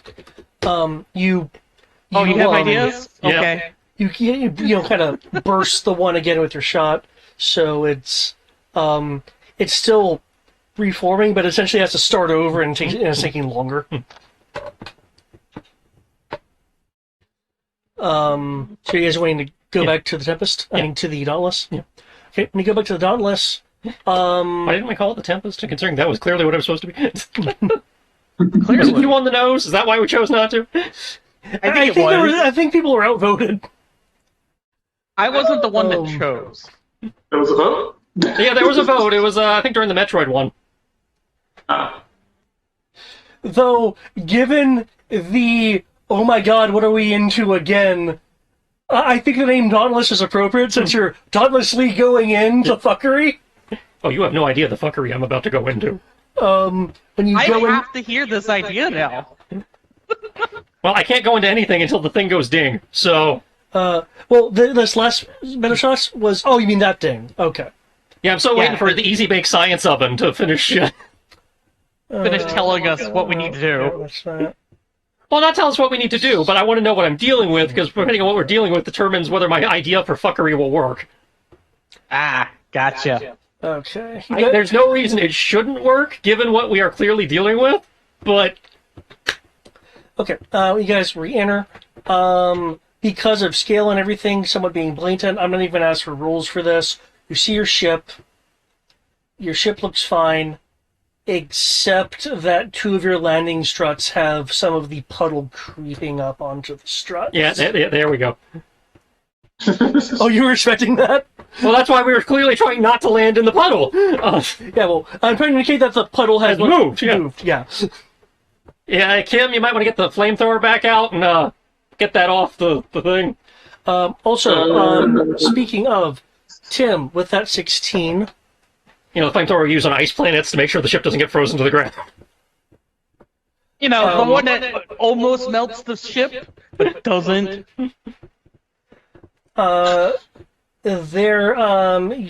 Tim is detecting a, This also tells me that when we get back on, we probably ought to turn on the anti-Metroid protocols.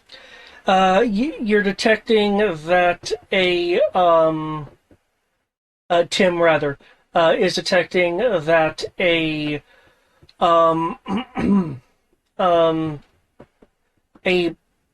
backup backup program has been initiated on the Hezak's computer. To do... It's as if a technician has gone.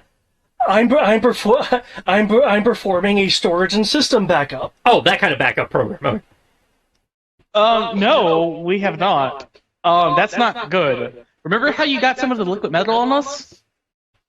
Did we get it on the Hezak? When he had to go to the ramp. Right. Okay. Well, I believe that's a tech crew to fight out. I guess that means you're in charge of the flamethrower, and Yep, I'll get the burning. and I'll go turn on the anti-Metroid charge system we had to make sure, because I remember we'd come up with the idea, some kind of standardized protocol we'd come up with to make sure that prevent them from getting into the cables or whatever. Yeah, you basically had like electrified the hull. Something to that effect, yeah. Yeah. High energy voltage plus shield. Yep. That's right. We know it's not going to, kill them, but it should at least discourage them from grabbing on. From what we'd seen with like what my weapons had done. Even did, we can activate the particle shield. It's a particle shield. It will Well, yeah, prevent but if we turn on the particle shield, we can't get on and off. That's true. Well, Because we have are Omni particles. tools. We can do it remotely, can't we? I can set it to be remote, but again, that's for when we're leaving. I'm worried about right now. I'm talking about once we get what we need to do and we Right, step on I and understand activate the particle that. That's shield. for when we're leaving. I'm talking about we want to burn it off right now, and then we're going to turn on the electricity so that it doesn't get back on while we're inside. Well, And then if we turn while on the we're particle shield, inside, I we can just push it away? set the shields to do the switchy thing. Gotcha. That's what I'm dealing with right this minute, where we have, Kim and Tim need to deal with the computer problem. You need to burn the thingies, and then I need to turn on the electricity. Okay. Tim and Kim can do computer programming rules to try to deactivate the backup, because you're currently getting you have insufficient privileges to terminate this program messages. The AI that we're fighting is trying to take over our ride. Please stop. I don't know if they're trying to take it over or just learn from it, but yeah, they're trying to do something. They're trying to get into the computer. They're trying to do something you don't appreciate. So while you're doing that, monitoring of your scanner thing, 96, 97, 97, 98, 99. And you see her sitting there looking at her on her eyes just narrowing into more pissed off as she's watching that bar. Like, you better not. 9.5. By the way, 100. the jamming has never stopped. I let that thing stay on repeat. Okay. Oh, I know. What is the Omni tool telling us? Okay. The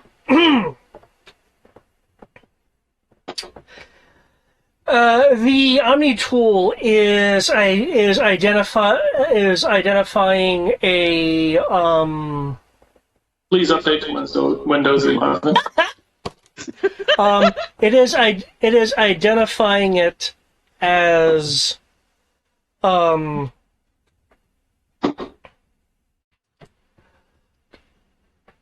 I have to explain it. So, me explaining it to you, you get the information from it. Yeah. It says. Basically, you have the situation where the material. Remember when I said it had like DNA strands kind of built into it? Mm-hmm. It's like this metal, which is it's not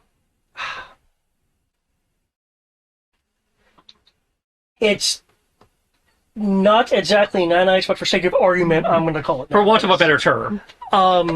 Has It's essentially come in contact with organic material and has gone, subsuming and duplicating structure.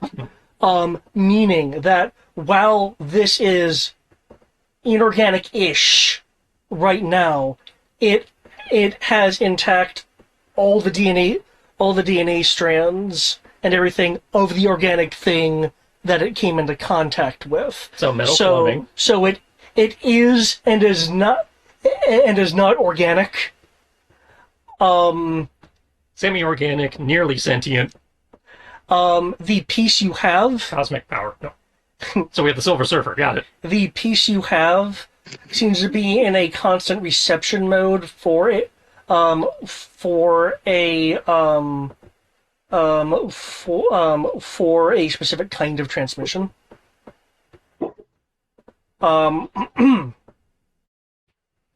Excuse me. This structure is very Duracell-like. Clearly has the ability to kind of shift around.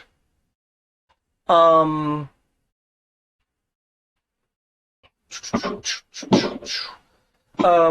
what you can tell here, it is, given what it's reading, for lack of a better term, infectious. If you get touched by it, it will start kind of propagating on you, according to what the readings are.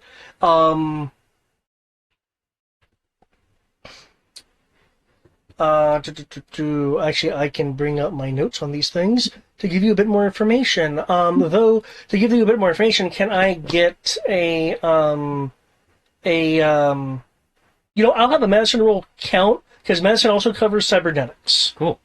We're definitely taking it to the ISO lab to put it in the full, signal blockage, bio blockage, full. Right. Oh. I have a good reference. It's the Doctor Who episode where the aliens tried to save the kid from the bombing of London. Kind of, yeah. And because he was wearing a gas mask and they didn't know better, when they tried to fix him, they thought the gas mask was a part of him. Oh, I remember that one, yeah. I presume it is... I don't know what the lab bonus is. I know what her Omni Tool bonus is. Would the lab bonus be the same as the Omni Tool? Better than the Omni Tool? I will count your lab as a 2D superseding bonus. That's what I was stack your I didn't think I optical could stack, because I figured since the Omni Tool was 1D, she might get 2D. That's why I was... Yeah. Can I get assist from the med droid? Yes. So I know you don't want it replacing, but can it, given that it is her nurse, can it... Yeah. No, that's fine. It's more one of those things like, it's supposed to be like an adventure about these teens. Yeah, that's what I'm saying. It's like, given that it is her nurse, can it help her? Yeah. Computer programming. Pair. And we're going to concentrate, because why not? This is important science stuff. This is literally her bag.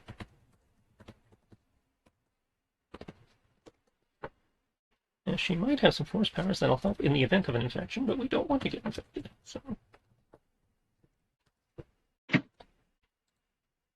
I mean, I think the answer is going to be a World War Z approach. Cut it off and regrow it in Bacta.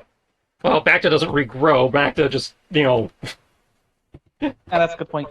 Cut it off and use cybernetics. I mean, Zorn does cloning, limb and organ cloning, so we can grow it back, but that's a whole other problem. Nice. Okay, I'll be able to give you some extra information. The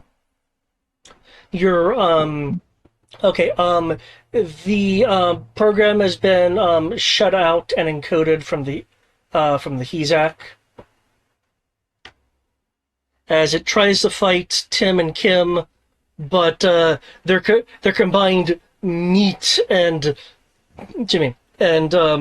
meat and mechanical brains outwit this bit of goo that is attached on.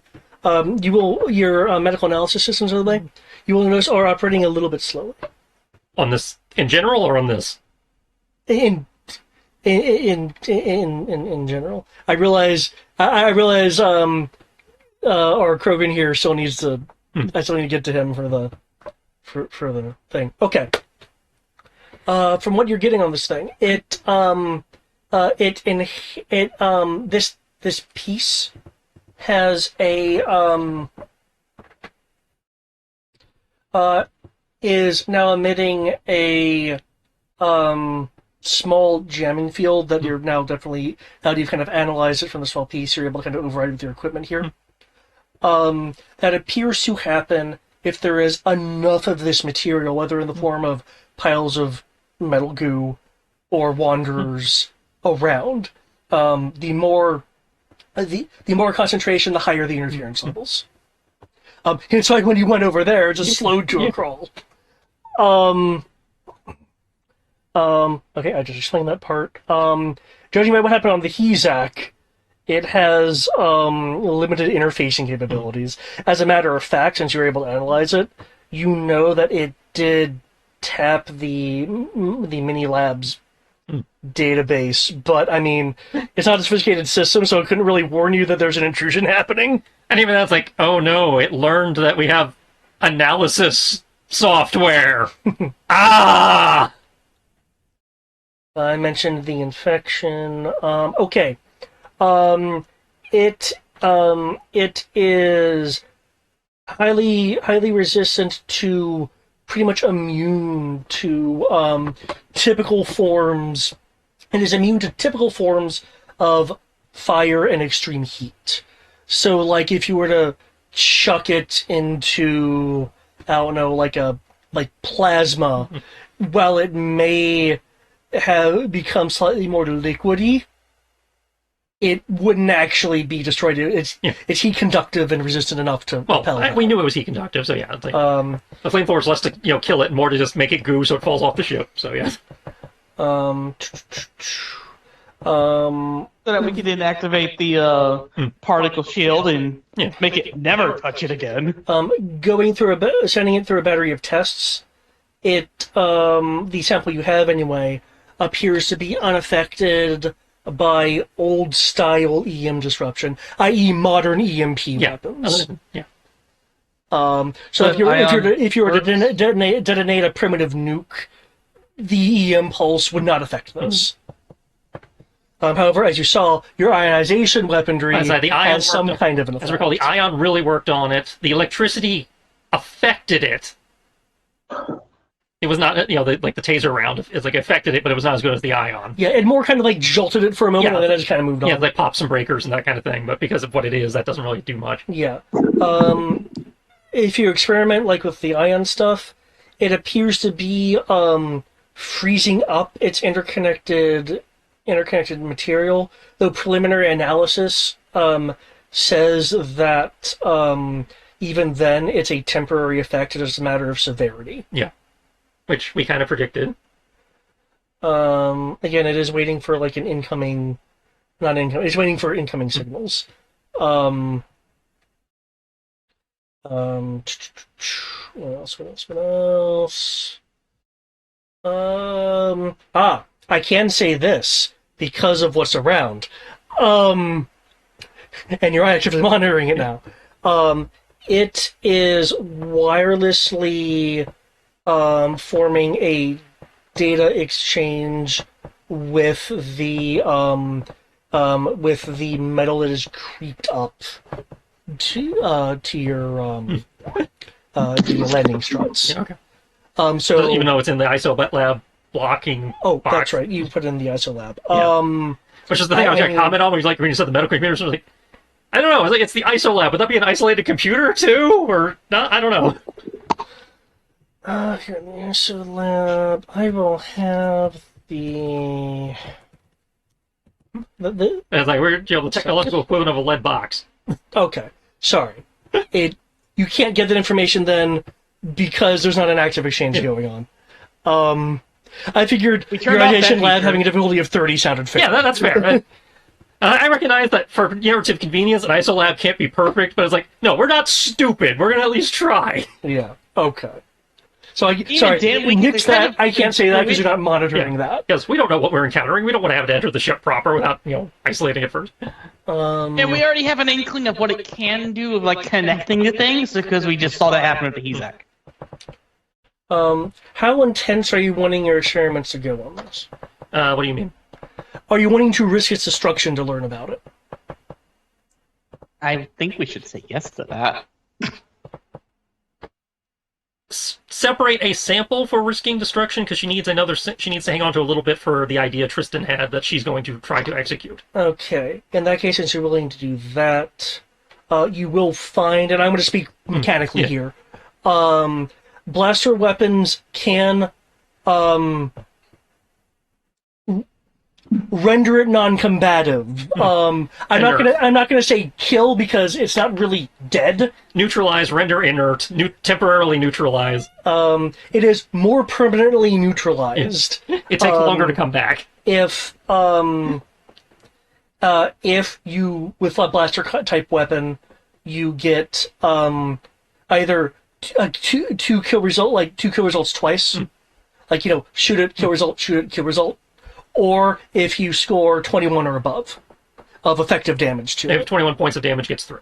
Yeah, then it bypasses the need for the double tap. And we know ion weapons are seemingly more effective than traditional blaster weapons. The ion weapons temporarily freeze it up to various degrees. Now, this could be slowing its movement or full-out paralysis, because you've seen both. Okay, so the ion is equivalent to stun. Yeah. Okay. So But it's stun that they will always get over. They're not just a generic machine where we can't just control kill it. The ion weapon will guarantee it'll be neutralized probably for the fight, but the blaster, provided you do enough damage, will prevent it from becoming back for a while. Okay, I can let you know this. At a certain stage, it's X amount of rounds, minutes, hours. Right. So the blaster is a more permanent solution, but it's harder to achieve. Yeah. Any discernible weaknesses in the material that we could exploit? To make it easier? Mind you, I'm wholesale for just using proton torpedoes on everything. Yeah, well, we don't have those. Oh. We have concussion missiles, which are they go really fast and hit you with kinetic damage. And might have a very small explosive. Now, Discord is carrying thermals and shit, but Discord is in Mark mode. Can we take the thermals off of Discord? And also, what we know about their thermal resistance, I don't know how effective the thermals actually are. Well, Okay. that's a good point, because they're technically resistant to nukes. Well, they're resistant to the just EMP small-scale part. nukes. They say they're resistant to the EMP part of nukes. I mean, everything that a nuke is EMP and heat. thermal energy. Yeah. Yeah. A thermal They detonator are is in its name. technically nuke resistant. Yeah.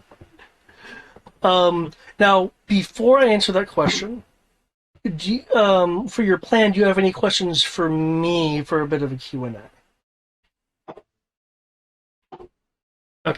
you told us they're semi-organic, but still mechanical as well. Semi-organic, semi-mechanical, Yeah. and you've equated them to nanomachine type. Nanomachine. Semi-organic, Yeah. nanomachine, so kind of like a cybernetic nanomachine. Essentially, yeah. It's more like the not quite nanomachine is duplicating, mimicking the organic structure. Right. It's a technological, doodad that is trying to mimic organic tissue but it's still metal and it's still machining. Yeah. Cool. So it is machining. And in theory has a power source because we know this because the ion weapons and everything work. Cool. That's all I need. That has a power source. Yes. That's all I need. Okay. You may continue. Okay. In terms of that, the power seems to come from the material itself as being beamed. Right. It's self-powering in some Yeah, capacity. Okay.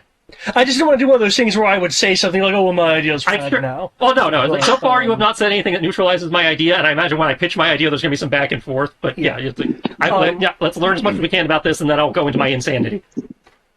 Okay. What, are you just going to try to make a giant Tesla field? Due to the nature of what this That would be Brian's department. due to the nature of what this is, full like the Wanderers, just based off of this material, likely have, as one may expect, enhanced physical strength and resistances. The more complex the form, the tougher it is. Yeah. Yeah. Which includes things like speed and such. Presumably, well, from what I've observed, I can say this. It seems to be the closer it is to whatever kind of signal it's seeking, would inherently give it a higher level of complexity. Like, for instance, again, the ones on the platform clearly were performing tactics. And were able to perform deception. So the closer it gets to whatever this is, seemingly the better it gets, the more interconnected it gets. And again, it seems to be able to convert organic matter, as you saw. That seems to not be limited to humanoid, as you saw plant life. Yeah, it's like any organic matter is in danger, and presumably inorganic matter can still be converted and processed into material, but different. Presumably, say, it could turn your table into some kind of resource, presumably. Yeah. It doesn't, you're not reading that it does that, but due to the nature of what it is, it might figure out how to do that. Yeah. Okay. Well, we literally saw the metal version of city blocks through a large portion of the city. Yeah. So it was, in theory, at least coding those blocks and probably breaking them down for base material, components. So it's either breaking them down and maintaining that structure, or it converted the structures into that. Got anything else? With the time you've taken on it and the current conditions, none of you are actually touching it. No. You can't detect that through the isolation room. I think I've given you about as much as I can, with the one exception that I think is just me more being reiterative in that the wanderers, the urgent wanderers of this, are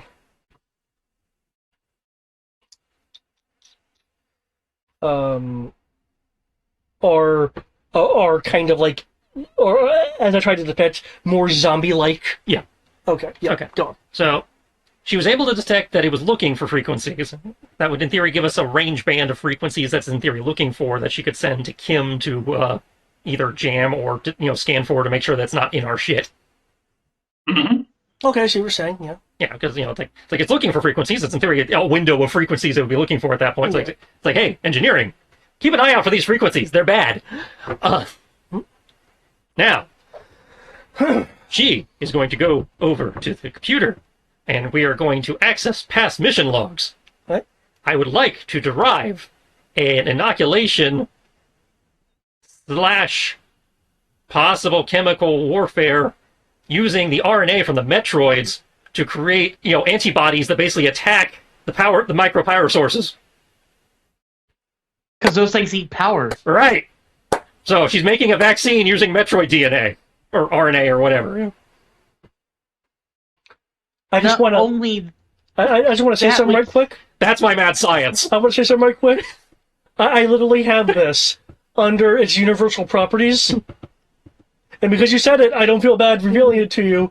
Requires a medicine skill to slow down infection. Mhm. and you're going on a route which may actually be a cure. But wait, If it's it not a gets cure, better. it certainly should neutralize and prevent further progression. Yeah. It gets better though, because you said this. I would think of this.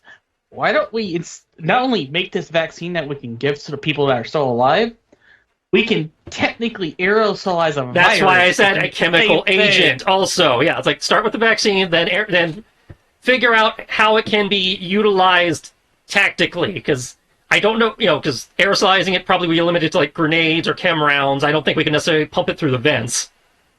I mean, in theory, if we get a loaf of it and find Well, life that's the thing. I don't know if support she can system, make we could. enough. I don't know if she can make enough of it right now to do that. Yeah, because remember, this is a multi-kilometer diameter and like half moon depth station thing, so. As I say, long term, yes, that will probably work, but that probably would require us to go all the way back to the Nexus to get their production resources. Unless we could mm, reclaim some of the production resources here. Yeah, so yeah, we need some kind of R-Tech level or above functioning biolab. With probably some kind of cloning facility, because I imagine she's basically having to use the organ replicators to do this. Yeah. Cool, that answers our problems. By the way, does an investigation of 22 give me a jamming backpack that we can just set to those frequencies to jam them forever? 22 will give you access to the jamming pack. The other thing you're gonna have to make other rules for, but it is in What other in thing? the ship's hold. What other thing? I only wanted to do just one thing. What I'm saying is, I'm not saying the investigation roll will let you jam it forever. It'll let you get the device. As I say, we have the device. You and Kim still have to tune it, Yeah. which is Well, that's a communications roll to set the jammer to Yeah, jam it right. forever. That's a communications role. That's it. So yeah, we're gonna make the inoculation for us and the people we have with us. That'll take time. Obviously. Yeah. I'm also going to take a page from DS9. I'd like to inject it into the Divana packs for the blasters. I mean, look for the Jem'Hadar. They put anticoagulant shit in their laser weapons. I will need, I assume she's mixing it with the gas, the Divana gas. due to the nature Yeah, I of know what she's you're gonna roll doing, I will need a blaster, ideally an engineering roll, but if you don't have engineering, repair roll. Okay, so she'll need Kim's help with that, obviously. Yeah. And obviously mock up a few chem heads for her brother, so he actually can. Yeah. Oh, Which I imagine is not that while hard. this She's is basically making all all fun happening- hypos and he's putting them in the head. While this is all happening, because I assume I have time, because setting a frequency for a jamming communications backpack Actually, that's another medicine. pretty fast. I am for giving the stuff. everyone For a doing all of translation this. pack. Yeah. Okay, you have the jam pack. Okay. I So, have the jam. this is like the first thing you did? Like you're prioritizing this? Well, you probably are still burning the shit off the ship because this is taking her time to get all this information. So, that's a good point. Here's my order of priority. Okay. I'm going to give this to you, so that way you can just correlate everything the way however you want. Burn the shit off the ship. You and you're literally using a flamethrower type thing. I'm using a fusion torch. Yes. Okay. And so we know it doesn't I know actually it's not the destroy most it, but efficient you did route. say it made it liquidy at the point if it's liquid it'll fall Made off. it more liquidy. Yeah, is what I so, said, but yeah, so that should make it removable. Because you make it hot enough, it'll become liquid, and gravity will take over. Exactly. We just have to get it off the landing shred. If I just make it liquid metal, and then use the isolation. To be more It's precise, effectively semi-solid gel. Yeah. Since people are being really specific about liquid, I just want to be very clear. Well, you said it's currently a semi-solid gel. Yeah, but the more you heat up, the more it becomes more gel-like. It never actually becomes watery liquid. Okay, well, even gel-like, you can scrape it off with a... It's still a viscous type liquid. I get that. Very Just viscous because people are being so specific, I felt I needed to be. Yeah, it very just means specific we can't let gravity do it. You have to actually get the scraper out, too. Yeah, I'll get the scraper, scrape it off, after melt it down, scrape some more. Okay.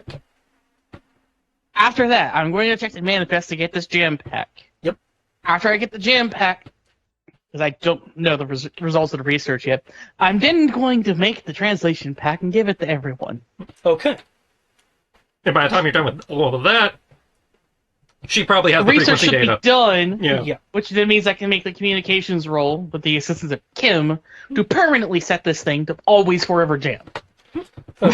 In terms of getting it off the ship, I will just simply need a 7D roll from your from your torch against its ability to resist ship. You said 70 from my torch? Whoever's using Yeah, I'm melting this thing while Yeah. you're dealing with the Hyzak. And say whoever's using the torch needs to roll 70. If mixing it with the blaster gas is too weird, we can just do more 10 rounds than people do use the grenade launchers. well, it's not No, so but much you're super mixing with weird. the Hyzak. It's very different, which is why I'm thinking it needs a bit more than just a medical roll. Oh yeah, I assumed it would be engineering or repair. Yeah, Yeah. I was fine with that. Yeah, the idea was trying to combine it so that when you get hit with the blaster bolt, the thing does the thing. Yeah. By the Sorry. way, I just wasn't sure if that was reaching too much. Due to the nature of Star Wars, I'm not saying it'll be easy, but I'll allow rules for it, You'll allow me to. and I'll figure out. I'm already kind of coming up with the specifics now in my head, but we'll figure Yeah, out that's fine, exactly yeah. how it interacts. Yeah. Okay, I'm sorry. What was your fusion roll? I was going to ask if they're power die for it or not. It's damage. Yeah, it's damage. Sorry, 7D is the highest character scale damage that it goes to. You can set it higher, but then you risk damaging the ship. Yeah, you don't want damage. I'm not trying to damage it, but yeah, no, you're still dealing with fighting the liquid metal shenanigans dealt. You're fighting the living metal that got on our APC. Thank you, living metal. That is a good way to phrase it. Not gonna be living Anyways, much I rolled a longer. 40 to torch the shit off of the ship. I'm using one heinous biological creation to take out another one. I like the continuity. You're the one that gives us this horrifying station level shenanigans, and then we're just like, fuck it, we dealt with it before, let's just use this against another thing we haven't dealt with yet. Each civilization is supposed to be over the top. So Right, it's like, yeah, it's like, and, us learning, again, we're out here to learn. She learned. yeah. Mad science. We're Okay. mad sciencing this shit. The fusion torch is very useful for this purpose, or at least in your hands. As you're able to rather quickly remove this. Though you will notice, much like with when you blasted the Wanderers, in short order, it begins going, oh, this situation is different. Let me make the situation the way it was before. It spends a good. Actually, let me roll. Downside, I may have just created Parasite X. Okay. You know what? I think we'll do a Parasite X with the original Metroid. If you were Just to, like we did in Fusion. if you were to observe it over the course Which of means we're 5, becoming... Oh, dear lord. over the course of 5 minutes, what you fusioned off would have re-upped itself to be able to try to move back onto the strut again. Well, at that point, it run into the electrified hole, in theory. Yeah, the electrified particle shielded hole. Now, you say particle shields. Are you turning those on? If everyone's inside at that Yeah, point, why not? once the crew's on board, yeah, we can. Yeah. particle Including your guests, because we're not going to let them... Oh, yeah, sit up I there assume they and came out suffer. at the same time I did, because they had nothing to do outside. Yeah. And that way she can put them through the medical MRI device to actually learn about their physiology to see if there's anything, we need to worry about. What we from them. can and can't do to help them. Yeah. Right. Nice. Because we are, after all, going the cure route, So, apparently. full medical exams? Yeah. Okay. I would explain to them that we're doing this because we have a vague idea that we might be able to reverse what's happening. And, well, we have a way of delaying it doing anything to Well, there's you. that, but there's also she needs to learn about them to know how much how similar we are to them to know if we're under the same threat.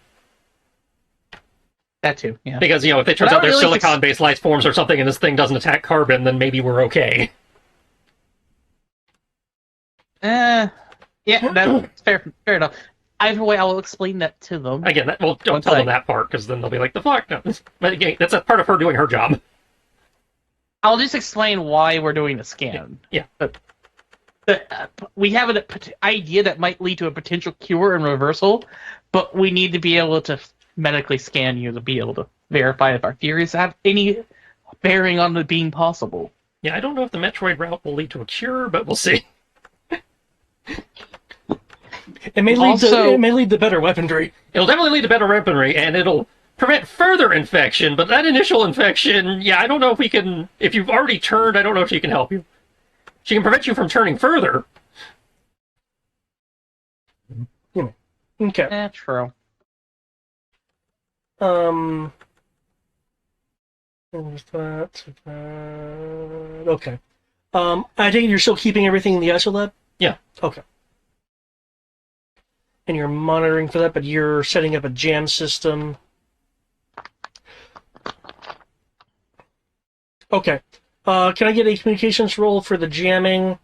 Kim, if you're helping, you will be able to modify the hardware to allow the jamming across the monitored spectrum, because Yes. it is using it is trying to monitor for frequencies that your equipment natively can't get to without adjustment.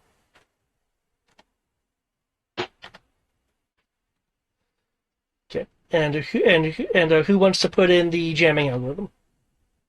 I'll do that because I have 5D in it, and assuming that he's assisting me through actually changing the hardware to allow it to happen, Yeah. I at least get 6D to put a jamming roll into it. And hey, think of it this way: it also acts as a high-powered communications backpack. So, not that it matters because our entire party's with us, but in the off chance it does matter at some point, we have it at least. Well, you never know when you need a high-powered comms rig.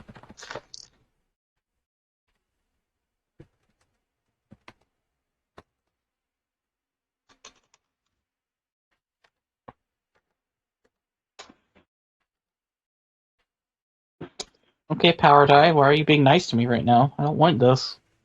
I don't like this roll. Why are you being nice? 10, 20.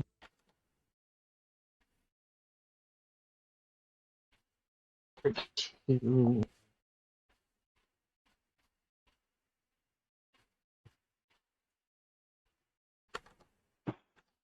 Is it 37? Got that down.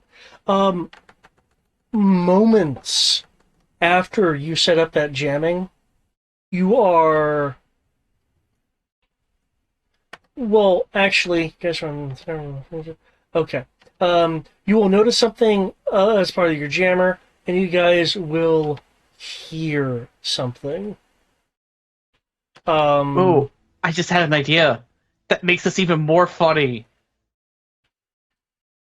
I'm still going to do the jamming thing. But the ship always has power, yes? Presumably. What, your... And it has a communications array, yes? Mm-hmm. Why don't we have the ship that we're going to turn the particle shield on so that they can't touch it? I don't want to draw attention. Okay.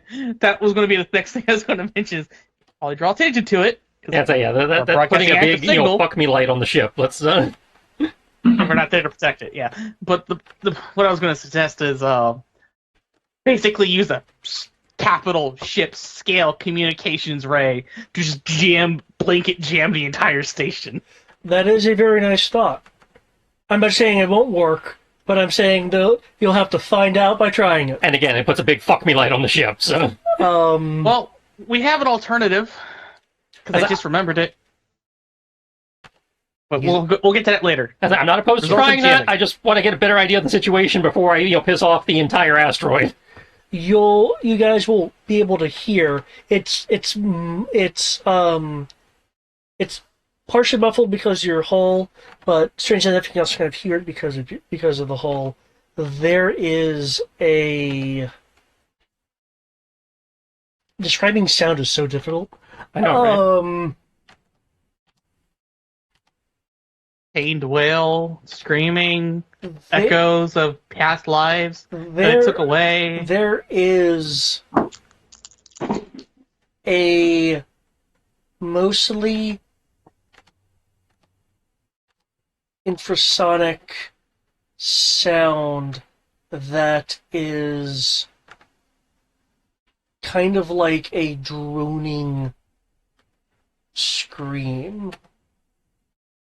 I think we're hurting it. Um, and you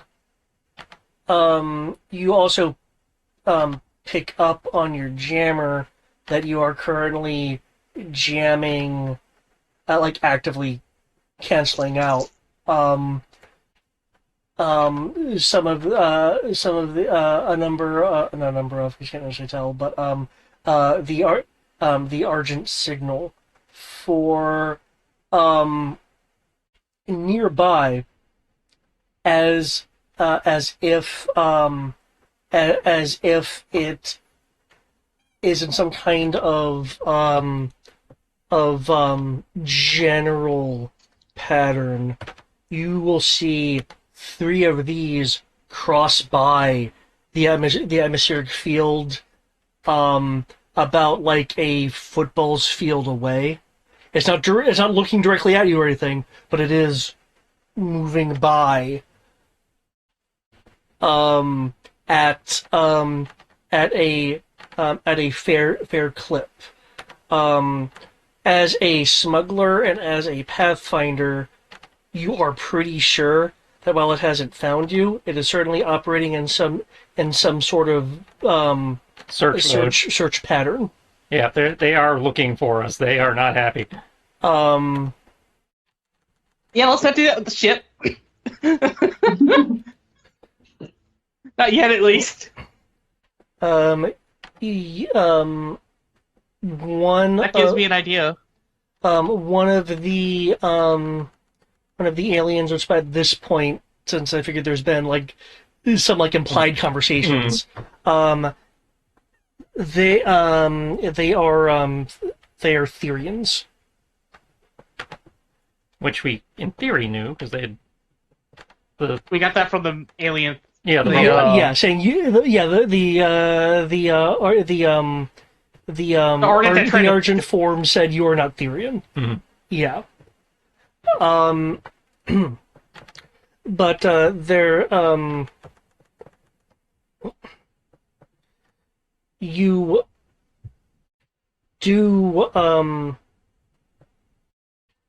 do hear a Therian voice from a set aside comlink for the examinations. It's not using y'all's comm frequencies because your comms will start picking it up. But Hey. you will hear all salvaging and scouting parties as soon as you can head back to the vault.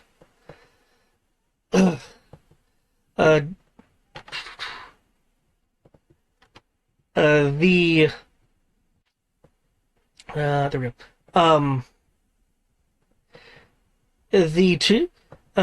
A number of 200 series frames have broken the line, and it looks like the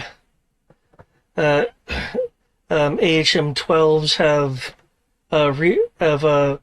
restarted their building sequences again.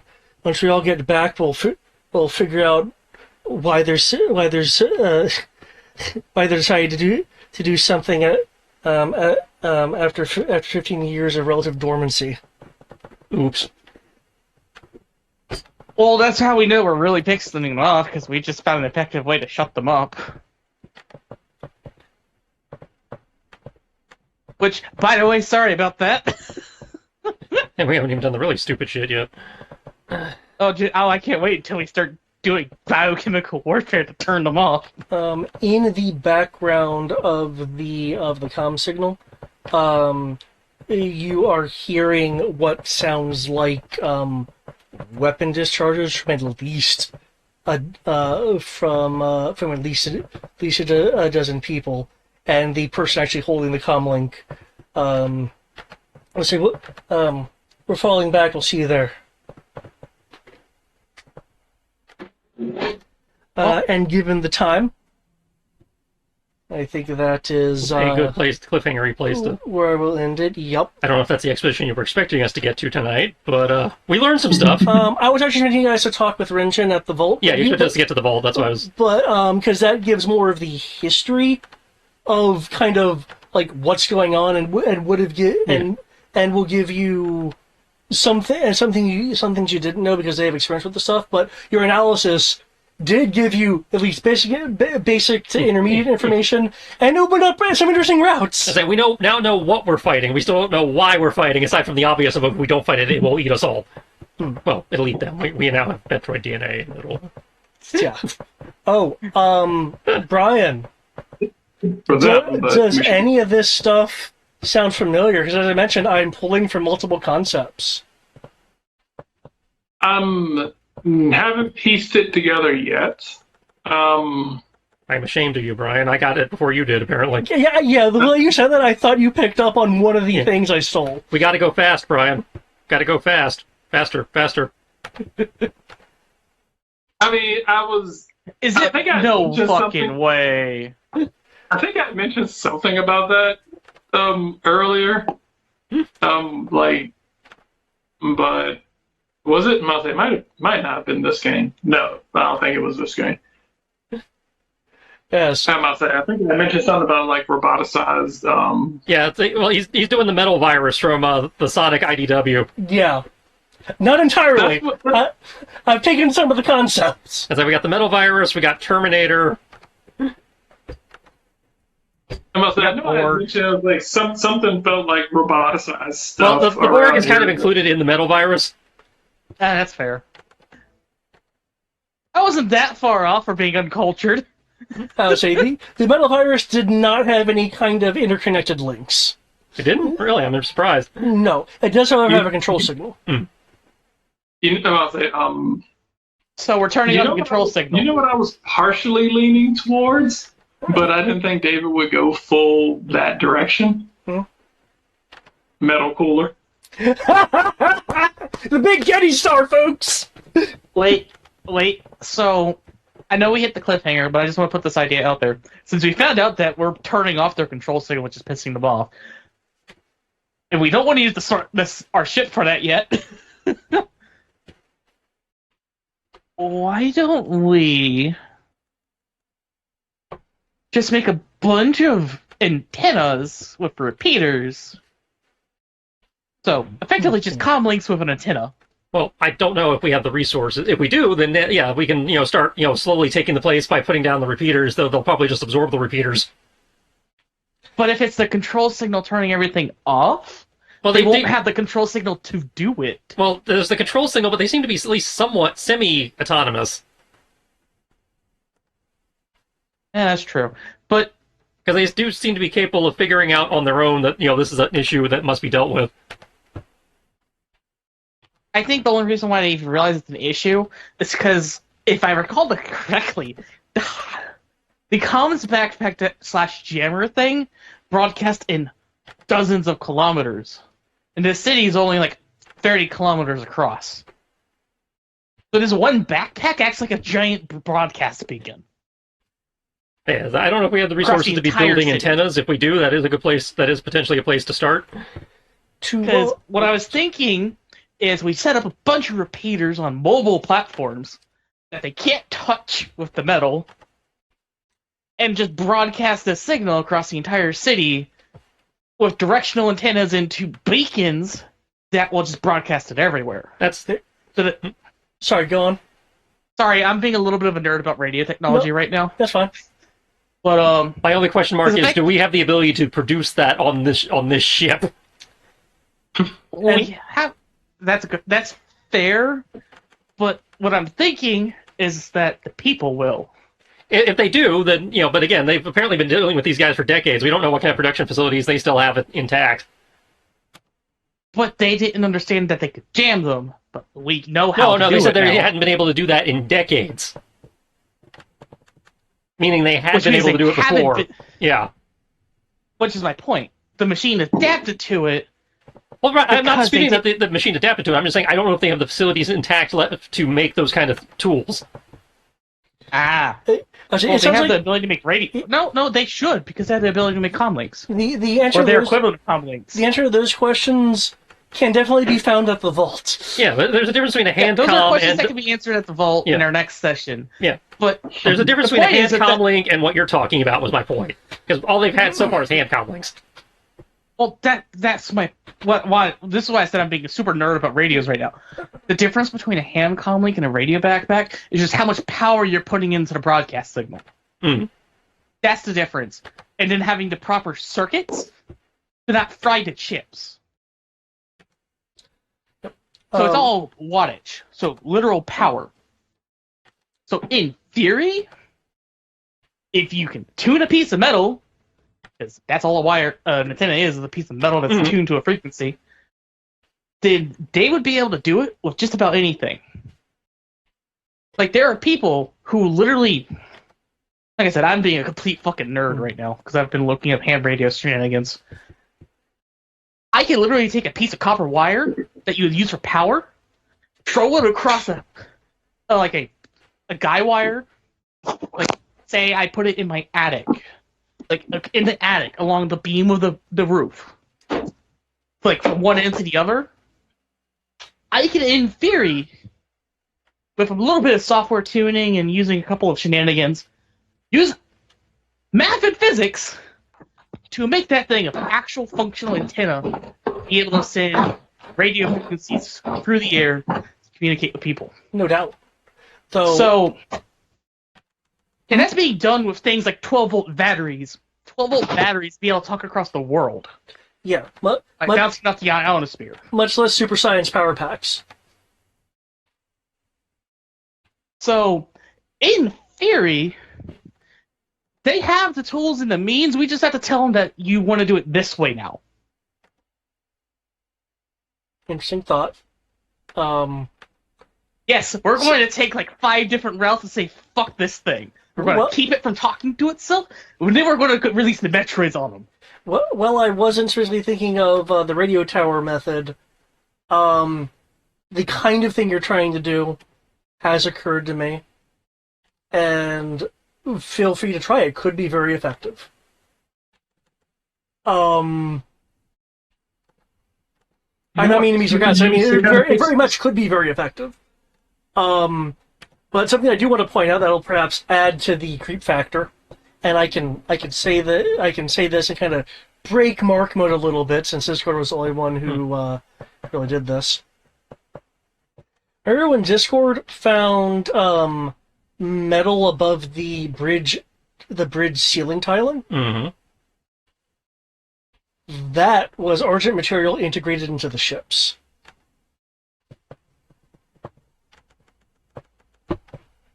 Which, as I recall from when you guys were on the bridge, it was awaiting a signal from that shut down remote station. Mm-hmm.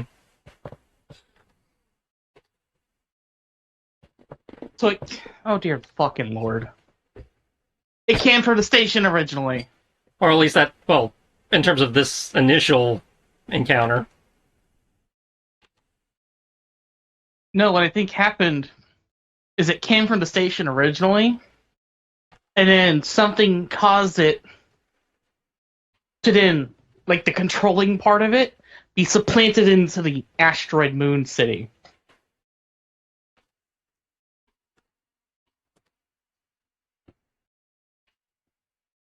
That's what I'm thinking.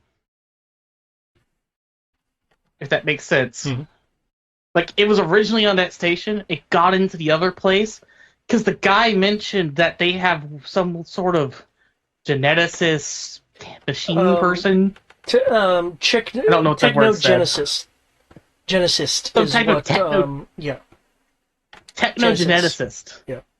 So, these people probably fell into the scenario of letting a rogue AI happen. I can't confirm or AKA deny that, droid but I will uprising. say you will be getting answers to that if you ask.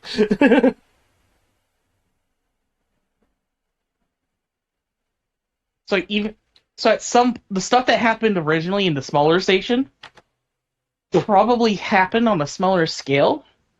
It got dealt with in an incorrect way, but left everything effectively dormant in the outside the place. And then the stuff over time inside the main area just went rogue and started sublimating things. Because it was probably used as some type of super living metal that would repair the station and be integrated into part of what it is. But because whatever happened, they lost the ability to control it properly and it went rogue. It's the comment of they lost the ability to jam it decades ago. So they lost the ability to control it decades ago. So in a sense, because we know what frequencies they're using to communicate and that we can block them, we can effectively get them stuck where they're doing the last thing that they tried to do. And in theory, if we have someone who's really good at droid programming, droid programming and repair, or computer programming and repair, we could theoretically rein this rogue AI in. And broadcast a new command frequency to basically shut them all down. And if we do that while going biochemical warfare with Metroid fusion protocols... Seriously, pulling the Metroid, man. I'm going to! Because Tristan's absolutely right. The thing eats power. Oh look, these things are machines that function on power. We don't quite understand how they function on the power, but they require power. So just make a thing that just eats power and has one touch the other. The one that eats the power is going to win, probably, before it gets turned into metal.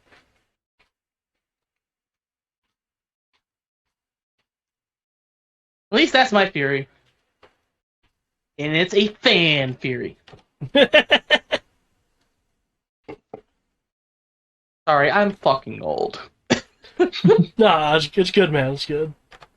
But something I've been liking about these conversations with the Andromeda group, and I think this has remained fairly consistent, that everyone's skill set comes up more than once in a useful manner. Even though that Klax's is generally, how do we talk to the aliens? But that's still useful! Well, that's how we turned a hive mind that just wanted to become sentient, not eat people. True. Like, oh, you're this thing now. Okay, here's some rules not to be an asshole, and we'll help you take care of your needs. Just don't eat us,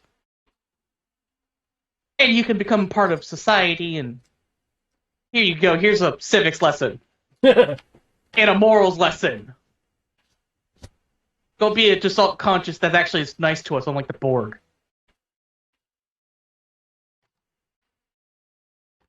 Because there's that. And then there's, I'm just glad we finally had something interesting happen for Amaria.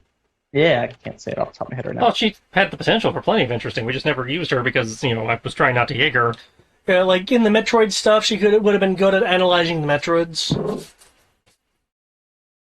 As a for We instance. would have figured out so much about the Metroids so much sooner.